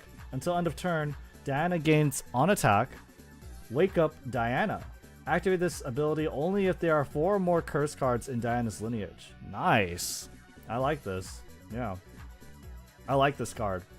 This is that's a cool ability. So you need 4 curses. So this is like really incentivizing you to play your Umbras and your curse cards. Pretty cool. I like it. Reposition. Armored Valkyrie. Constructive Surgery. Take Aim. Manic Zealot. Palatial Concourse. Wave Rider Protector. Enchaining Gale. Calculated Foresight. Ranger Skill. Interesting. Okay. Ooh. Wait, I like this art. Whirlwind Vizier. Cleric Automaton. Whirlwind Vizier gets +1 life. Pay 3, sacrifice, and tap. Destroy target non-fractal Fantasia. Interesting. Dang. Pretty cool. I like the art. I like the art. Ooh, turbulent bullet. This is a wind bullet for a ranger. Renewable. Load it. Class bonus on hit. Up to 2 target allies you control get +1 power until end of turn. Ooh, cool. So has a really cool inspiring effect for your other allies. If you're playing ranger, you're spamming a lot of allies on the board. Very, very nice. Like that. Okay. Token. Harvest herbs. Convalescent tonic. Windbless arbalest. Unearthed revelations. Barter herbs. Automaton bomber. Sanctum of esoteric truth. Trained sharpshooter. Vanish from sight. Very cool. Explosive fractal. I think this is a good card for sure. Fractal of creation. Rare. Fantasia. Mage. Fractal. It's a Neos. So this is meant, even though it says mage, it's meant to be played with Tenoris. Reservable. While paying for a reserve cost, you may rest this object to pay for one of that cost. Very good. Sacrifice Fractal of Creation. Summon a token copy of target token you control. That sounds great. That sounds awesome. I love this in Tenoris. This sounds like a great card. What the heck? Rare. You make this. You make like your really buff automaton drone token, right? Actually, you could summon a token copy of any token. What? Of anything? Target token? Wait. Are the obelisks tokens? Oh. Wait, the tokens are the obelisks are tokens. Wait, so you could summon multiples of these. Wait, that's a good one. That's a pretty good card. That sounds really useful. I mean, being able to copy your obelisks, that sounds really good. Right? I think that sounds sick. The hell? That sounds fun. Those obelisks that you are able to generate as Tenoris are really good because they just continuously give you value, and the more obelisks you have, then the more cost reduction you have for their abilities, and that's actually it. It's like they reduce the cost of your abilities, which are really cool, and you also just get another activation of it, which is really, really nice. Study the Fables. Airship Cruiser. Ooh. Foil. Shimmer Cloak Assassin. Very, very cute. Very pretty. I like that. Shimmering. Truly. Truly shimmering. Alright. Sea Sprite Diver as our uncommon. Minato Aqua. Veteran Blazebearer. There's Alex from Third Strike. Shade Cursed Hunter. Very good Umbra Hunter, I believe. Personally. Curse yourself for a crazy damage unit. 5 ranged, 2 power. On death will be put on your bottom of your lineage, but the curse is so little, and just imagine it not dying and like swinging multiple times. That sounds really good. Alright, Silverleaf. Reposition. Reconstructive Surgery. Diffusive Block. Scry the Sky. Strategic Warfare. Manic Zealot. Palatial Concourse. Wave Rider Protector. Ooh, uncommon. Windbless Gatekeeper. Windbless Gatekeeper. Very cute card. Very pretty. Very... has a lot of assets. That's a giant shield. Those are giant shields. She's got 2 giant shields. Taunt. On enter, you may pay 2. When you put a buff counter on target guardian ally you control, when you do, and you pay 2, okay, you put a buff counter. So this one too, you could do, which is good. Conjure Downpour. I haven't seen this card. Conjure Downpour. This features a very cute Arasana. Water Cleric spell. Until end of turn, whenever a unit attacks, that attack gets -2 power. Nice. Okay. Class bonus memory 4. Draw a card into your memory. Cool. Very nice. Celestial Calling. We've seen this one before. Very cool art. Another one featuring Arasana as the Astrologian Cleric. That's good, TBH, yeah. I'm not too sure what card you're talking about since I read your message late, but which card were you talking about? Chill Introvert. Okay, Creeping Token. This is a Fantasia. You could probably have this as a token as well.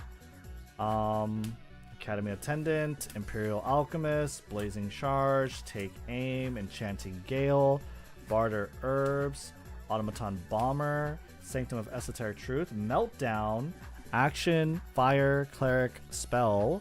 Level 2 costs 1 less to activate if you're a Cleric. Destroy target domain, item, or weapon. Okay, very cool. Very cool item destruction spell. Winds of Retribution, we've seen this on the starter deck. Allies you control get +2 power until end of turn. This card costs 2 less to activate. Very cool. Storm of Thorns, rare. And that's another one we've seen. Nice. We're getting through this pretty quickly.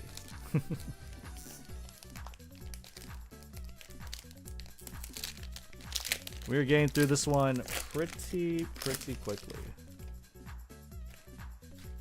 Alright. Haven't seen our UR yet, or our foil rare. Tenoris, Windbless, Arbalest, Harvest Herbs, Unearth Revelations, Empowering Tincture, Rousing Slam, Sidestep, Study the Fables, Airship Cruiser, Polhawk, that's our uncommon. That is our uncommon Ranger Hero. Repelling Palm Blast, return all allies with 2 or less power to their owner's memories. Cool uncommon spell. Also a floating memory. Ooh, cute. Wait, I love this design. Battlefield Spotter? Hell yeah. 2 costs, very cheap. Ranger Human Ally, Wind. On enter, another target ally you control becomes distant. Oh, okay. Pretty good. Level 2 plus. Other units you control gain ranged 1. Whoa. That's pretty nice. So if you can make everyone distant, she gives everyone +1 power. That's pretty nice. I like that. And I like the design too. Very cute design. Okay. We are into the second third here. Automaton Drone Token. We have Harvest Herbs, Armored Valkyrie, Reconnaissance Field, Escape the Wreckage, Serum of Wisdom, Strategic Warfare, Forge Light, Shield Maiden. Trying to make sure my mic is picking up my voice. Cleric Human, Rocket Jump is our uncommon. Scavenge the Distillery is our second uncommon. Comet Fall. I like this rare. I do like this rare. Pretty cool. Very cool.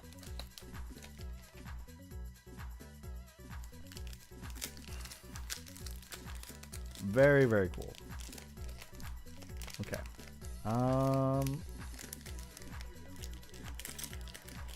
Please open. I'm so bad at it, dude.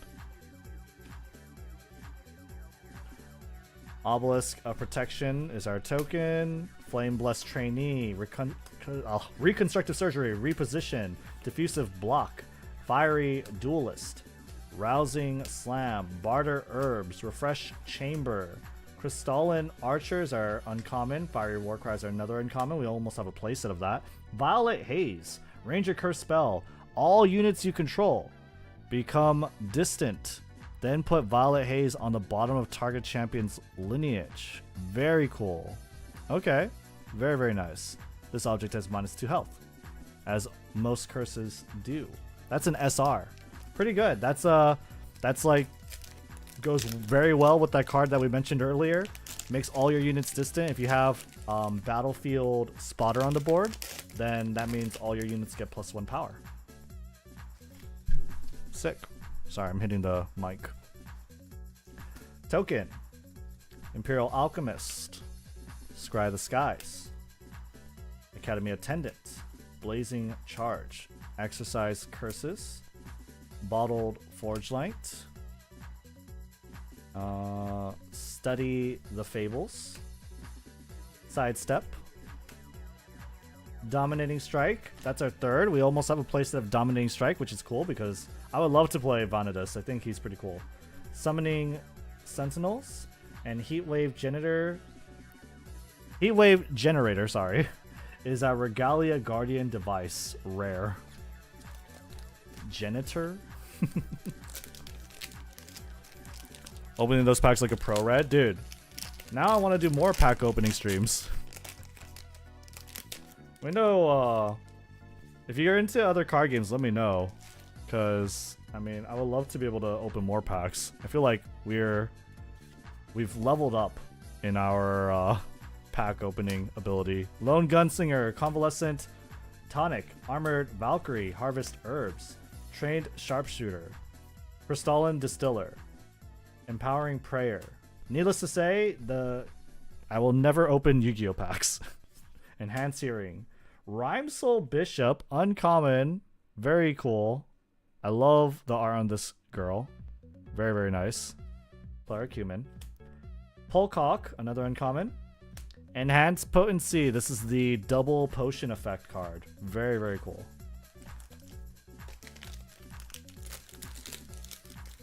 Very, very nice. Ooh. Sonoris Genesis Aegis. It's a token. Reconnaissance, Escape, Flame Bless Trainee, Reconstructive Surgery, Automaton Bomber, Shimmercloak Assassin, Organize the Alliance, Palatial Concourse, Vanishing Shot, Lava Heated Brew. Ooh. This is a unique ally. SR, Freitas, Master Tactician. First time we've seen this one. Very, very cute. We've seen her in plenty of different card arts. Very cute. Very nice design. She's a ranger, human. At the beginning of your recollection phase, put tactic counter on Freitas, then glimpse. Let me see here. Then glimpse X, where X is the amount of tactic counters on Freitas. Remove 3 tactic counters on Freitas. For the rest of the game, ranger units you control are always distant? What? Wait, that's insane. At the beginning of your recollection phase, put a tactic counter, then glimpse X. So she's just, every turn, she's helping you glimpse. And when she has 3 counters, and she can even get more still, like if you're able to still protect her. So for as long as you're able to protect her, right? You acquire a permanent buff. For the rest of this game, all ranger units you control are always distant. That's really cool. That's kind of crazy. That's pretty crazy of an effect. And that might be good in that Guardian deck. This might be good in a Tenoris deck. You put Freitas, you put that device, the one that summons an automaton on enter and leave, and then you also put that Wind Ranger, Percy. You put Percy in this deck. So you're able to protect Freitas with Tenoris' ability to taunt and prevent damage. You keep her alive for 3 turns, and then you just you continuously suppress your automaton control beacon or whatever. That's really cool. If you can protect her, that's good. Yeah. Oh, but it's class bonus. Dang it. No, you can't play her then. She's not for Tenoris. You can't play her for Tenoris, unfortunately. Dang it. Damn. That's unfortunate. Because Tenoris is not a ranger, so you won't get the tactics counter and doesn't make sense to protect her. So you would have to protect her through other means somehow. Through other means somehow you have to protect her. Let me just get rid of these booster wrappers.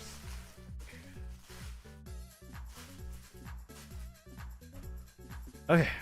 Harvest Herbs. Windbless Arbalest, Unearthed Revelations, Empowering Tincture, Caretaker Drone, Fiery Duelist, Automaton Bomber, Shimmercloak Assassin, Tactical Retreat, that is the uncommon, Rapid Reload, pretty cool, this is the Wind Ranger Reload, Class Bonus Efficiency, this card costs level less to activate, Level refers to your champion's level. That's pretty cool. Materialize a bullet from your material deck. Very, very cool. So if you're a level 3 champion ranger, then this will cost 0 to materialize a bullet. Not bad.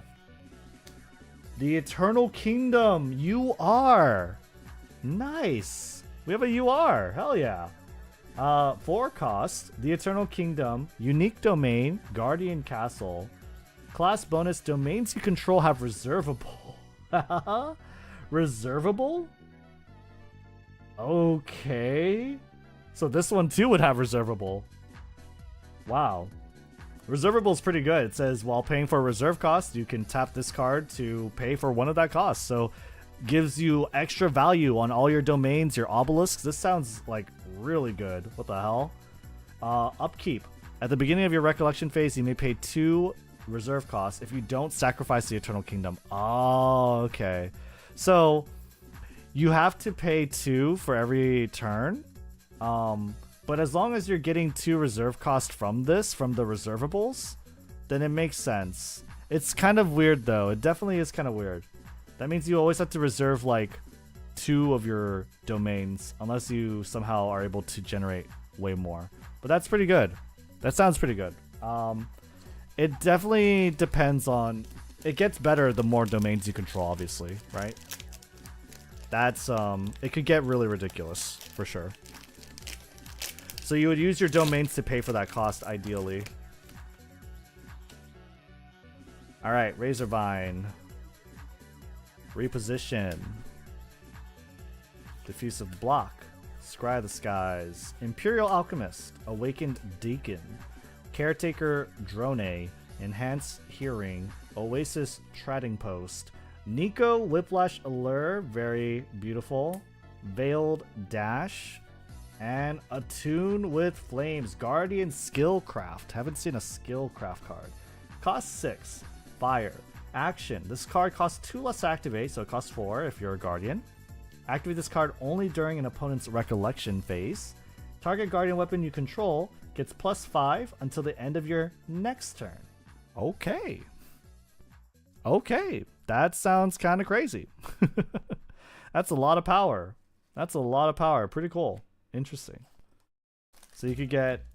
But it only activates on the... you can only use it on your opponent's turn. So there's a lot of planning involved with that. There's a lot of planning involved with that. But the rewards, you know, pretty nice. 5 power in 1 card. Not too bad. Hopefully they don't destroy the weapon that you buffed, though. That would suck. Token. Academy. Blazing Charge. Take Aim. Hypothermia. Serum of Wisdom. Manic Zealot. Awakened Diakon. Side Step. Fireworks Display. Supply Drone. Very good Ranger card. Very, very good. And Fractal of Snow. I like Fractal of Snow. It's reservable, and not only that, it lets you freeze your opponent's allies as they come on the board. If you do more pack openings, I would watch so much. Aw, thanks, Lucky. Appreciate that. What other card games? What card games do you guys play? Because I wouldn't mind doing more pack openings now that I'm kind of getting the hang of it. This is like the first time I've ever opened packs on stream, live on in front of a camera and anything like that. This is the very first time. Oh, let's go! Very cool. This is the alternate Arasana that you can play. The alternate Astra Arasana. Level 3. Arasana Lucent Arbiter. Arasana Lineage. Pay 3, tap her to reveal the top card of your deck. Negate the target card activation if its reserve cost is equal to the reserve cost of the revealed card. Interesting. That sounds pretty hard to do. I'm gonna be honest. I would probably say that the reduced star calling cost to 0 is probably better. But this sounds kind of cool. This sounds like really annoying if you can build the deck right and get this to pop off every time. You have to pay 3 though. That's kind of insane. But it's like on-demand counterspell, so it's interesting. It's very, very interesting. You have to know.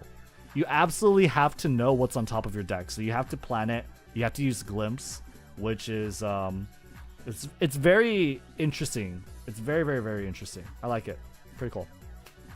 Excoriate, Convalescent Tonic, Lone Gunslinger, Armored Valkyrie, Organize the Alliance, Bottled Forge Light, Caretaker Drone, Fiery Duelist, Neosite, very nice draw card, cantrip for Guardian.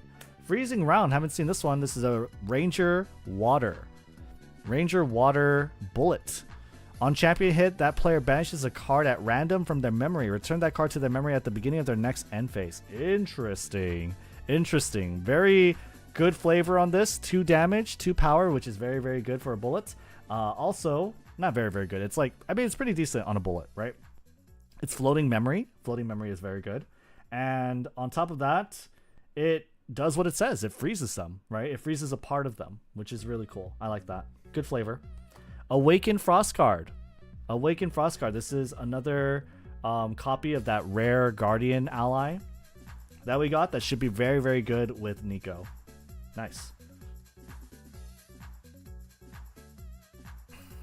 Very, very cool. Play Yu-Gi-Oh! TCG and a little bit of Magic, but my decks are really weak. Maybe, I mean, there's the mansion, the manor of something. I don't know. There's like there is a new Magic set. We haven't actually got to play new Magic the Gathering set on Arena yet. Diana Cursebreaker. But if I ever buy like physical Magic cards, that'd be cool. Diana Cursebreaker. Take Aim. Hypothermia. Empowering Tincture. Subjugating Lash. Wave Rider Protector. Sanctum of Esoteric. Whatever. Truth. Enchanting Gale. Yes, let's go. Let's go. Yeah. A foil uncommon of my favorite card of the set in terms of how it looks. Astra Sight. This is a really good card too. 0 cost, 0 star calling cost, and its effect is very simple but very good. Glimpse 1, then draw a card.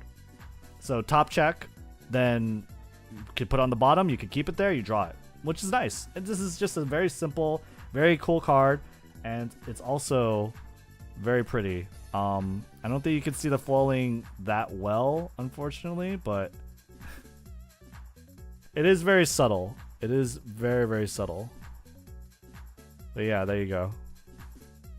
Oh, there you go. With the border right there, right? I like it. I like this card. This is like my favorite card art of the set, so I'm very happy to see this card. I'm gonna sleeve this one for sure. Astrocyte foil, hell yeah, dude. I love Astrocyte. Whirlwind Vizier. Vanish from Sight. What is up, everyone? Let me make sure these cards are not going to destroy each other. This is Grandarchive, yeah. Vanish from Sight. How have I tuned into this exact card twice? Every time I hop on stream, it's just Astrocyte. Vanish from Sight and Potion Infusion Clarity. Hell yeah. Alright, where's my sleeve? Where's my sleeve? I'm gonna put this. This goes straight into my Arasana deck, so I have a spare pink sleeve. Dragon Shield sleeve. Hell yeah. I like Astrocyte. I think it's really good. It looks so good. I don't know why my camera's having such a hard time picking it up, though. There you go. The glossy sleeves do not help. They do not help at all. Alright.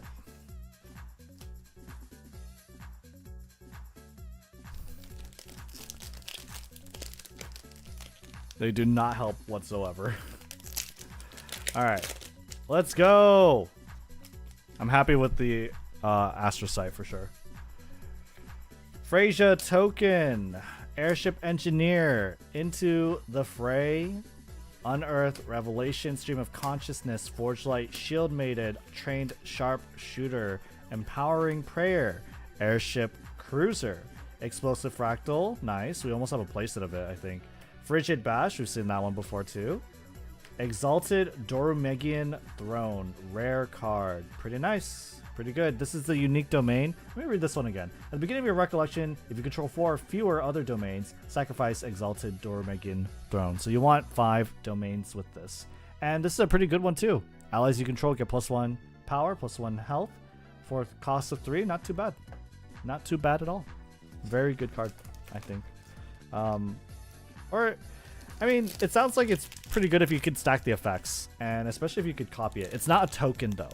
It's not a token, so you can't copy it with Fractal of Creation. Fractal of Creation, by the way, sounds really cool. It reminds me of Welt. Welt from like Honkai. Oh, alternate Guardian. Tonoris, Creation's Will. Neos, level 3. Okay, Tonoris lineage. If you would summon 1 or more tokens, you may summon that many Aurosteel Greatsword tokens instead. What? That's crazy. Token weapons you control have sacrificed this object. Target weapon gets +X until end of turn, where X is this object's power. Huh? Wait, that means with one swing, you can attack with all of your greatswords at once. You basically sacrifice all your Aurosteel greatswords and empower one of them, and you do it at the end of your swing and deal like a million damage to them. That's kind of crazy. That's a pretty cool effect. This guy is like the embodiment of this guy is like the embodiment of like he's Emiya, you know? Because he just has a bunch of swords. He just has a bunch of sword. His body's a sword, his soul is a sword. God, oh my god, I'm like forgetting so many things for Fate Stay Night. Oh my god, what does Emiya say? What is his like mantra? You know, when he does his noble phantasm, steel is my body and fire is my blood. But oh, I am the bone of my sword. This is literally Tonoris Creation's Will is literally I am the bone of my sword. Every token you create can be the Aurosteel Greatsword, and then you sacrifice all your swords to empower one crazy attack. Pretty cool.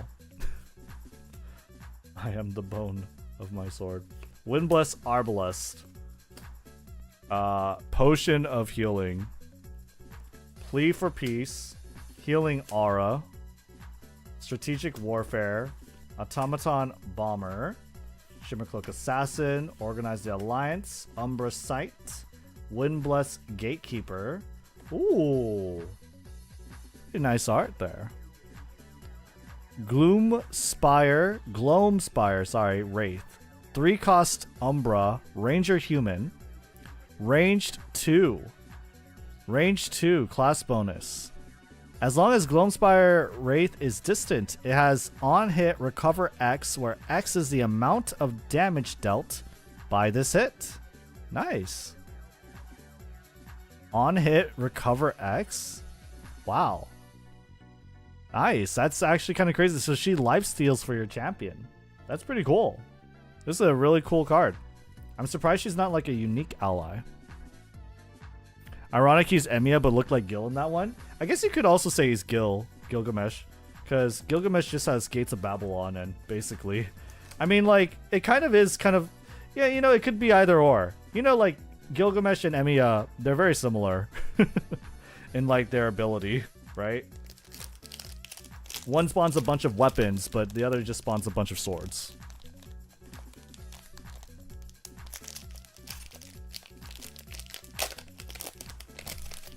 Alright.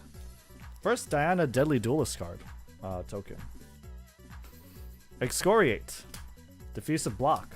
Academy Attendant. Plea for Peace. Palatial Concourse. Is a big pile for dupes? These are commons. These are commons, so they're not very high. They're not high rarity. Caretaker Drone. A lot of them are dupes. Enhanced Hearing. Conjure Downpour. Meltdown. Ooh. SR Astral Seal. Astral Seal. 3 cost Astra. Action Cleric Spell. Class bonus. This card costs 3 less to activate, so it's 0 cost. Okay. If it targets an activation of a card with the same name as a card in any banishment. Negate target card activation. Banish the card that had its activation negated this way. Ooh. What? Okay.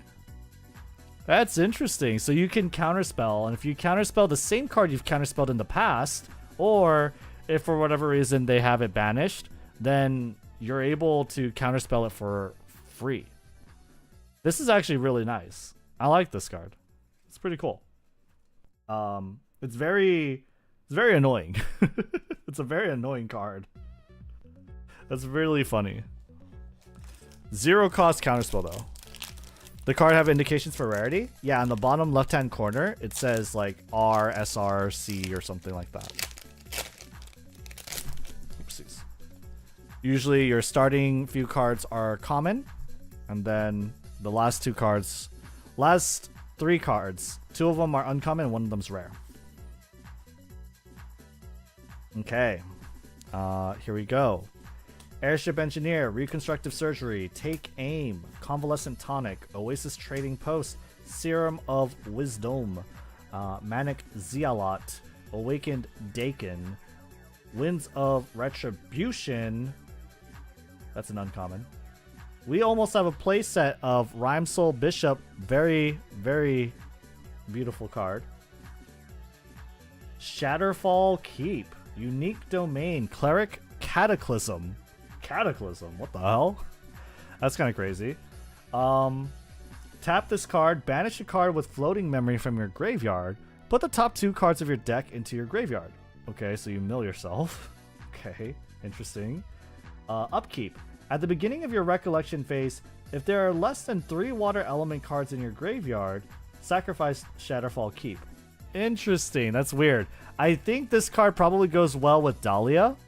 It goes well with Dahlia, and thankfully this doesn't have any class bonus. So this card probably you would want to play with Dahlia in order to activate her second effect, which allows her... I think she gets like ranged 3 or something if you have 3 water cards in your graveyard. So playing a Water Ranger, it feels like when you play a Water Ranger, Dahlia is kind of like the main centerpiece of your deck. Right? Seems like it.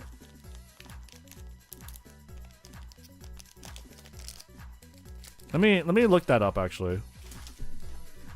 I want to look up Dahlia. What was Dahlia's effect again?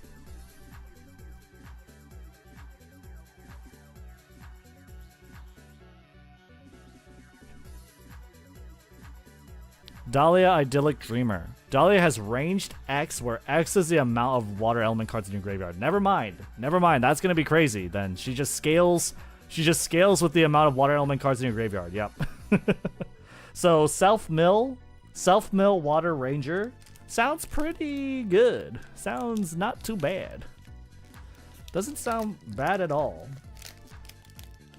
Sounds kind of crazy.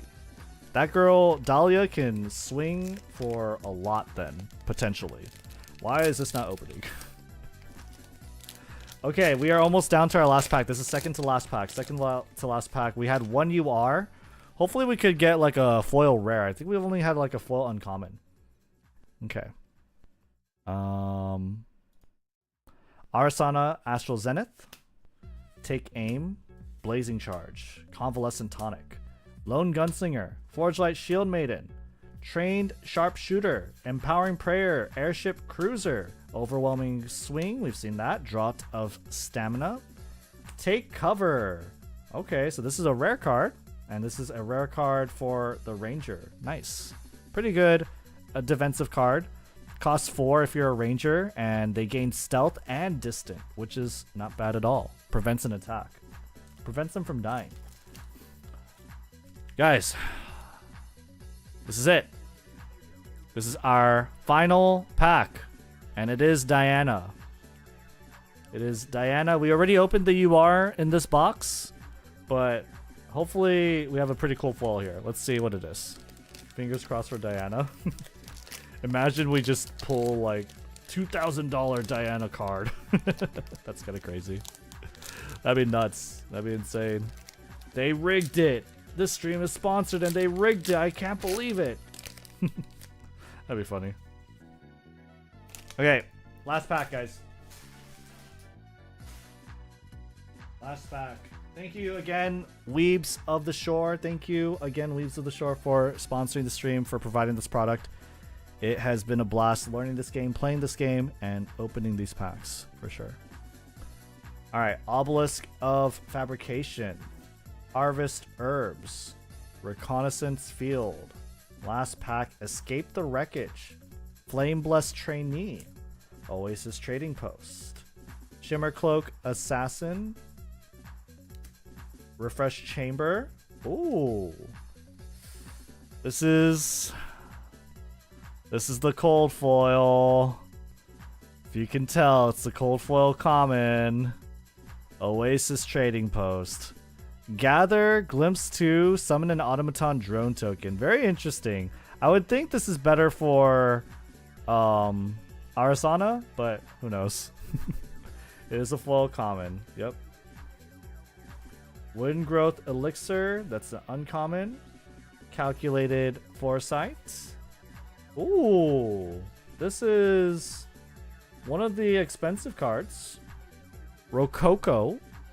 Rococo Explosive Maven. Cost one cost unique ally. Fire. On enter, if your influence is 4 or less, deal 2 damage to target champion. Okay. A player's influence is equal to the amount of cards in their hand and memory. Interesting. 4 or less, deal 2 damage to target champion. Grandpa always said it's best to have a blast. This is a pretty good card, I think, right? I don't know. Let's look it up. Let's look it up. 1/1, deal 2 damage, and if your influence is 4. So if you reduce your hand size, basically. So if you're playing a red deck and you're going super aggressive and you're paying and using a lot of your cards, I would say this is pretty good. It's a 1/1 free 2 damage for 1 cost. I mean, that sounds pretty good. That sounds pretty good. Yeah, $14? I think so. She's one of the more expensive cards in this set. Let's see.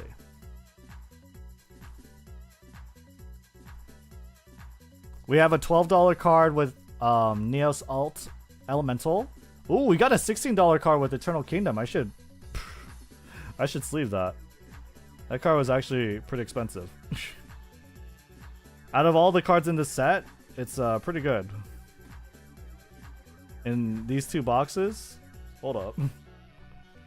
What about Freitas? Freitas seems like she'd be really sick too. I actually think this box had a pretty good selection of cards, right?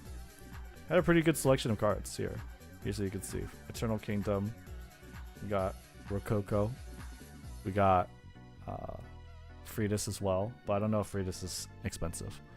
But Eternal Kingdom was $16, pretty good.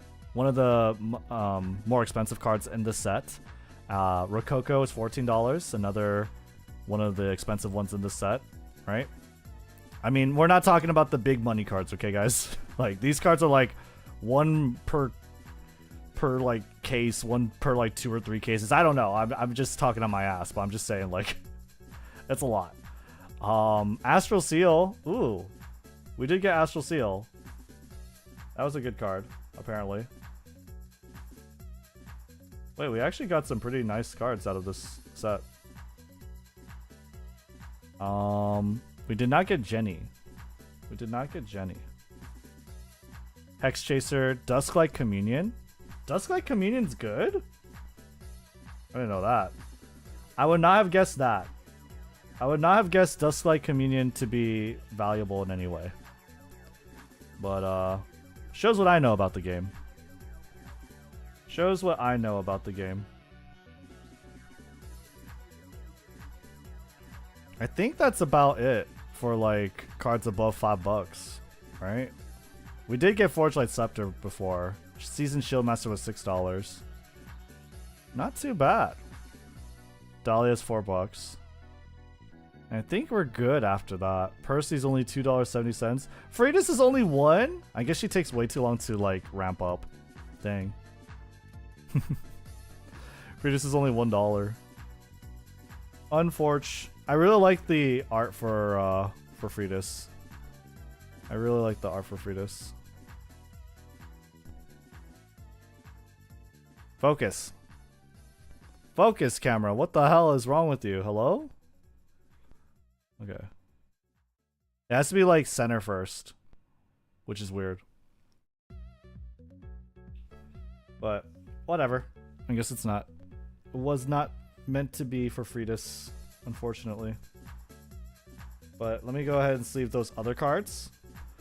But yeah, wow. Pretty cool. Pretty cool stuff. I had a lot of fun opening these cards. Eternal Kingdom, actually pretty cracked. I guess that makes sense. 16 bucks for it. It's really cool. It's a really, it seems like it'd be a really powerful card, right? Really, really powerful card. Really nice live stream. Thank you. Appreciate it. Yeah, I tried to make sure that we had like good music to play, right? Good enough display. I think next time I'll try and get like a HDMI or something to do this. I wonder if the HDMI would look better instead of a micro USB, hopefully. But I don't know. We'll have to see. We'll have to see. I'll try that next time. I will try that next time. But we got some pretty nice cards from that. Let me see if I could get that from the other box too. Honestly, this is the card that I like the most. This is the card that I'm happy about getting the most. The foil astrocyte. Because I just like the art for it, you know? The art for it is just really good. But yeah, that's Grandarchive, the Kickstarter anime weeby trading card game. It's kind of crazy how far it's come from where it started, January 2022, just as a Kickstarter campaign. Managed to raise a bunch of money and generate a pretty nice sizable fan base. I think they just like did their nationals or regionals. I'm pretty sure not regionals, nationals, right? They did a big tournament recently. So it's nice to see these kind of card games thrive and enter the scene, especially because it's new, right? Card games, I think we need more card games than just like Yu-Gi-Oh, Magic the Gathering, and Pokemon, right? And there are a lot more. There are the other card games like One Piece and Digimon, right? But I don't know. I really like the art design, the character design, the art for Grandarchive personally. I vibe with it so much. This is like true weeb stuff, you know? This is like true anime stuff. The art is really fantastic. And I like the theming.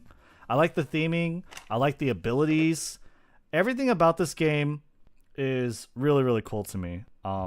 Just the theming, the abilities, the flavor of the cards, the mechanical flavor. Arasana being an alchemist and gathering herbs to brew potions and then becoming a master astrologer and just foretelling your death. Like, I love that. I love that so much. I think there's a lot of expression in Grandarchive, and it's honestly, this is definitely better than like Yu-Gi-Oh or a lot of other card games for me personally, because there's a lot of expression here, a lot of mechanical expression, a lot of mechanical flavor, and that's the kind of stuff that I really like about card games, and especially design. Design has to be there. Like, I'm not playing there's like so many card games that are like weird multiverse, and they take like My Hero Academia characters and they just slap a bunch of stats on them, and I'm like, dude, what? This looks weird. This stuff has its own world, has its own world building, has its own characters, has really great art, original art, and yeah, I think it's really cool. Have you heard of Force of Will TCG? I have. It kind of does remind me of Force of Will, being a Western design focus, Western design focused anime art card game. This is the other box, by the way. Taking some of the cards out of this. I want to take some of the cards out of this to showcase it. Forge Light Scepter apparently was like $5. Awakened Frostguard. Probably for Nico. Y Schwartz? Yes, I've heard of Y Schwartz. I don't like Y Schwartz. Personally, I don't like Y Schwartz because I don't like the flavor of it. The flavor and the mechanical expression of Y Schwartz is pretty lackluster to me. I think it's not very fun or inventive, or there's not a lot of good ideas in it, personally. I'm very, very opinionated with card games and flavor. And also, what I really hate about... What I really, really don't like about Y Schwartz... what I hate about Y Schwartz... I don't like it when they use stock anime images for their cards. I really, really don't. I really, really don't. I should cut the recording here. I hate it when they literally take screenshots of the anime and slap them on a card. I think it makes their game look so horrible. It looks so bad. Like, yes, for the rare cards and the higher rarity cards, they have original art and it looks good. But just the fact that there are a lot of those common cards that just take anime screenshots, I think it's like, what the hell are you doing, dude? This looks like shit. I hate how it looks. It annoys me to no end. I'm like, why? But why? You have all this great other art, and then you make it look dumb by surrounding it with a bunch of bullshit. That's how I feel. I didn't understand how many series they have in the game. Y Schwartz has a lot of series. I know I will piss some people off too with that Y Schwartz take, but I expressed that in my quitting Yu-Gi-Oh video. A lot of people play Y Schwartz, a lot of people like it, and a lot of those waifu cards that are high rarity are also very expensive, so a lot of people are very defensive about that game. But you know, I don't buy into it, I don't play it. It's just not my cup of tea personally.